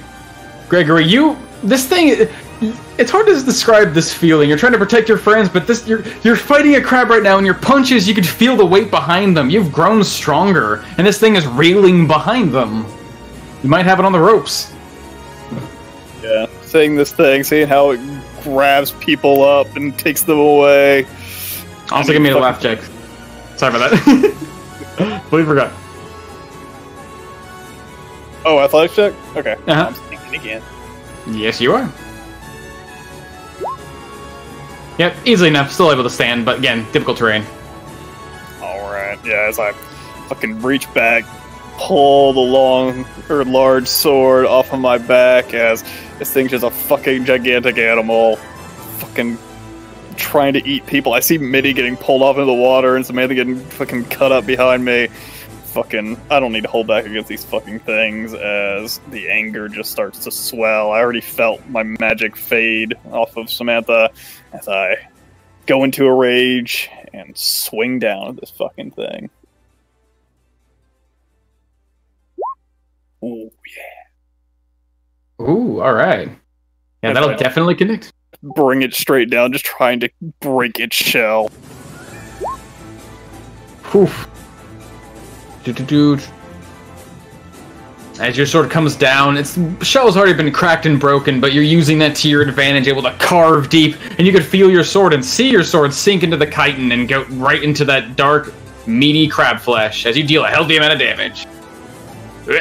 As I just try to flatten the sword out and just shove it home into this thing's mouth, into the midst of it, and knowing that nothing but just a full strike is going to take this thing down, I'm swinging Great Weapon Master, just putting all the force I can.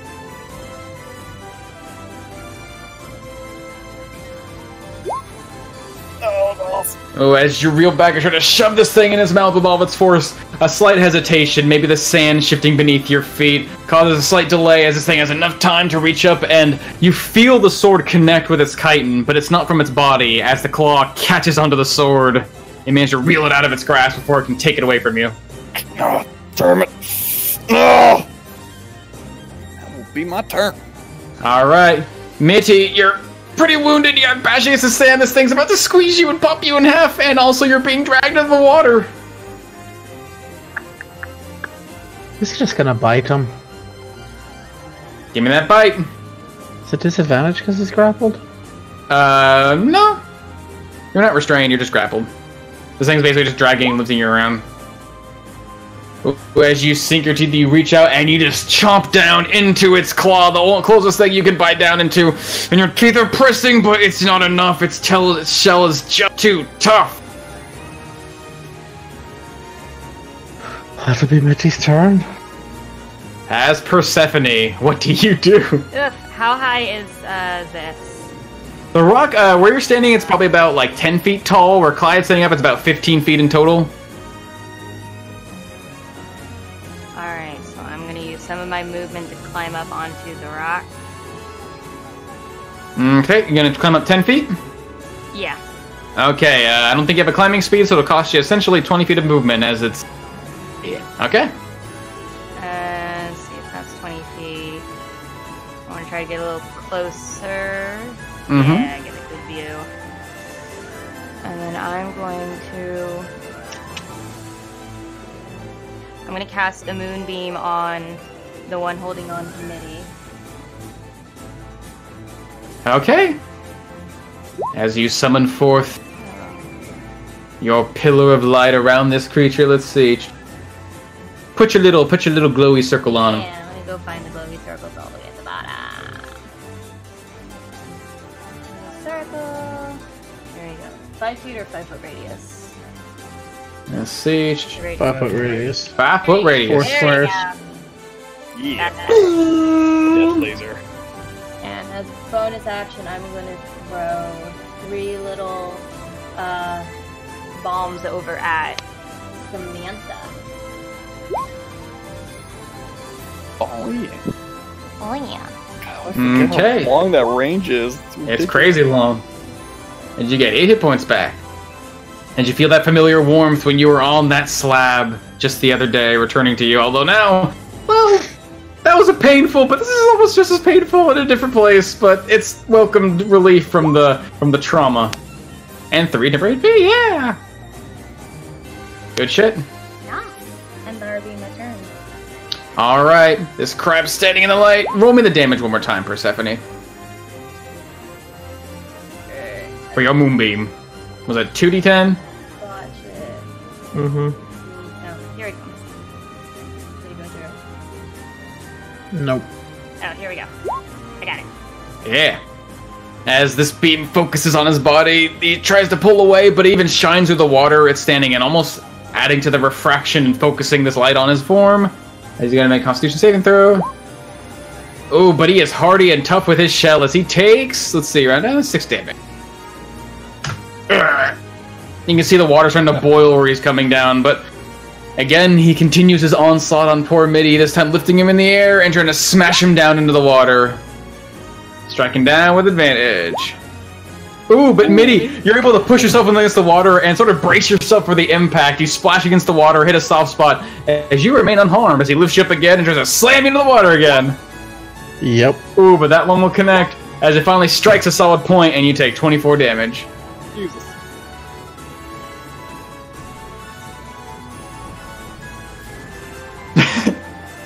How much total health does Mitty have, Clyde? It's close. As you hear this loud crack with the splash of the water as Mitty goes limp in this crab's claws. And it continues to until you see just the edge of Mitty's fur on the top of the water before being descended down as he is now 5 feet underwater. Back. Oh shit, now I know why the wardens didn't make it back. These fucking crabs, man. These are top tier crabs. These are crab commandos. Big crab. The best crabs. We thought this was Skyrim crabs. Nah. This is the fucking Final Fantasy fucking crab boss. As it comes down to Javen. Hiya! One You fun. right, Oldman? I'm good. You As you're good? striking into the crab holding on to Samantha? Alright, as you reel back your fisting, strike into it, you can hear the chitin give as you punch this creature. Give me that damage. Punch. Yeah! And then another punch. Oh no. Ooh, this one goes a little Hang too on. wide again. Its legs are moving all around, and it steps into the sand next to you and almost takes off your, throws off your footing, but you manage to keep yourself stable. The blow doesn't land, but you're not falling over. What else are we gonna do? Yeah, I'm sure it's fine. 2 more punches. I'm gonna try to take this thing out while I can, because Samantha does not look hot. Oh, whoops. Oh, Wow, I'm dumb. Wow, that's a little insulting. Well, yeah. Give me 2 punches. I did. My point damage, because actually, first one strikes true, you hear the crack beneath your knuckles, but then the weight gives, and you feel some leaking as you try to punch again. Your knuckles slide just off the edge, not quite enough to break through its shell, but enough to harm it. As you take only 6 damage, yeah. As it seems like it's standing on its last leg, its movements are sluggish. I completely forgot to make these guys attack, so I'm making them attack. I got you focused on MIDI. So is that your turn, Javen? Yep. Oh, yeah, you just kind of skip everybody else, didn't you? I know. I was like, oh. I forgot let's they see. were all the same initiative. So Yeah, just Yeah, like, me too. Alright, I'll have a turn with it. Yep. As these creatures, let's see, the one. Do you As guys do being quick- damaged on all sides, this one hold on to you, Samantha, just lifts you up and then just sort of drops you onto the ground, although it does so with disadvantage. Actually, that's so normal. Because it normally has advantage if it's grappling you. Okay, I can't apply double disadvantage. Yep. God damn it. Well, fuck And it's just- it. it I'm basically gonna tries use to it, throw you. So I'm gonna use my reaction anyway, and my snake's gonna fucking bite it. Give me a con save. I don't give a fuck. Ooh, alright. Bite that motherfucker. As it throws you to the ground, you land at the spatter on the sand, but you're not harmed. You're just hitting the ground rather roughly as the snake reaches out and tries to bite it. But the teeth catch into the chitin. Not really teeth made to bite through giant crabs, but They can do they got some strength behind them. As this thing's gonna try and pull itself away. Skittering, skittering, skittering, skittering. Oh god, Where is it? Oh god, stop it! Pulls up just out of your range, Javen, if you want to try and kick it. I'll kick it. Kick it! Back. Yeah, back. Ooh, and it seems like in its distraction, you managed to strike it true. Give me that damage. 7, nice. As you strike it at one's legs, you can actually feel it hit so soundly that part of its bottom, like shovel-like claws, actually breaks off beneath your foot and almost stumbles to the ground before it rights itself, as it is literally on its last legs. As Gregory, this thing's gonna try and keep clawing down at you, continuing to rotate itself around you, trying to find an opening. Trying to hold it back with my sword. Ooh, I'll certainly connect. Reaches out and catches you, finally finding an opening after catching onto your sword with one claw. Reaches out with the other to snap you around the waist, doing 12 damage or half to 6 as you are raging. But as you are grasping its claws, once I make that angle right, it's going to lift you up and slam you down right on top of the wagon, trying to crack you open. Little advantage. That'll get me As through. it bashes you down for 22 damage. As you really hit the solid part of that wagon. Son of a bitch. Alright. As we come back to Clyde, seeing Mitty unconscious, falling down to the water, the large hulking form of this crab slowly descending. I look back at Persephone. I'm like, this is all your fucking fault! As Clyde jumps into the fucking water, crying the entire fucking time. You can't see the tears because he's so wet now. with the bow going behind him, and he swims down and fucking cuts this thing. Alright, give me that attack roll. Ooh, as your sword, it's just a sword in your hand, it's no arrow, you can't find that crack, but then you find that glowing spot, Clyde, that weak point, and you drive it home, How do you want to kill this thing? Oh yeah. So we're just gonna fucking like swim down and just fucking like right over its head, just fucking stab into it, screaming the whole time I'm underwater. As you stab down, the water all around you fills with this black inky blood as the crab's body twitches with your sword and then goes limp as its claw opens and Mitty starts to float up to the surface of the water.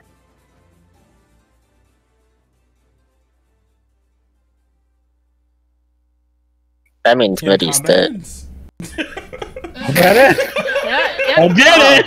I get the Okay. king crab. Okay. But no, they just began. Okay. Anything you want to do, Clyde? I don't fucking care if Persephone kills me, as I'll swim next to Mitty. Ooh, well, let's I check that take spell. damage. Ooh. As you swim, oh god, okay. As you swim into the glowing beam of light, that still persists. It's a wisdom save, right? It's a constitution save. As you're I basically. can drop can. concentration whenever I want. Yeah, I'm- yeah, I'm- no, I'm- as soon as Clyde goes in, it goes down. Okay, the concentration drops. As you're swimming towards Mitty, you see the light glittering all around Mitty, getting ready to burn and boil the water. Fade. So I use my item interaction, pull that. You stab Yep. with your action. Yeah, I can't feed him a berry, that's an action. Okay. That'll be my turn. Hugging is a free action. No, that's a grapple. As a Luna. You see the crab you were firing at is now retreating. Its body is heavily damaged from your lightning blast, and with Javen kicking at it and Samantha smashing it with a giant eldritch mallet, looks like it's on its last legs. What do you want to do? Let's see. I'll go like right here. Can I like just jump off? Yeah, you're jumping off. You know what? It would be about 10 feet high, but the ground beneath you is soft sand. I'd probably cancel that out. I'll jump off of it. Okay, let's see if I can thread the needle. Ooh, okay. Alrighty, that's gonna be interesting. It's funny because as God. you moved the crab, I thought you did a good job of avoiding the fireball. But if you have fireball and lightning bolt, you can't dodge them both. Nope. Okay. Why would you choose the 40-foot one? That's 100 feet. There you I go. don't really need to see all of it. Yeah, but you gotta kill the little He's child. pulling that's, out like, his giant watching the ruler battle and 60 feet measuring. the Like, other okay, way. Javen, can you stand like over here? And Gregory, can you like step like one little skosh over there so I don't fry your brains out? He's got it. Yeah, glad. Fine. If they die, they die. That he threw me on. Alright, boy. As I would say, with your passively high investigation, able to discern your surroundings and just sort of pick up on the slightest details and measure just precisely enough, you're able to see the perfect little thread in the needle you're lightning as your dark lightning crackles from your neck down to your chest, to your shoulders, to your hands, to your fingertips, and poof, extends outward as they gotta try and dodge. Guess what? They're not very good at it. Let's see.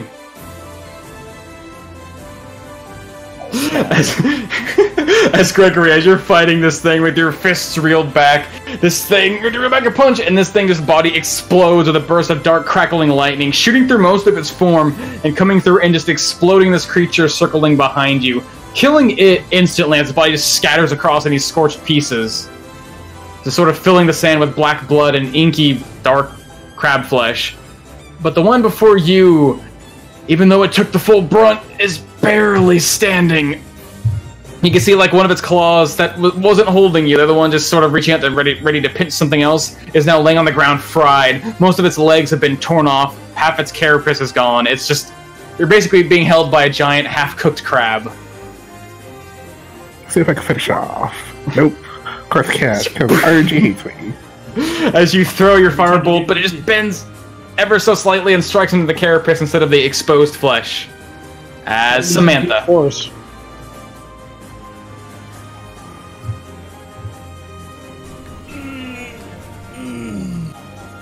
Normally I'd let you have it, but I was at 6 health. I'm gonna take one. I had a shit time this fight. As just this massive green cobra just forms around Samantha and just strikes out from her and just tackles into this thing and explodes. As I'm just The 2 misses. Damn it! Oh. Fuck that. Nope. Poison fireball. Eat it. Die. Die. Crab's immune to poison. It's Where are you shooting at? Where's my little 15-foot circle? Green circle. 15-foot radius.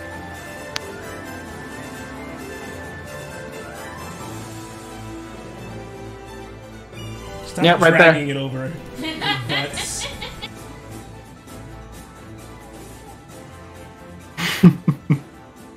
Yeah. People That was my around me, chance. God. As you throw your serpent behind it, and how do you just want to kill it? I don't think you can do more than 2. Can you do more than 2 damage? I think you There would our fucking with a crap 24. fry. He does have super advantage. Tainted the meat. Okay, how do you want to kill this thing? It was also blown through with a giant lightning bolt, Clyde. Yeah. That's called preheating. Oh, it just gets fucking tackled by the cobra, and it just it falls over, dropping Gregory very, very softly into the sand as it just kind of it does like the spider thing. It does the spider thing.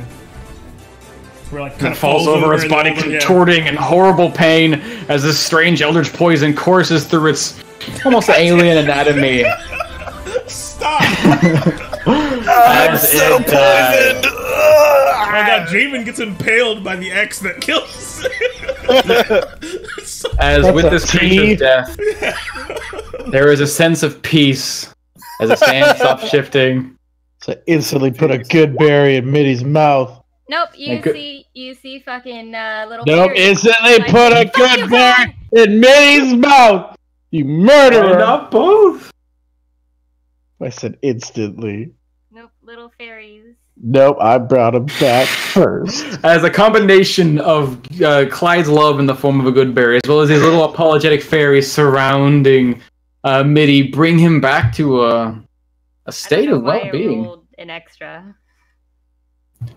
As I'll simply just floating to use the it. surface, as you're feeding him, Clyde, he eats the berry, and then suddenly water comes out of his throat. As you can see, his wounds, the cracking of his bones in his body suddenly fix themselves as these little dancing fae around him seem to mend the outer damage as you brought him back to consciousness. He's alive, he's well, but a bit damaged. Come on, you fucking dog, you crazy bastard. Samantha just kind of falls over face forward into the sand. Oh shit! Samantha, you all right over? I'll be fine. Yeah, Don't you- freak out. I'm just, all of my ribs are broken and my lungs are collapsing, and it's just awful. Randy, give me an athletics check. Time to go I'm not visit moving. that doctor again. You're not. Give me an athletics check. Anyway. You say you fell down the sand. Give me an athletics check. All right. Well, okay. God damn it.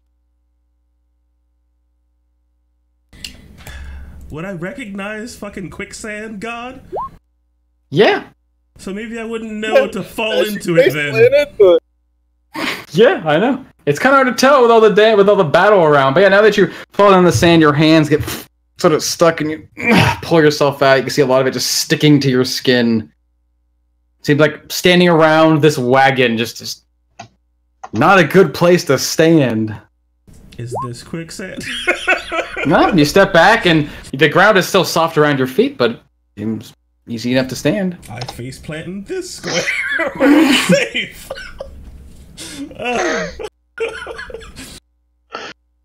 And Gregory and Javen, the longer you're staying here, even your slight movements, just Yeah, I'm just trying to Yeah. trudge over to where this wood is off to the side. mm-hmm. Yeah, I'm trying to get out of the quicksand. Just like. Yeah, easily enough. Once you make it there, Javen, you can feel like one foot stuck in the sand, and other part starts to finally catch onto something solid, and you pull yourself free. There we go. Danger square. swallow my pills to get more sorcery points. What? Just taking that thing and just changing it and changing it. I pull out my needle and inject it into my veins. No, I swallowed it. The same thing I did last time. And I know, I'm just saying, your pills, though. I get you. You take your small umbral pearl and you plop it into your mouth, and you feel this rush of energy throughout you as you replenish what you once have. Please, I hope there's a ton of gold in here. It's kind of like over into the chest. Yep. Standing on top of the chest is a vicious guard, this tiny little crab. Scepter. Easy enough to spatter it across the top. You just see this black blood, well, this bright white meat scatters across this already worn chest. You can see as it rests on the ground, almost halfway buried in sand. The wood's already been damaged enough, probably by some sort of trauma, that you can see gold pieces leaking out of it. It's like it was someone's hoard, but it's seen better days. Oh, I was expecting Ryan to pop in somehow. Said the H word. Hey guys. I'm guest starring. He's the one-off character, Saunder. The tiny little snippy crab. He's like, "Hello, are you here to take my horn?" I write it in my ledger with little crab arms. Everybody all right? Clyde, Purse, you all right over there? I'm fine! Sorry, Mitty, I'm sorry. She's just like giving Mitty like the biggest of hugs Nope, and just petting him nope. and petting him. No! Tears just streaming down her face. It's all your fault! It seems that we found out what happened to the crew, huh? This is what we think happened to them. I'm not certain. Good on that enough one. bet as any.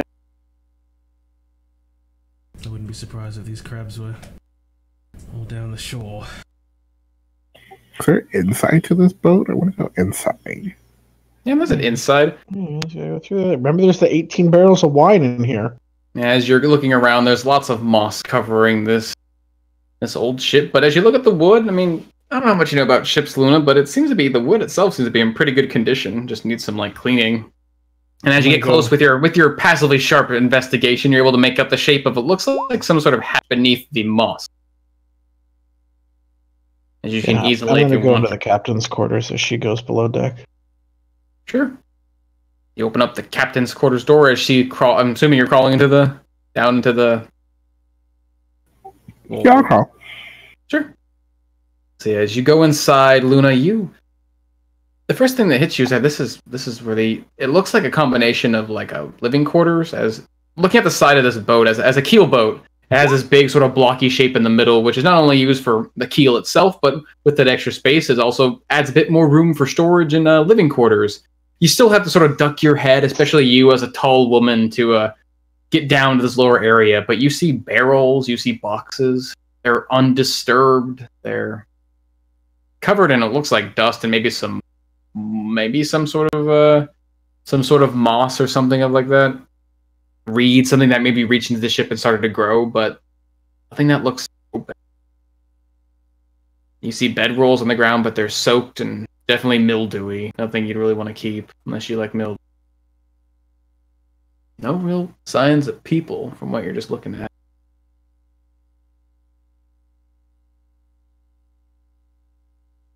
Anything in particular you're looking for, or you're just looking around? I'm just looking around. Is there like items other than like the bedrolls, like clothing or personal items? You do see various bags scattered here and there, maybe like backpack satchels that you'd expect to belong to someone who maybe owns one of these bedrolls, but as you open them up and go through them, you sort of see the same thing you saw on these now lost beds. They're all sort of soaked and have that really strong, this has been in the water for a while kind of smell. You do notice some little personal things here and there. You notice like a letter that the words on it seem to be smudged. The ink has been soaked in water, but it looks like something of a letter never sent. The clothing itself is distinctly elven. Common in use, but definitely sleek and stylish for what you know the Illyrians typically wear. But as far as anything personal or defining, it looks nothing really stands out. Seems like it's just sort of the commons area of the ship. If I could go deeper, I will. Sure.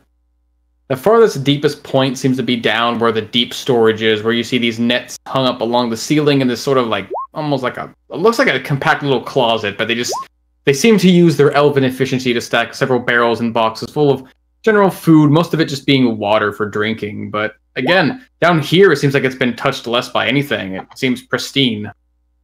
Looks like they've never been opened.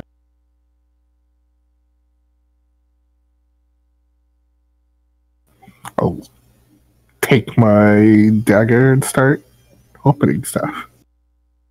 Okay, and as you're carving and opening things, Clyde, you enter the captain's chamber, located in the back of the ship on the highest rise, and this place is kind of in a bad state. You see, in the middle of this room, there's a sort of a table with, it looks like there would have been a map scrolled out, but all you see now are soaked parchments.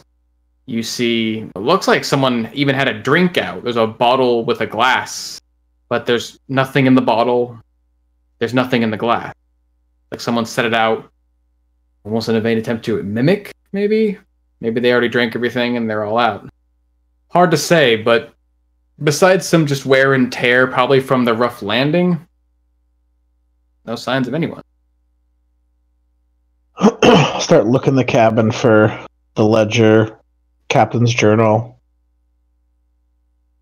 Okay. So there's got to be some other documentation in here. Mm-hmm. Give me an investigation check. Boy.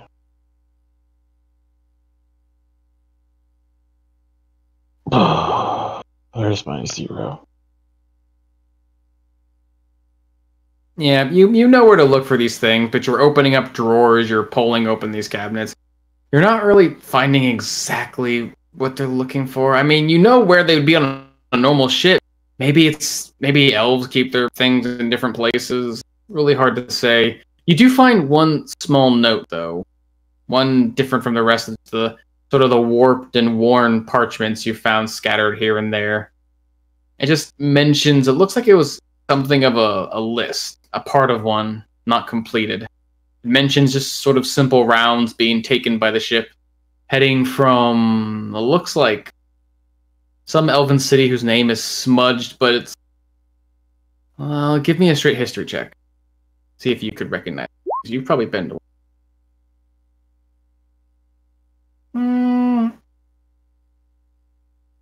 What?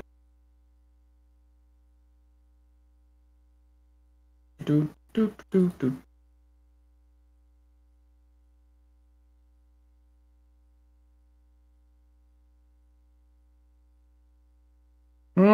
It's the name of it. There's several ports on the western end of the Heart base, but you can't quite just make out a discernible name from it. But you do make out enough from the note to sort of gauge the direction these guys may have been going in. It seemed like they were just simply crossing from one end of the basin to the other, maybe making some stops along the island chains to resupply or just rest, giving some space from the boat. Looked like one of the last places they were visiting was, well, it's incomplete. It's just written as, at least in Elvish, STRO. About all is written. I mean, I fucking obviously know that's trauma. My 17 wisdom tells me that. Finally using it for something, huh? Wow. Now it's there. Wow. Wow. Bird. Crushed. Ooh, Absolutely, I felt that one. Is there a way, like, I would assume, right, like, being on a boat, we've dealt with fucking wet documents before. There's got to be a way that, like, I can, take them and dry them out. Normally you can. Basically, it's mostly a matter of taking time to sort of interpret what was written, sort of just like looking at it and understanding it. But most of it comes down to if this is written in ink and it's been soaked for a while, sometimes the parchment containing that ink will desaturate itself from the chemical and it'll just sort of spread. It's like someone just taking paint on a piece of paper and just watching it get wet and it sort of spreads all over. You can't really tell the brush strokes, but it's going to take some time just reading the actual smudgings to sort of guess what it means. Fortunately, you can read Elven, so you'd probably be a pretty good asset. Actually, no. Can you read Elven? Yeah, I could fucking read Elvish. Okay, yeah, so you could probably be an asset in that. I'll just start studying it and reading it. Okay, as Luna. You're popping open these boxes, you're looking around inside this ship, and as you take your dagger, was it? Mm-hmm. And sort of wedging it, trying to open one of these boxes. You find just piles and piles of what looks to be clothing. It just looks like simple shipments of clothes. Elven fashion, as it were. But they're completely untouched. Pretty well, like everything else around this area, just everything but this deepest part of the ship seems to have been touched by some sort of age, some sort of weathering, but not this box. You just see piles of looks like shirts, pants, some looks like one like a formal dress maybe, all very nice, but untouched. Is that in all the boxes? It's in basically the one you're opening. You're sort of going through some of the supplies, and then you pull back some of the clothing and, oh. There is a large, dense black bag in the middle of this box, surrounded by clothing. It does not look like clothing. What's in the bag? What's in the box? Seems to have this drawstring to it. You pry it open, look inside, and you just see a big mound of this white, slightly pinkish powder. It's coarse. It's almost like gravel inside. It sort of rattles and shakes, but there's a lot of it. It's almost like this large, like head-sized bag. Maybe you have about 5 pounds of it just in your hands. Would I know what this is? Roll me a history check.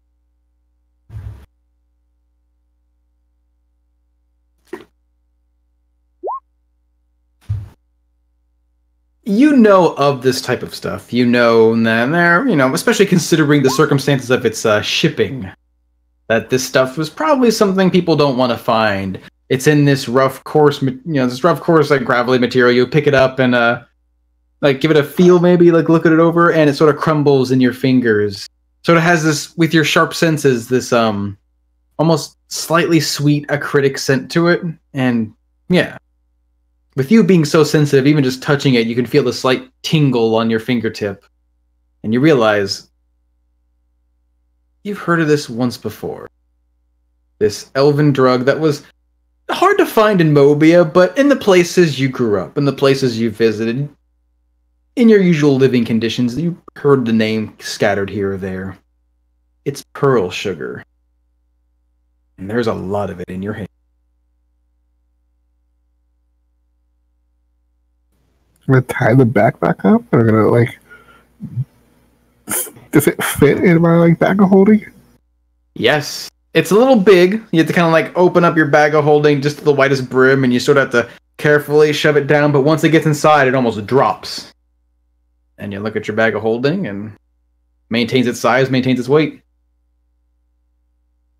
So yeah, I'll go through the other boxes to see if they also have the same bag. Yep, going through the other boxes. Takes some time, though. You took a little while to open up one box, and then you gotta move this heavy thing full of clothes to get to the next one. There's about 4 in total. But it's gonna take some time to get through all of that.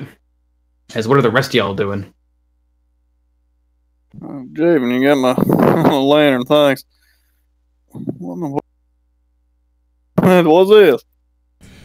It's a chest of gold and presumably other coinage, but mostly gold. I'm just sorting it out and shoving it into the bag to count later. It's a lot of it. Looks like the chest is broken open in a few places, otherwise I'd just use the chest. This, I don't really know if this is it. I mean, town master said people came back. They just didn't know what happened here. I mean, unless you think this chest came here afterwards, somebody else brought it in. It wasn't part of the boat. It could have been someone's stash. It's pretty close to some bushes and stuff, it looks like. Maybe it was hidden. Maybe erosion or something has kind of washed that away. I'm not entirely certain what's happened here. Maybe the people on the boat have a better idea.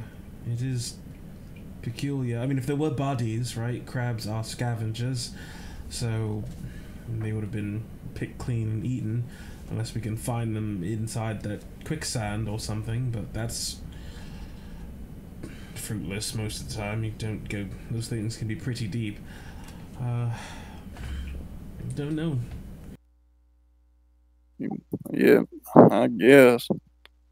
This stuff was covered up or so. Doing something that's probably too high for my own wisdom for this character. I look at the rock wall next to me. See if there's coloration of water on it. Coloration of water? Give me an investigate. You think the tide rises high up here? No, maybe just a storm or something. Whatever, maybe wash this boat ashore. I don't think it was supposed to be here, because it's not... The fog's pretty thick around here. Probably lost his way on this course, no? No lighthouse. Thinking if the water came up high here or something, maybe when other people came here to check, they saw the high tide and didn't see nothing. Weren't able to... Yeah. I don't know. I assumed if they were able to come here and leave, they either... One, came here, saw the crabs, and got the hell out. Or two, they already checked the place and either didn't get attacked by these crabs and they came after whatever did this to the boat, or I don't know. They just didn't see the crabs, and if they didn't see the crabs and they were able to check out this place, why leave these things here? Now, Gregory, you would notice that as you're looking at the walls, you've lived your life mostly in Oakwell. The Heart Basin is sort of... I don't probably know anything about tide, so that's probably way out of character for me. The Heart Basin is probably the closest body of water you'd probably know, maybe even ever seen in your travels, maybe even haven't seen it yet. But as you're looking at this wall, you do notice that it doesn't come up at a straight, flat face. It sort of slopes it down at an angle, and you can see the closer where the ground gets to the sand, the more granular it becomes, the more broken up, and looks like it's eroded. Probably learned a little bit of something about erosion, learning about metallurgy and how to treat stone. You have a giant stone hammer, you had to keep it in good shape, so you had to learn that no stone can break down when it's too wet. And it kind of looks like that's the way it is, especially considering the rock formations all around you, the way they sort of steep up in these large rises. It seems that maybe you don't know when exactly, you don't know exactly how high it goes, but yeah. There's a tide that probably comes in here, and if it's enough to maybe cover these rocks, or this ledge, it'd probably be enough to cover the ship. Might also explain why there's all these other fucking boats everywhere.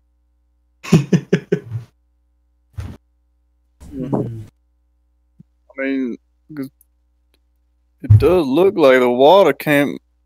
Maybe that also means why these boats are here and everything. They just sort of drifted off the boat when the tide came in. Although it's sort of weird that they haven't just drifted off. But I don't know. I just... Going back and saying there was some big old crabs that ate everybody. I don't know. It seems a little easy. Crashed. Uh-oh. Yeah, that does seem rather unlikely. I don't think he'll believe that in a heartbeat. There weren't a single survivor. Just nobody was able to make it to Marston and said, hey, we got attacked by big old crab. Nobody came here before us that he sent and saw the big old crabs. I feel like we're missing. Well, that something may very well be on the boat, Gregory, as I try to shovel. I just kind of pick up the chest and try to shake the last of the gold into the satchel. We're watching this massive gold pieces just pouring out into the satchel. It seems like the entire thing is just gold. Fortunately. Another bullshit question that I'm just poking at the DM now. Do lakes have tides?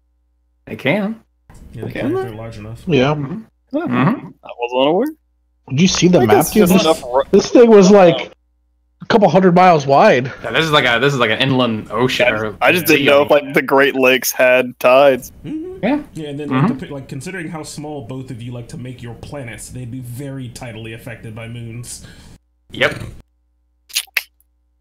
Little baby planets. All right.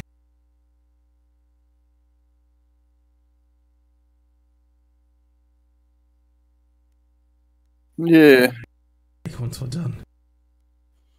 Wow, David, I'll take that land from you. You don't mind? Go ahead. No, you don't get to have a lantern. Flies away.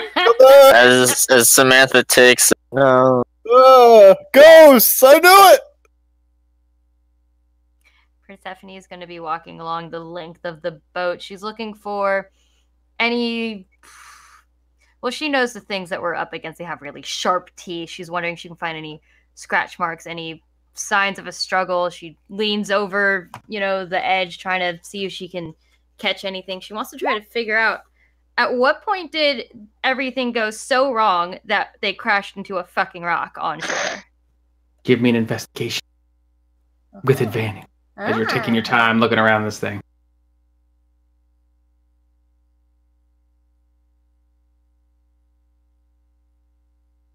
Yeah, with lots of sand, and this thing's already pretty well damaged. It's hard to really pick out anything in particular. You see scrapes along the sides where this thing's probably been bashing up against rocks. You see, it looks like some of the wood's splintered off near the front where Gregory and Samantha are now sort of boarding the ship at. The one thing that does stand out to you, at least just specifically looking for, I guess, teeth and claws, as it were, is along the sides of the boat, you can just see it looks like more scrapings, but they're not quite as deep. Not quite as hard, not quite as heavy. They're only like 4 in number wherever they're placed, but you do see like these puncture marks into the side of the wood. And they start near the bottom, probably deeper than you can see because this thing's partly buried in the sand. They go higher and higher and higher until they reach the edge of the ship.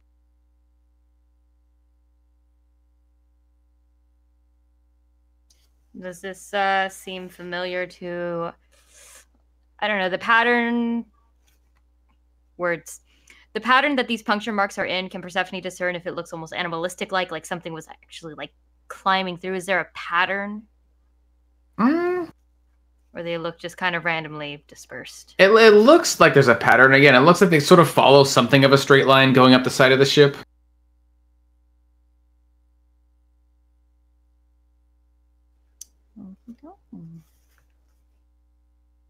Which side? The side you're on as you're looking at. So probably the left.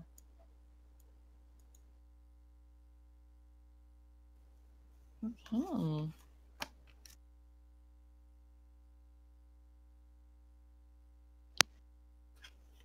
Clyde, did you find anything? Luna? Found all kinds of things. So specific. Y'all in here? I'm reading a dirty map in Elvish. Of course I'm not specific. Yeah, we're up here. Samantha found some... I mean, honestly, it looked like a big old treasure chest. Strewn out on the beach. Y'all find anything in here? There are some weird marks going up the side of the boat. What do you mean weird mark? I mean, like, they're like scratches and stuff.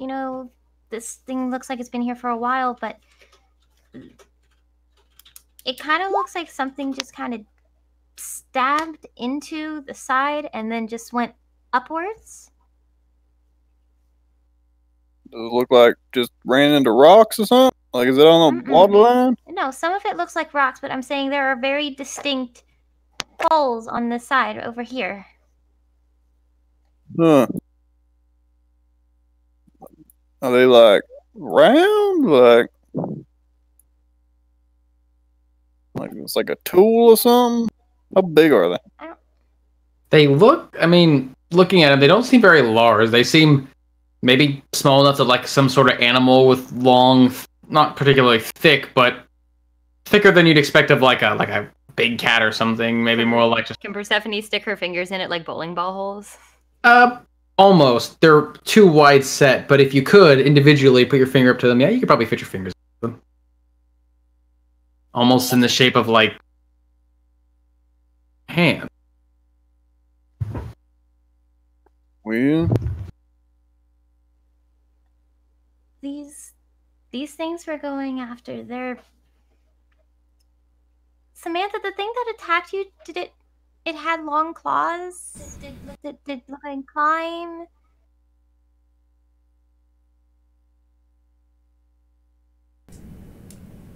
What? Did you kind of like hear her come back towards you guys? What was that, Persephone? Were you attacked by something with really long claws? Yes, it had very long claws. Like daggers. Okay, well, I think I know what happened. Yes. Certainly don't look like no crab. Alright. Well. Hell. Do you find anything down here? I found drugs. What? Yeah, apparently this elfin ship was actually making shipments of, was it moon sugar? Or is that Skyrim? Pearl sugar. Pearl sugar. Some Scuba? It's like really popular in Malston instead of drinking. I don't really understand it. It's like white powder, right? Yeah, I've never used it. I've heard of it before. Was it like a lot or just like somebody? Does he sell it? Stash? Oh, there's a lot. It's like a shipment. Because like in these boxes, it's a bunch of clothes. It's really nice clothing. I'm probably going to take some of these. But there's a bunch of clothes. But in the middle of all the clothes are like 5 pounds of moon sugar in a black bag. I just like take a look at the cloaks and stuff, and are they really nice cloaks, God? Yeah, again, it's elven style. It's sleek, it's thin, it's form fitting, and it's elven style, baby. It's the epitome of beauty. So super slow. But is it expensive? Hard to say. No, I don't want to sell it. I'm just asking if it matches my color palette. Oh yeah, there's definitely dark clothing. Most elves typically like the light, bright, and like even if they do wear dark, they usually embroider with plenty of like bright silver lining. But you find there's enough dark, I guess. If there's something black and silver, I'll take it. Sure. You find it looks like a pretty decent looking cloak that's not quite as wide as the one you're wearing, but if you were to wear it on your shoulders, it would definitely again be quite form fitting. Just go straight down, almost like a perfect line, and it seems to have this. Has this one on it? Well, he's gone. I lost Omen. Nope, he was describing clothing, and then God killed him. He was like, "You know not what you do." God just hates clothing. Yeah, silver embroidery. Enough of that. Silver embroidery. Okay. Well, considering I'm wearing the drift cloak, I just take a really good look at it, and then just adjust my disguise self to match it in terms of the embroidery. Okay. I love my floaty cape. Can't get rid of the floaty cape. Mm-hmm. And then just kind of take a look at the 5-pound bags of sugar. How many of these are there? Oh yeah, after you spend some time, Luna, going through these boxes, only one of the I guess all 4 of them seem to have, like, after you get through some of the clothing, a big dark bag filled with this gravelly powder. In total, you have maybe about 20 pounds, 5 pounds per bag. All in my bag holding. Yeah. Yeah, I have like 20 pounds. Is this legal in Boston? It's like you're not supposed to sell it openly, but using it is fine if you have it. It's kind of weird. That makes no sense whatsoever. Yeah, it's just like you can use it, but you can't be seen acquiring it. It's a little... Marston is a weird town. I don't particularly like it. We should burn it to the ground. The town? Luna, you're crazy. Kill them all! Maybe that's what they were shipping was drugs? I guess? If possible, I'm also stuffing some dresses and clothing into my bag of holding. Just burn it to the ground, Rob. I mean, they're all dead. It's not robbing. They're dead. Great. Finders Grave keepers. robbing. Finders keepers. Can I see We have found 20 pounds of moon. What was that? We found 10 pounds of moon sugar. No, We found 5 pounds of moon. We found no pounds. There was no pill sugar. It was We loud. didn't find any. Yeah, we There was found- no pill Yeah, they were sugar. just empty sacks that said pearl sugar, and that was it. Yeah. There was no sugar inside of them. Can I see one of those bags, Luna? I reach into my bag of holding and try to take one out.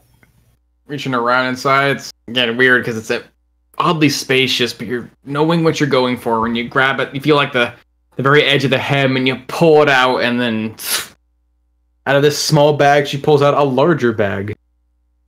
Magic. Wow. Oh yes, this is a lot of pearl sugar. So maybe they were moving drugs for some reason? But then, Persephone, you said you found weird claw marks. Yeah, I think something climbed up this side and massacred everyone. Okay. Clyde, where are you? What? I'm fucking reading this map. I'm telling you, Persephone is a disturbed child. That is a whole other conversation. Okay, we need to figure out. Did that with a giggle. What'd you find down below? Lots of Ah. drugs. Like Fucking hell. What kind of drugs? lots. Can I insect check that? Main drug.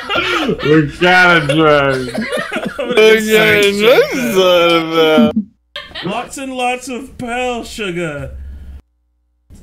And elven clothing. They just kind of like, I think back to what the guy in the bar did, and just kind of like stick a finger in and take a look at the pearl sugar. Oh, yeah, come back. What are you doing? Why are you doing that? Oh my god. Just polish my teeth with it. All right, give me a con save. Is it really smart to be doing that? And Do I walk in on Samantha doing that? Oh yeah, she's Please totally say no. doing drugs. Please say no. Bad I don't want to influence. see Sam doing drugs. Hands, are you going under decks, or are you just walking? Yeah, on I'm heading down. If I hear, Drugs, and he comes around. if I hear the thing that Jody's been looking for, but in higher amounts.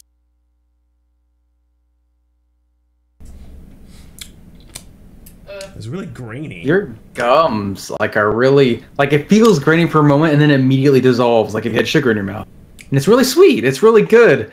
And everything just starts to move slower. And everything starts to pick up and go a little faster slower again as you're looking over at Luna, and you never really noticed how wide Luna's head is and how her hair moves like fire. As you're just fucking gone. You just did some coke, brother. God fucking damn it. She did a line. Back away. I come down. Ooh. Well, that's an interesting feeling. I didn't think that was going to affect me. Oh, whoa, my hand is moving, and then there's other hands. Okay. Huh. Snatch the bag away, back of the bag of holding. How much did you find, Luna? Alright. Why? Just count it. Maybe that's 20 why he pounds. wants to know. 20 pounds. I mean, it'd be really weird if he wanted to. He controls the law. He could just make it legal. Maybe it being illegal is part of the fun for him. I don't know. Maybe he can make. Is it a business venture? Maybe. Yeah, sit down, Samantha. It'll help with the. You don't want to. The ground's gonna come up and I just like real drop fast. my disguise and then just start looking around me in 360-degree vision. Their snakes are just, their mouths are open and they're just like, How much did she take? I don't think it was a lot. It was more like just like a bit on her finger when she Ooh, put it yeah. down. 2 tablespoons. And that must be real pure. Oh, how much platinum that could go for? Going Go on figure. down here. I got this weird itch like something needs to get smoked. What's going I got this real itch that I heard some illegal activity. You said that this could go for platinum. Who's buying it? Can we sell it? So Gregory, we're discussing about selling drugs to people. I don't know. Also, Samantha is also really high off of those drugs. You know, if you want to spite her. So you weren't joking about the what the hell? No, there's a No, lot I of was not drugs. joking about the drugs. It was about 20 We pounds seem of to pearl have sugar. a problem, Gregory. This stuff Samantha, is. did you just what? You ate them or something? What'd you do? I saw somebody at the tavern. They rubbed it on their gums, and so I saw the pearl sugar, and I also tried it because like I can't be poisoned, right? So I thought maybe that it just was gonna be like weird sugar, but no, that's not how that worked. Nope. And Is now- Samantha like actually talking normal right now, or is she like just she thinks she's having a normal conversation, but she's just like I mean, it's coke. It's not like cocaine. it's not Literally acid. I didn't Not drop like dropping acid. Yeah. Well, I don't She's know. doing coke. I mean, Luna's head got really wide. Mhm. It's like everything goes slow and it's like kind of trippy and your mind just fades and then suddenly someone turns it up to 200%, everything's fast and then it's back to slow. Oh, so she It's talks. like Samantha- infinite repeating sugar rushes. Samantha's like, I fucking love coke.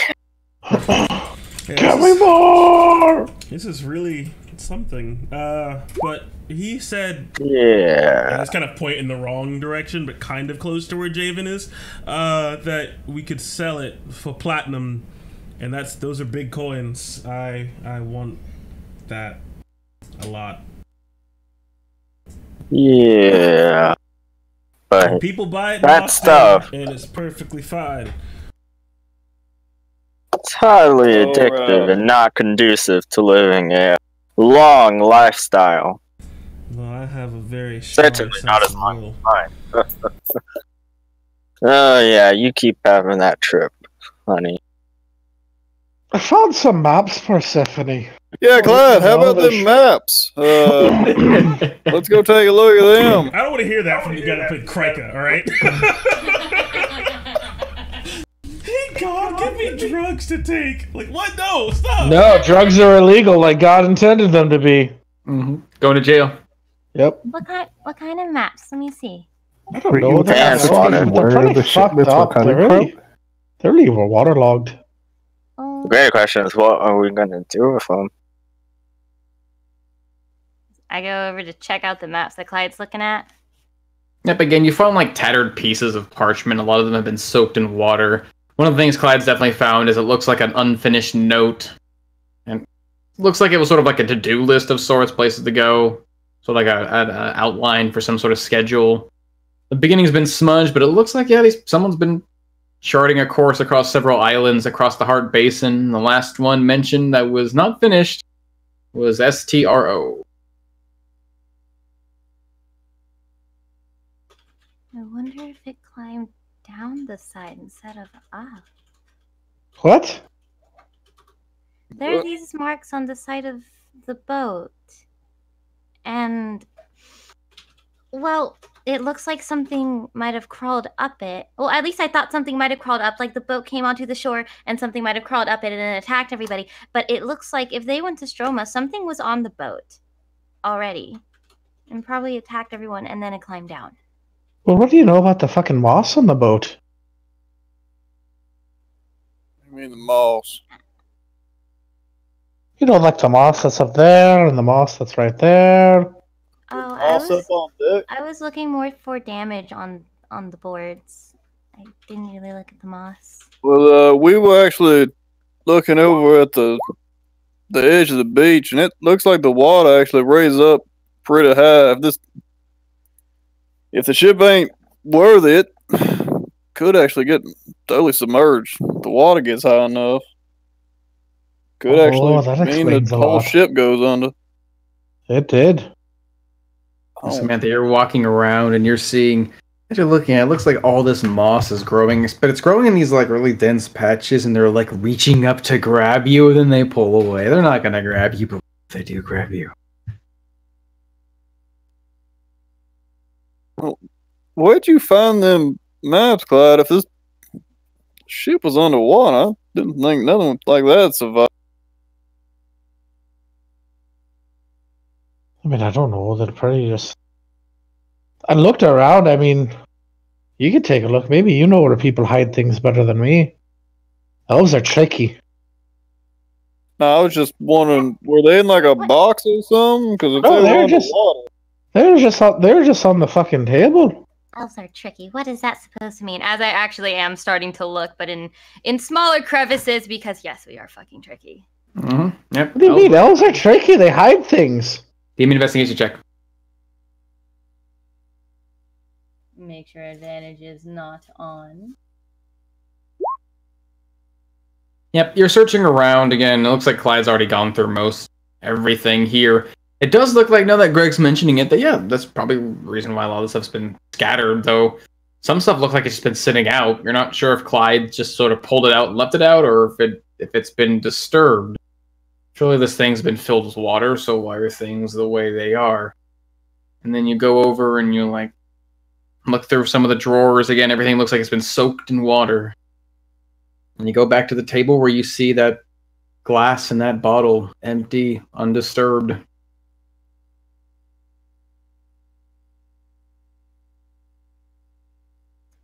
So like it's like a bottle of like drink or something. It looks like it, but it's empty. As is the glass sitting next to it. What if this wasn't the ocean? What if this was deliberate? what do you mean? Yeah. Okay, well, if the water made submerge the boat, it would make everything move because everything just floats in water. If that's true, then why is this just sitting here? And I gesture to the glass. On top of that, everything else in the boat kind of seemed disturbed, like Persephone said, but not the boxes that I found the pearl sugar in. Yeah, that's what I was going to ask too. Do you think them boxes were airtight? Otherwise, I figure that sugar be ruined long ago. I don't think it could be like airtight enough, especially since it's wood. It would get waterlogged. Well, I mean, were there any holes in that part of the compartment? You did find it near the keel, which is the part of the boat that's the deepest underwater. If there's anywhere where the water probably doesn't get it, it's a keel. They ignore everything I just said. I mean, was it in the keel, Luna? Because that's the one part of the boat that whatever really, it's the deepest part of the boat. Sure, I don't know. It's like the driest part that you can possibly store things. So even if the whole ship was submerged, it stayed dry down there. Well, I mean, if it's the seal's still good on it, yeah. All right. Okay, so let's say this boat did go to Stroma, and there is somebody over there that did start the Greybite using bad magic. Then this boat coming here, they wouldn't want it to be tracked back to Stroma, right? So they plant something on the boat, or they get on the boat themselves, and they try to get rid of as much evidence as they can, leading this boat back to Stroma. And then Greybite spreads on the mainland. I'm not really following. Me neither. Oh, wait, like, why wouldn't they? I mean, these are obviously fucking drug runners. That's what it looks like. What If you what saying these things weren't disturbed, that means somebody's been here, not having anything to do with the sinking of the ship or anything. It means damn recent, right? I don't know when the tide rises or nothing, but last week or so? This only makes sense if we go with the idea that Greybite was created by someone, right? Someone really, really bad. And that bad person, for one reason or another, wants Greybite to spread everywhere. If somebody discovered this boat and they saw all of these maps undisturbed, they would know this boat went to Stroma. And that would probably be the first place you would look. You would try to retrace the steps. So the bad person doesn't want to be caught, right? But if they went to Stroma, wouldn't they have finished writing it? No. The boat went to Stroma where the bad person was. Why'd they go to Straw? I don't know. Maybe they were traveling around to what? It's a shipment. So that map is showing that they hadn't gone to Stroma yet. They were going to go there. No, I think they already went there. All right. And they were coming back here. Stroma isn't part of the Alpha Lands, is it? It's Stroma's the one of island. the islands in the middle of the Heart Basin. But it wouldn't be like technically considered part of the Elves, would it? Definitely. As far as you know, Stroma is a part of Mobia. It's the middle of the Heart Basin. Heart Basin is sort of divided between Illyria and Mobia, and considering it's right in the middle, could be either way, but you're pretty sure it's probably part of Mobia. Costa's from there, and she was human, right? No, she's actually elvish. Wait, how can somebody create something like the Greybite? Magic, sacrifice, rituals. Stroma's a... fucking demon magic! Well, if Stroma is like... Whoa! Those are some strong words you're throwing around there. Demons, rituals. Cliff. Stroma, the water. Yeah, Stroma's a... Well, where Lucasa came from, they were very spiritual. They believed that there was, a world that was neatly next to ours where the spirits were. And a girl went missing towards the mountain. Some people went after her. What? I don't know what you're talking about. Look. What if instead of the coming from Stroma, maybe they just stop at Stroma midway if it's in the middle of the Heart Basin between the two lands? I'm gonna go over to the side of this boat and look at these fucking holes and try to figure out what the hell could have made them. Yeah, you're looking them over. Hop over the side of the boat, looking at them. It definitely looks like it could be like some large hands with sharp tips, probably stuck in the side and probably dragged itself along it, probably close to the top of the edge of the boat. So this is my whole picture, and I ain't gonna say this is right or nothing, but from start to finish, my idea is these drug runners, yeah. They were going place to place. Last place they went to was Stroma. They picked up some sick person, or one of them got sick with Greybite. They came back here on the way, died, right? Or were dying. Crashed here. Everybody dead, turned into the undead shit. And then time went by. Water rose up, covered this place when the village leader sent people to look for it. They didn't find anything. More people came later, did find it, but found crabs, old them undead things. And then somewhat recently, somebody came here, dug through these things, pulled out them maps, drank from that bottle. Maybe even left that money out there. I don't know. And apparently did not report back to the guild or the town leader because he would have known. I don't know why he would have sent here if he already knew what happened. So there's maybe somebody looking into this also. Again, I don't know if any of that's right. I'm Probably trying to not. stick this together. That's probably a lot simpler than what I'm thinking. Clyde. As you look up and you see up above the ship, Clyde, and high up on the mast, you just see Samantha just hanging there, waving. Snake hair blowing in the breeze. Is Samantha okay? You're small. The fuck are you doing up there? She used some of the drugs, Persephone. Trying to get a better look of the surrounding areas, God. Sure. Looking around. Where exactly are you looking? Just in general? Scanning around? Yeah, in general. Yeah, but you're right on the edge of the Heart Basin. You're looking up, you can see the shoreline, you can see how it stretches off into this wall of, basically this landscape of lake. Fog's too far to see through, though, so you can't really see too far. Over in this direction, again, fog sort of covers up your vision after about 60 feet or so, but where you can tell that up this high, you can definitely see, like, oh, look, this place looks like it probably had a lot of water in it. Oh, this thing probably just stuck out like a sore thumb right here. But can't see too far. Not with this fog. Stupid fog. What do you see down there, Clyde? I don't know, that's why I asked the DM. Does it Samantha, look... I think you should come down. I mean, you've heard stories of, like, weird fish people on the ocean who like to climb up the sides of ships and board and attack, but, I mean, as far as you know, they don't exist in big lakes. You've been around the Heart Basin in your travels. Maybe These aren't from the crabs at all.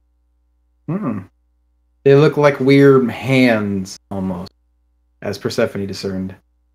Weird hands. I'm gonna climb up on board. I know my way around rigging. Can I find a rigging where I like figured out? I go like, yep.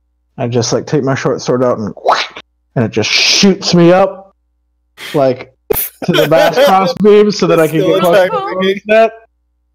Close to the crow's nest. Dude, that's where I lived and breathed for like 17 There's no years. crow nest on this keelboat. There is not. How the fuck It's did a she little- get it is- How did she It get up is there a. then? It is a. She climbed. Samantha can't climb. She's got snake hands. Snake. Snake hands. She slithered on up there. Like, while no one was looking, I can turn my body into a snake and slide up things. That's how it works. It's that weird wraparound climb that snakes. Okay, well then I'll just let her fall to her death. Hey, Clyde. What? Minnie got a good nose, right? Well, of course he's got a good nose, but he's not going to be able. The drugs.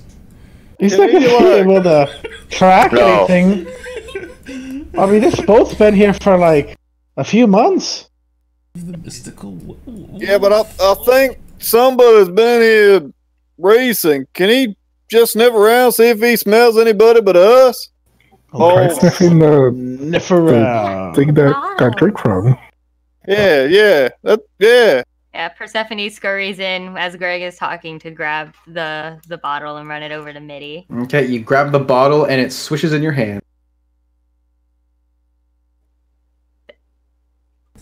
The empty bottle? Wait. Yeah. Magic. And then like I stop suddenly.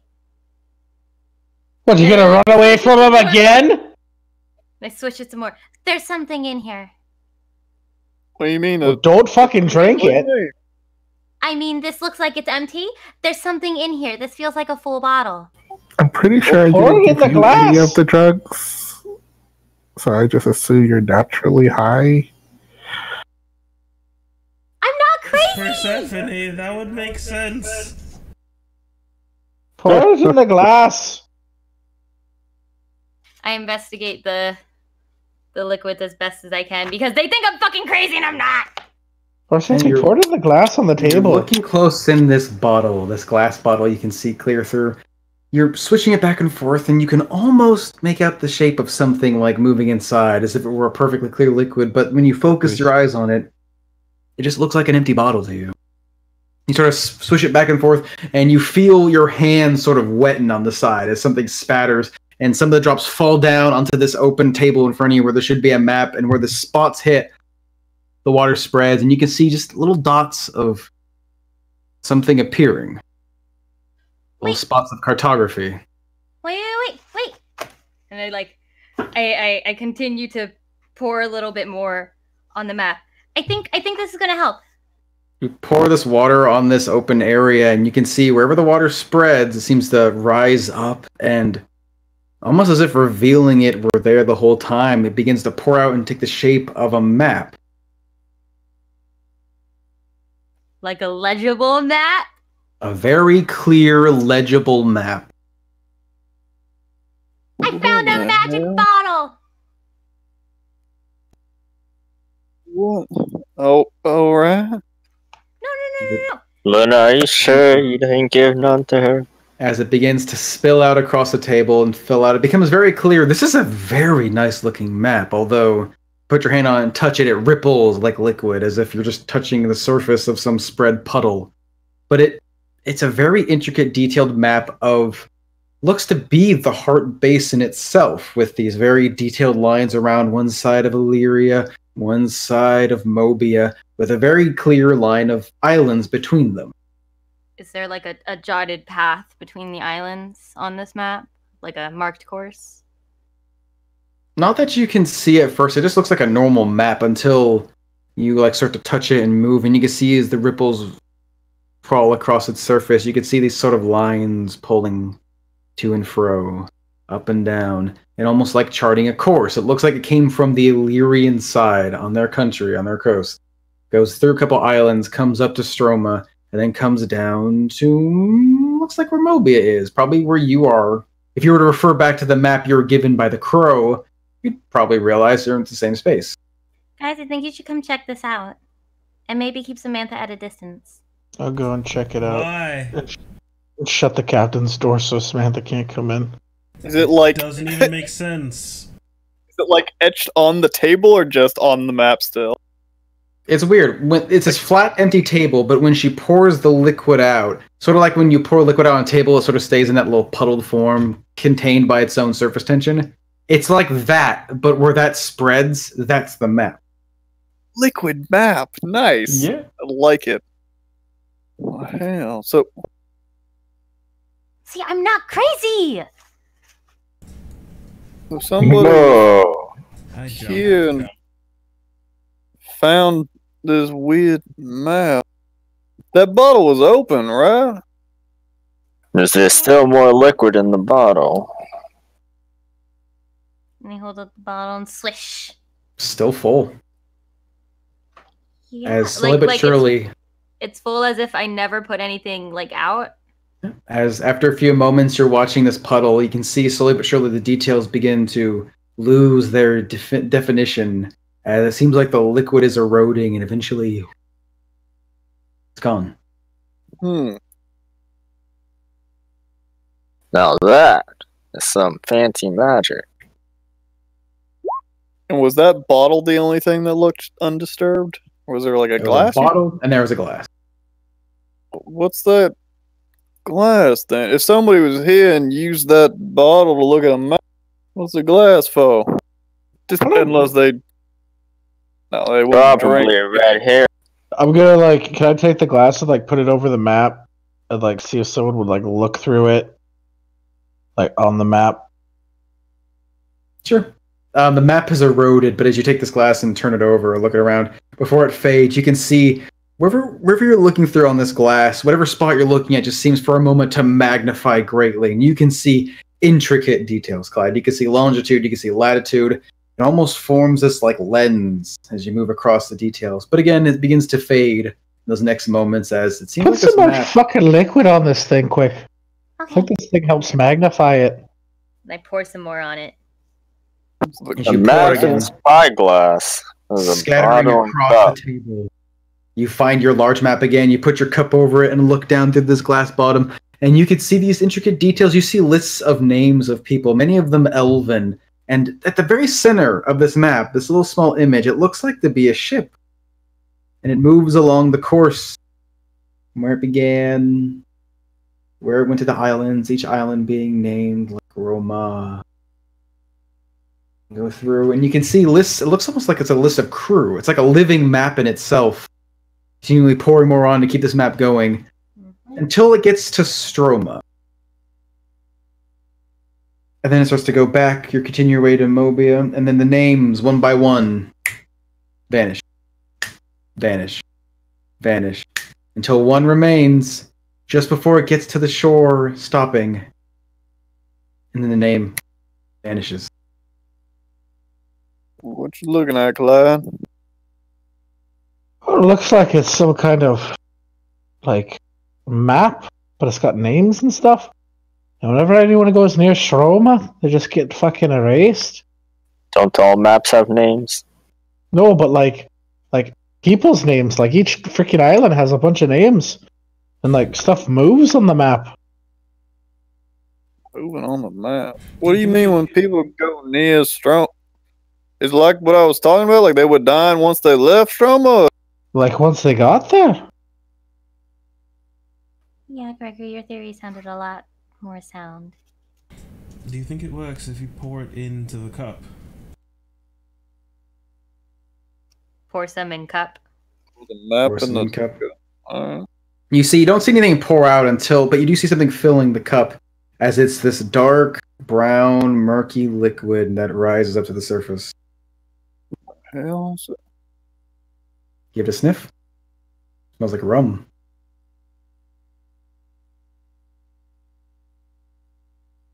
Drink it, Clyde. I thought that was Persephone pouring it. Persephone poured it, but Clyde has the glass. Just pouring for. Yeah. Guys, I'll just try to take it and drink it if it's wrong. No. How many times do I have to tell you? What? Let her drink. If she wants to kill herself, let her kill herself. I'm the one with the iron stomach. Let me see it. I guarantee I can outdrink you, Javen. Why don't you both I drink? doubt it. Alright, I'll take you up on that next time we have a lot of free time. It's Let's go. probably fine. I mean, if you're a It sounds fancy ass like captain running drugs, why not have your Ooh, fancy wow. map also get you drunk? I wonder if this glass... Is it just rum? Really, really good rum. That is really good. Alright, my It's about turn. manifesting into your mind. As I take the bottle, I take the cup. As I pour myself a cup. Sound. I didn't drink it all. I only drank about half of it, so you can still drink Oh, the you rest. did? Alright. Everyone get a Starting the sippy. bottle.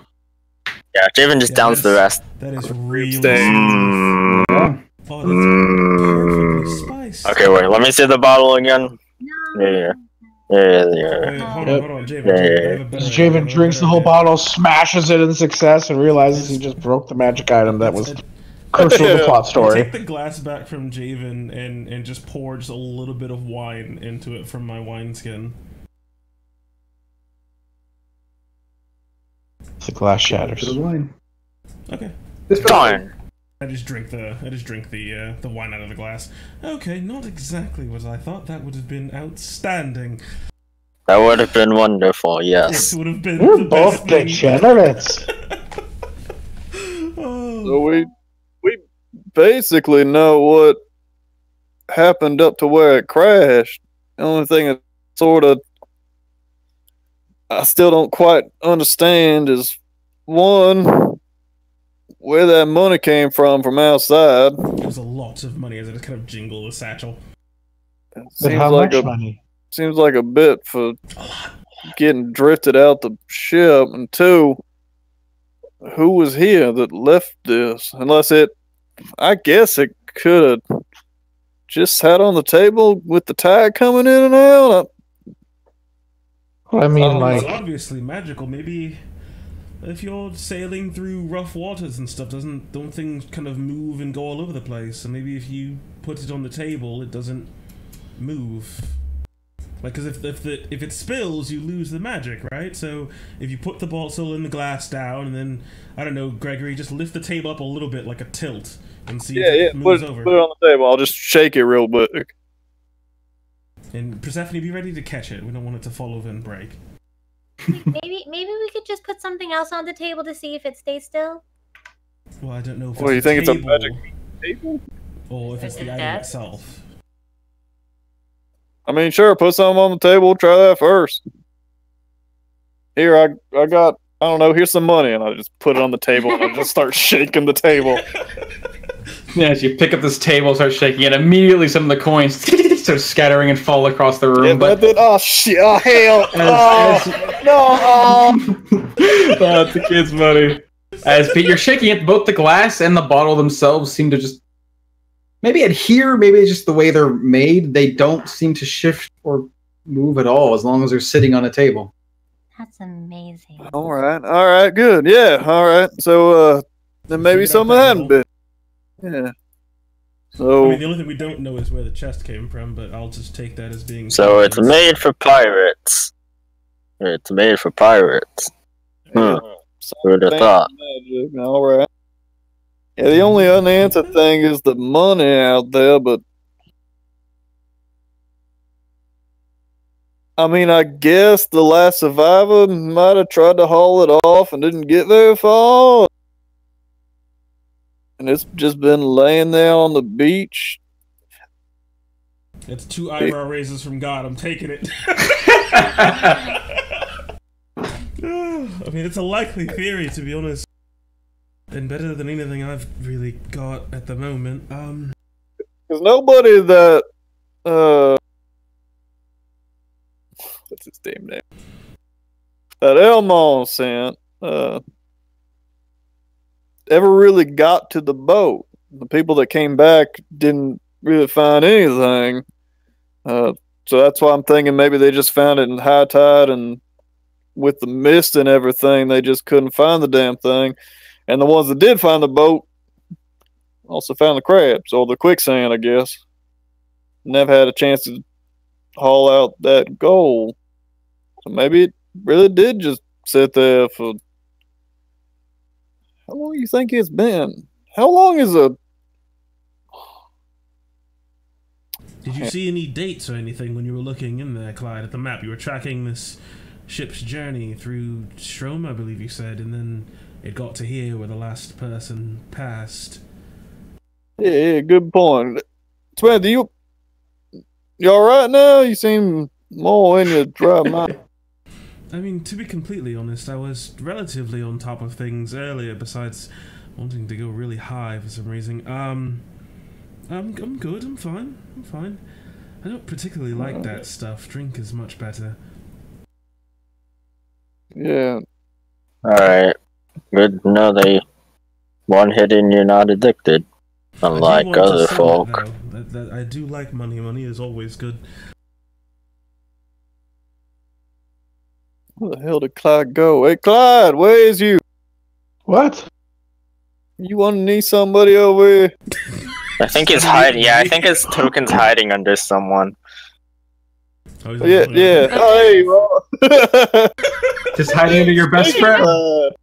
Yeah, can you check that map, see if you got any dates or anything on it? See when they crashed? I'll look at the map for dates, and I'll look at the little note as well to see if there's any dates alongside of it. Yep, you can read Elven. You can make out this slight little curve along the edge of your spyglass. It looks to be something of a date. Again, it sort of matches up to sort of what you expected. Like, it looks like it was a few months ago when they first left Lyria, when they first got to these islands, and even when they first got to Mobia. And it's, as you're sitting there watching, trying to keep liquid on this map and staring through this little spyglass, you just watch the time go, continue. This thing's been sitting here for at least like 3 months.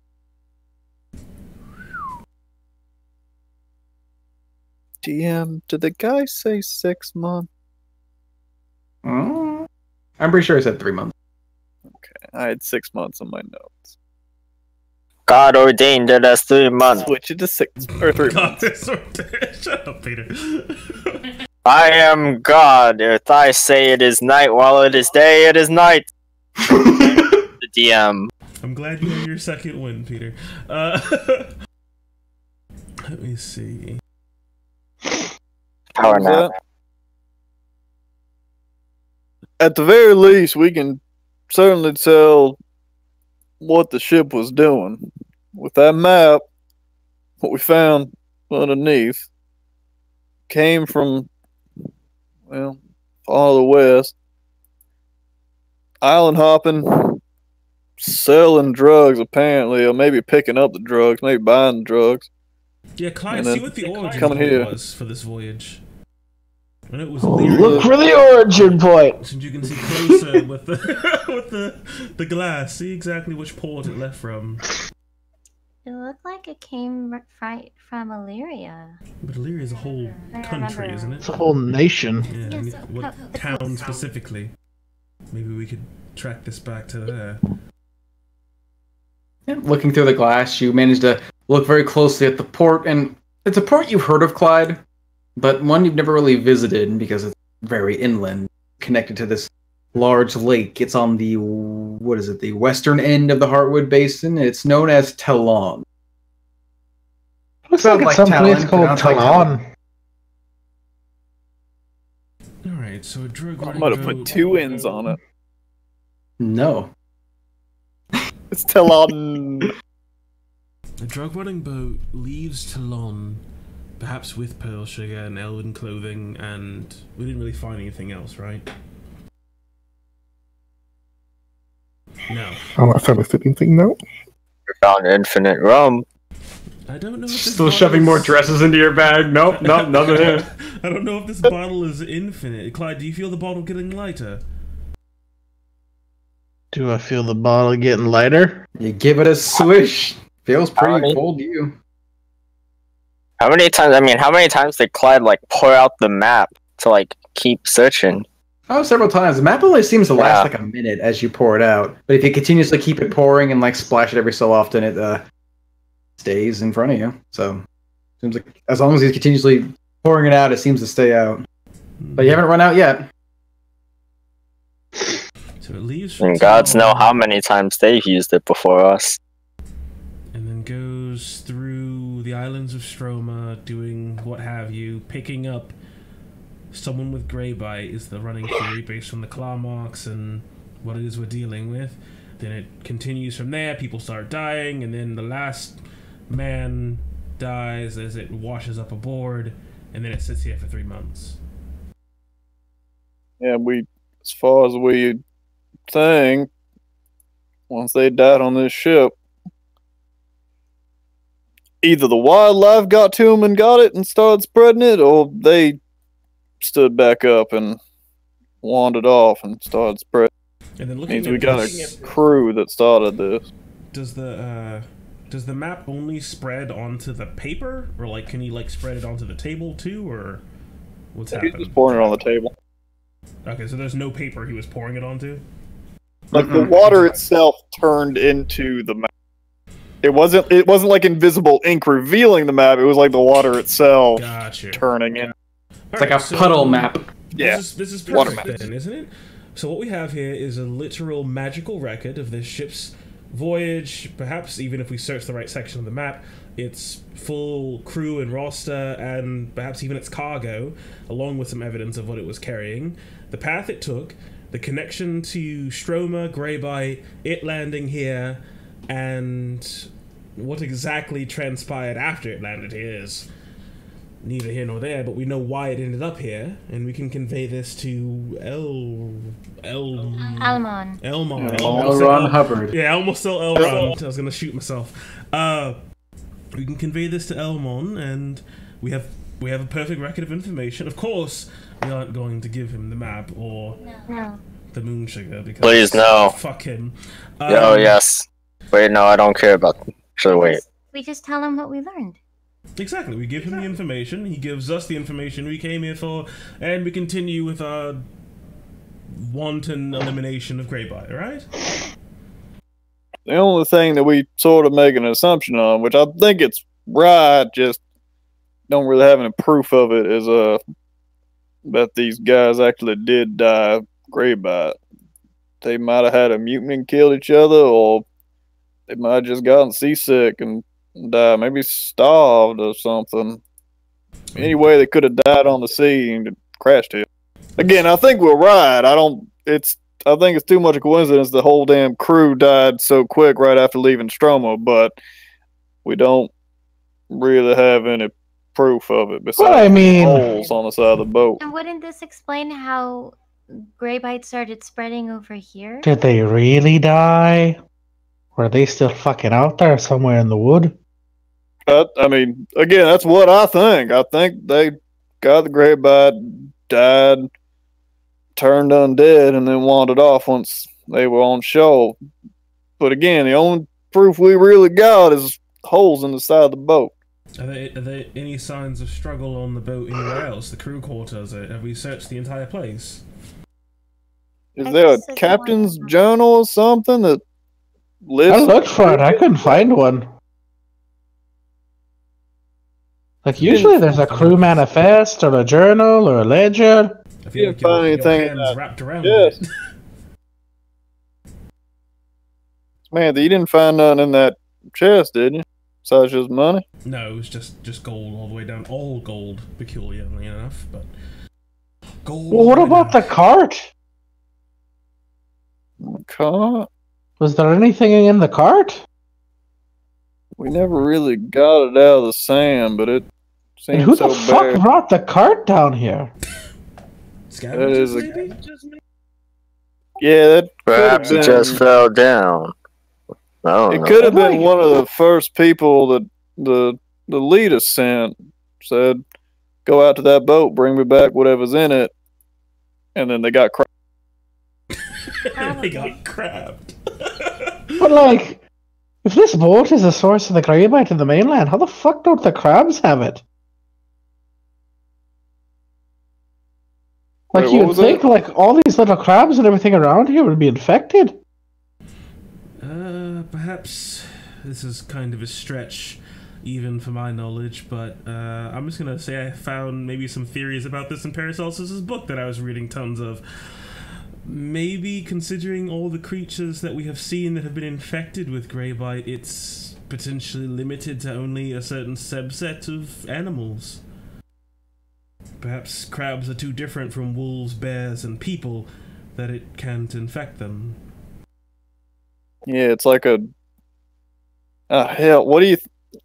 Every damn bug that sucked the blood of somebody, I don't even want to think that that's possible. Every little mosquito out there carrying Greybite, there'd be no stop. Don't eyebrow wiggle for that. Don't do it. As Omen smiles as he... Oh yeah, I've never thought of it that way, Brendan. That's a good point. So yes, that's right. Everyone is dead. We're all dead. Yeah, that is a plague vector, isn't it? Insect, malaria, except HIV. Except tabaxis are immune, obviously. So good luck, everybody. Nice knowing you. You get it through ticks. Nope. Yep. Nope. Well, I mean, I'm immune to there ticks. might be infected crabs too. This thing crashed 3 months ago.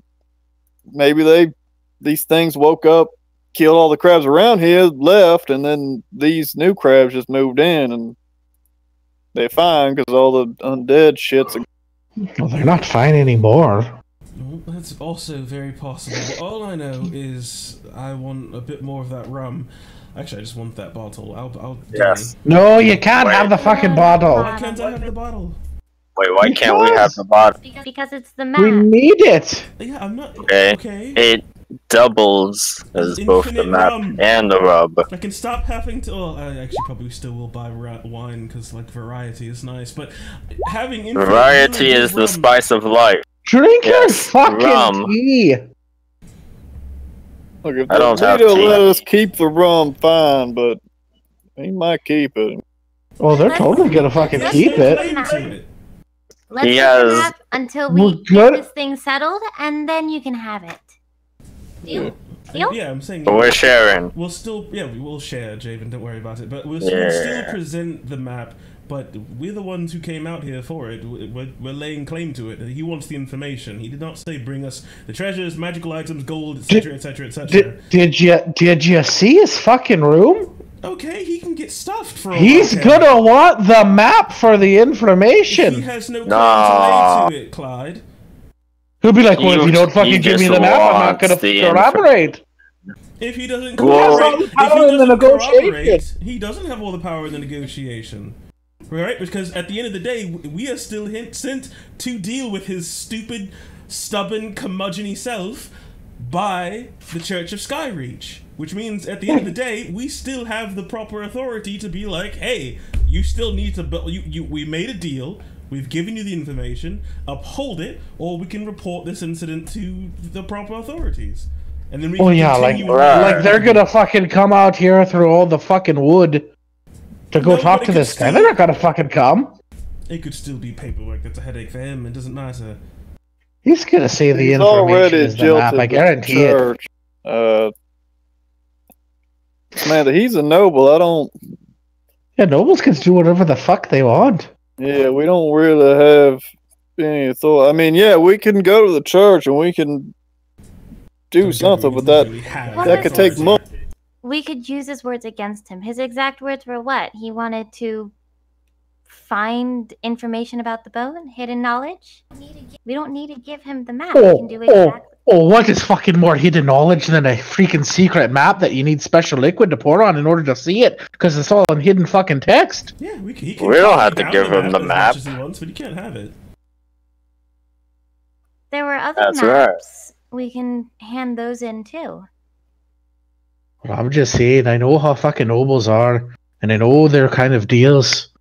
You watch. They'll say, give me the fucking map or I'm not collaborating. And we'll tell then him we just walk away. Clyde. We gave him the information. That was all that we were promised. Okay, for all intents and purposes, we have the upper hand. Let me ask you this. We have the map. Right? I've dealt with nobles and negotiating literally almost all my life. What information do we need from him exactly? We need him to give the doctor permission to tell us everything he knows. The doctor's already told us that he knows, actually, surprisingly, not a whole lot when it comes to this disease. Well, he obviously knows how to protect a village. Well, he said he couldn't share what he did know because he's got an agreement with the... And if this agreement with Elmon means that he has information that we don't, we're losing out on that. They're the closest. If it means saving people over having a damn drink, then I'm not risking nothing to save a damn drink. Yeah, I'm not going to be responsible for the end of mankind over a fucking map and some infamous rum. The only concern I have is that map's got information that we could use tracking this damn thing down, which I agree I don't want to give up. But if it comes down to it and he demands that damn thing, then just give him the damn map. I mean, if it's technically infinite, then I'll just take the stockpile then. And we can copy down the map line for line, fine. But...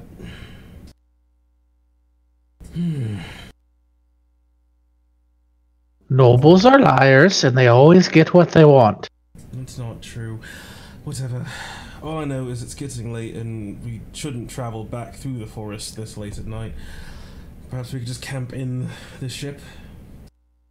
Yeah, I could set up a bubble. Yeah. Can we do one last scour? I would love to find something that documented what happened to the people here. If it says, there was a mutiny and they started killing each other, or if they got sick and started rotting and stood up in the middle of the night and started killing people, I'm gonna go check that box again. If somebody really was dragging it away from here the last bit of their life, maybe there's something else to it. We might not find anything. We can give it another shot. I'm gonna pour out the map again and just kind of keep the bottle tilted over to see if it just like kind of keeps refreshing the map, and just kind of look on like the sides away from the actual map to see if there's anything like written in the like sidebars kind of thing. You know what I mean? Whatever that thing's called. Sure. The legend. As you're just pouring out the liquid on the and just watching it spread, and eventually hits a point, maybe about like 5 foot in radius, where it eventually starts to sort of spread and fade, almost reaching the very edge of this perfectly round map.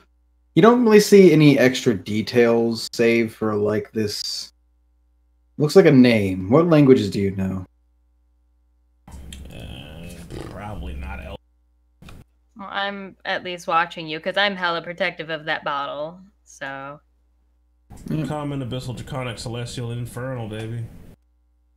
Yeah, it looks nice and refined, but not a language you know. It's a very common one that Persephone would actually understand. Just looks like the slightest little. It looks like more like a title than it is a word or even a name. 2 in total, almost marking this thing. Atlas Black. Atlas Black?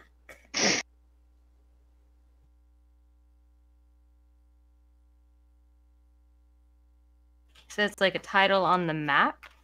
Like on one of the farthest reaches, up to the, I guess we call it like the northeastern side. Almost it's like a little symbol, a title, insignia.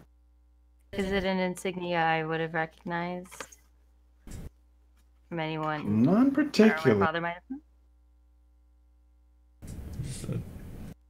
What is that? You said it says Atlas Black. Is that the name of the ship? It could be. It's nothing I recognize. Could be the name of the ship, could be the name of the group that was piloting the ship and traveling. Yeah. Greg, you're inspecting this chest, or what's left of it, really, just looking for some signs. Yeah, it's hard to say. This thing's pretty eroded. It looks like some of its contents were spilling out on the ground when you first encountered it. And with the crabs walking around, kicking sand and debris everywhere, especially with some of the magic flying around, there's a lot of things scattered in the sand, and it's hard to say what was really in the chest or outside before you got to it. But Gregory knows it's a long shot, but also he's worked with Jody, and she's got some sneaky ways that he's noticed over the last couple of years or so.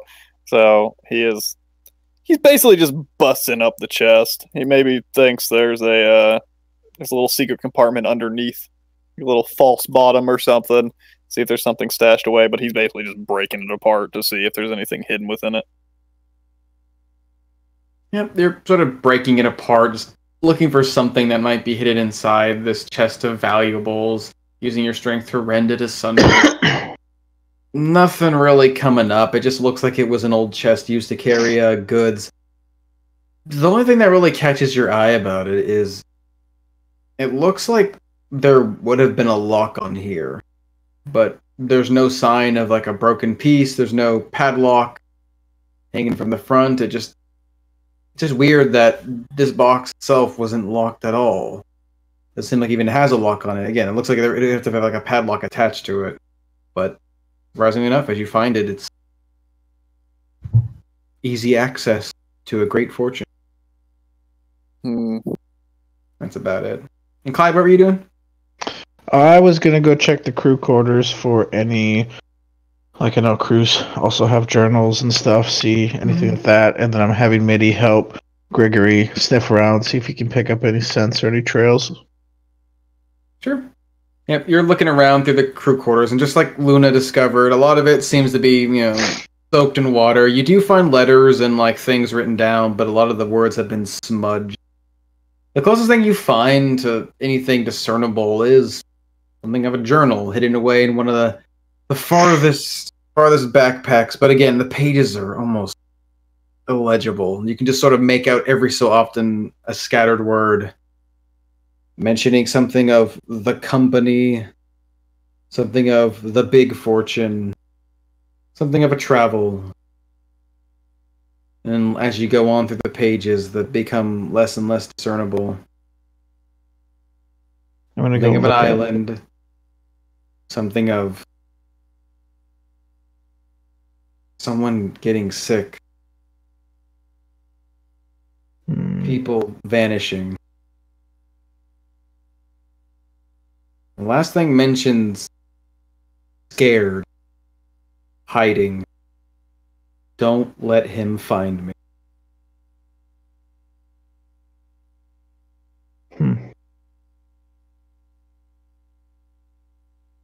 Interesting. I'm gonna go search the boxes as well and see if I see any branding. Any branding? None in particular, actually. It feels like most of these boxes are unmarked.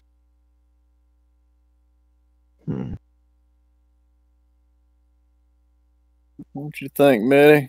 You smell anybody? We've been digging around. Ooh.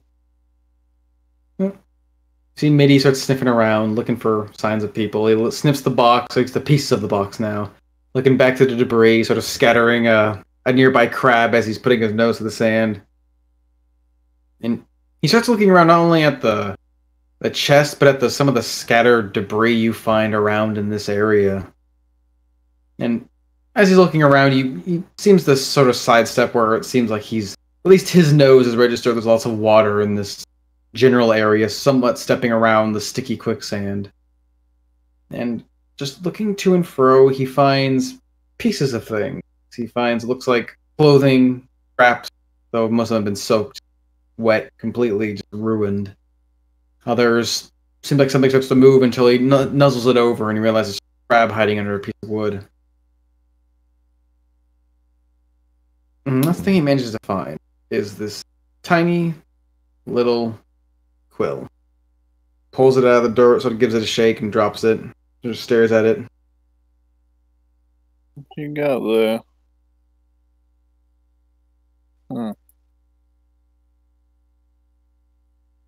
Something simple, like a writing quill, although all along the edge you can see has this really intricate writing along the side. What does it say? Squint and look at it. I'm assuming it's probably in Elvish and I can't read. Yep. Maybe this is the captain's or somebody's. Guess I'll have Perth look at it. Good job, Mitty. Doesn't look like anybody been here recent, though. Alright, let's get back inside. And he continues to move. Wait, where you going? Hey, Mitty! Hey, help, Mitty! Chase after him. Oh no, you died. Remember what happened when I did this? Well, I've got Mitty with me, so I'm perfectly safe. Mitty protects and then is abandoned by people. What are you chasing after, Mitty? As the sand continually shifts underneath his feet, you can sort of see him nuzzling up some of the dirt, sniffing in deeply, and sneezing out some of the grains. As you can see, the sand is constantly shifting around. The water likely rises and falls, giving way to basically covering up anything beneath. But every so often, you'll see him stop and sniff at one point of sand. And you can see where he moves some away. You find like planks of wood, pieces of more debris. Along the edges, you can see what looks to be like imprints, scratches. Closest things you could probably discern to be like footprints, although bare and long-nailed. What the hell? And the closer you get away from the shore, you pick up on it. Fog discerned it, or hit it rather, ever so slightly, but where the sand becomes harder ground, you begin to pick up on something that you didn't see at a beach. Yeah, as soon as I start recognizing what they are, and I see our foot tracks going the other way, away from... What the... Hey, yo! Hey! I'll start calling back the boat. I think I My can lantern back in the air. see- Hey! Nope. I mean, me and Samantha are in the captain's quarter, looking at the map. Using the map. Yep. Drinking the map. It was alone. Fucking straw. Samantha's trying to read the map. James over there. Yep. Mitty, don't. Can't let any of y'all keep that bottle. Mitty, come on back here. Let's get everybody. We Helping her see what we're looking. The map. No, like Hey! once I hear Gregory fucking hollering, I like kind of pick the bottle back up and cork it if there's a cork or cap it. Comes back and everybody's just shit ass drunk. He's like, well, great. I can't get drunk. I have a 16 in or 18, I think. Hey yo, Mitty found some tracks. Where we came in from, but they lean the other way. Like someone was watching us and then left? We didn't notice them on the way in, and I think you know what they look like. What do you mean? Somebody got some big old toenails. Bigfoot.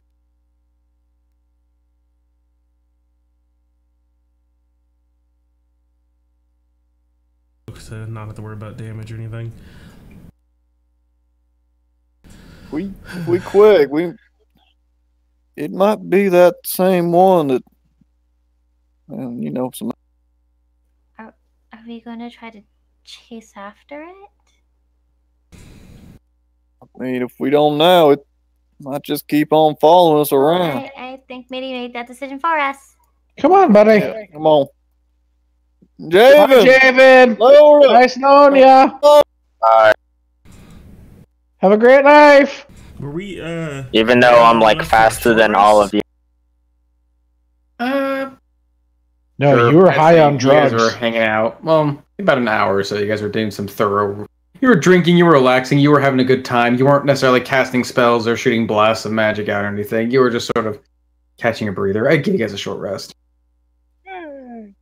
It seems like Mitty's found.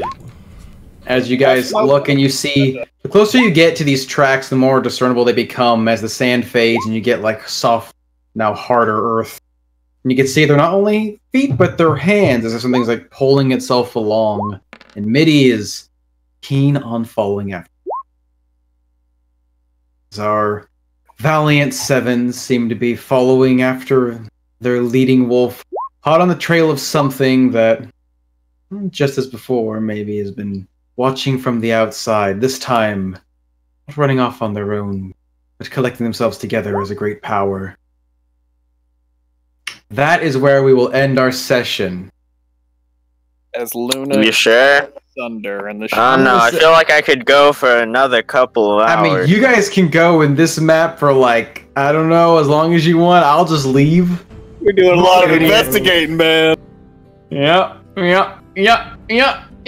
We'll talk for like another hour. You can come back and we'll tell you what we concluded. Yeah, This is what happened, though, but. Yep, save the world. All by sitting on an old dirty boat. Good shit. Oh, Hope you guys have fun. Oh my god. good sessions. Holy crappy-oli. Oh my god. Poor Omen. It's your early wake up right there. Oh yeah. Oh, yeah. As next time we'll be joining the Valiant Seven in pursuit of, well, who or whatever seems to be stalking them through these Elderbach forests. Will they catch it? Will it get away? Will it bring them one step closer to solving this plague? You'll have to find out next Friday on the Song of Rapture. Now hurry. I'm losing my energy. Send Omen your energy. Thank you all so much for watching, for hanging out. To 2 a.m. It has been a long one. We got a little combat, a little RP, a little goofiness, everything. This is a session of everything, which, I mean, if you have 6 hours, why not do a little of everything, right? We will be live again this upcoming Friday. I will not be here, but Melanie can fucking crank the stream or something. Hopefully. Practice on Tuesday. Yeah, I'll leave it pre-configured for her, so hopefully she'll get it. You did a great job last time. You fine. Yeah. And Woo! hopefully you don't let me die to the weird thing that already tried to kill me once. Somebody better than me needs to play Samantha. Omen has to play me. Okay. As your heart gets torn from your chest I mean, by a rogue Paraton. At that point, no! R&D, I let my DM run my character when I was absent and he got me killed. Does he hate me? Is this normal? That's normal. That's a pretty common one. Is he just a giant racist? The answer is yes. Yep. But how much of a racist? Find out next Friday on Song of Rapture. Actually, I trust Nick. Nick's done a good job running me when I'm not around. So Nick, run me. Couldn't hit anything with your hammer, sorry. Huh? I couldn't hit anything with your hammer, sorry. Oh yeah.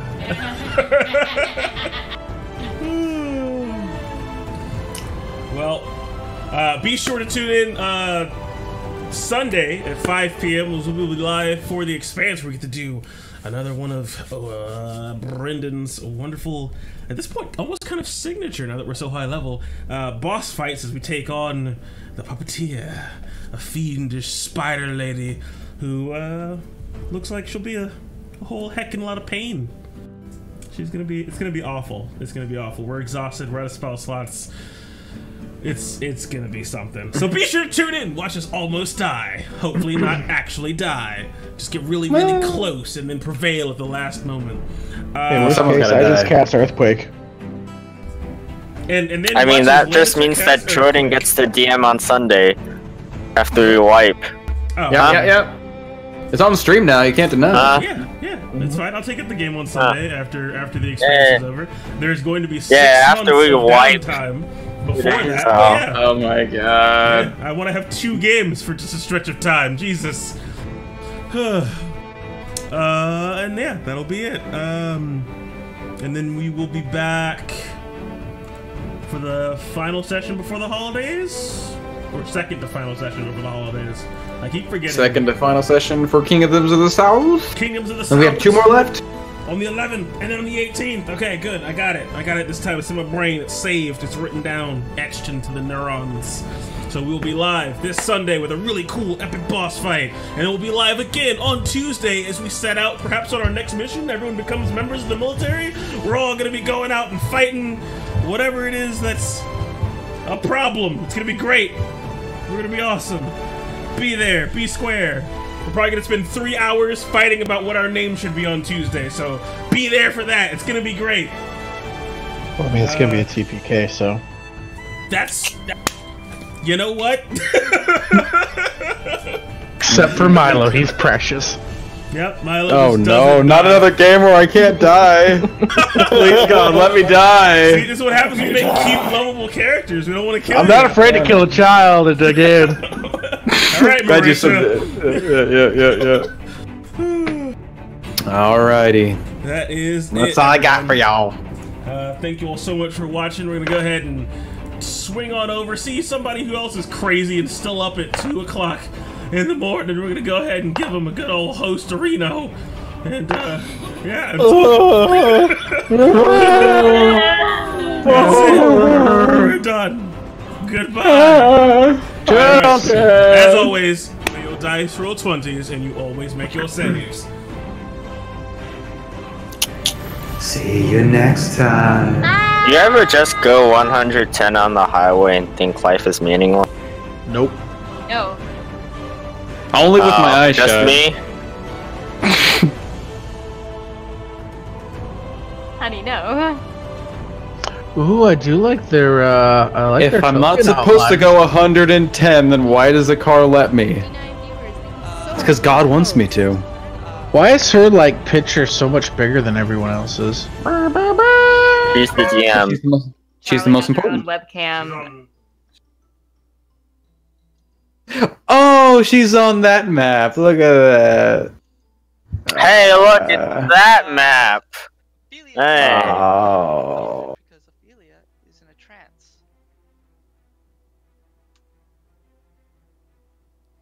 I don't know what that is. You know what I saw today? As she grabs Enhance. it, it just hits I saw Lannister on Pinterest. Oh, wait, which Lannister? My Lannister. Your new Lannister? Yep. Oh shit. I think maybe. I accept. I mean, clearly someone just took your little picture down there and they screenshotted that little Lannister and they just blew it up. Now they're gonna get mad profit off of it. Chances Yeah. are the artist Mhm. posted it to one of their social medias and it got pinned. from the tree onto the ground. That's fucking cool though. So if you click on the picture, it should take you directly to the source. Lannisters. It has been pinned 297 times. Hot damn. Thank you so much. How are you doing? Thank you. Mm-mm-mm.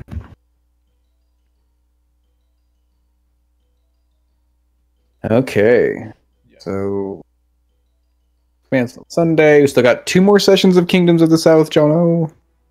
So Remy 11th and 18th? Yep. Okay. No actions. You guys are standing on your feet. Norbit, Making you're on your sure. V2 health. Warguard, I could. That's a lot of technically- typing. Finished up a 6-hour Could technically do the first, but that's like New Year's Day. I would just take that day off, my dude. Second one, Yep. Clickety-clack, motherfucker. gains 3 HP. Clickety attack clack. each. Hey, did my other ring that I stole from the orphan boys do anything? Ophelia. Your other ring? Yeah, I stole the ring from the orphan boys. Yeah. Oh. Yeah, and all the gold. Yeah, the. Let's see, you have a 17 wisdom, right? HP. Yeah. Yeah, the wedding ring. Max HP. Oh, perfect. I'll sell it. Yep. Hey,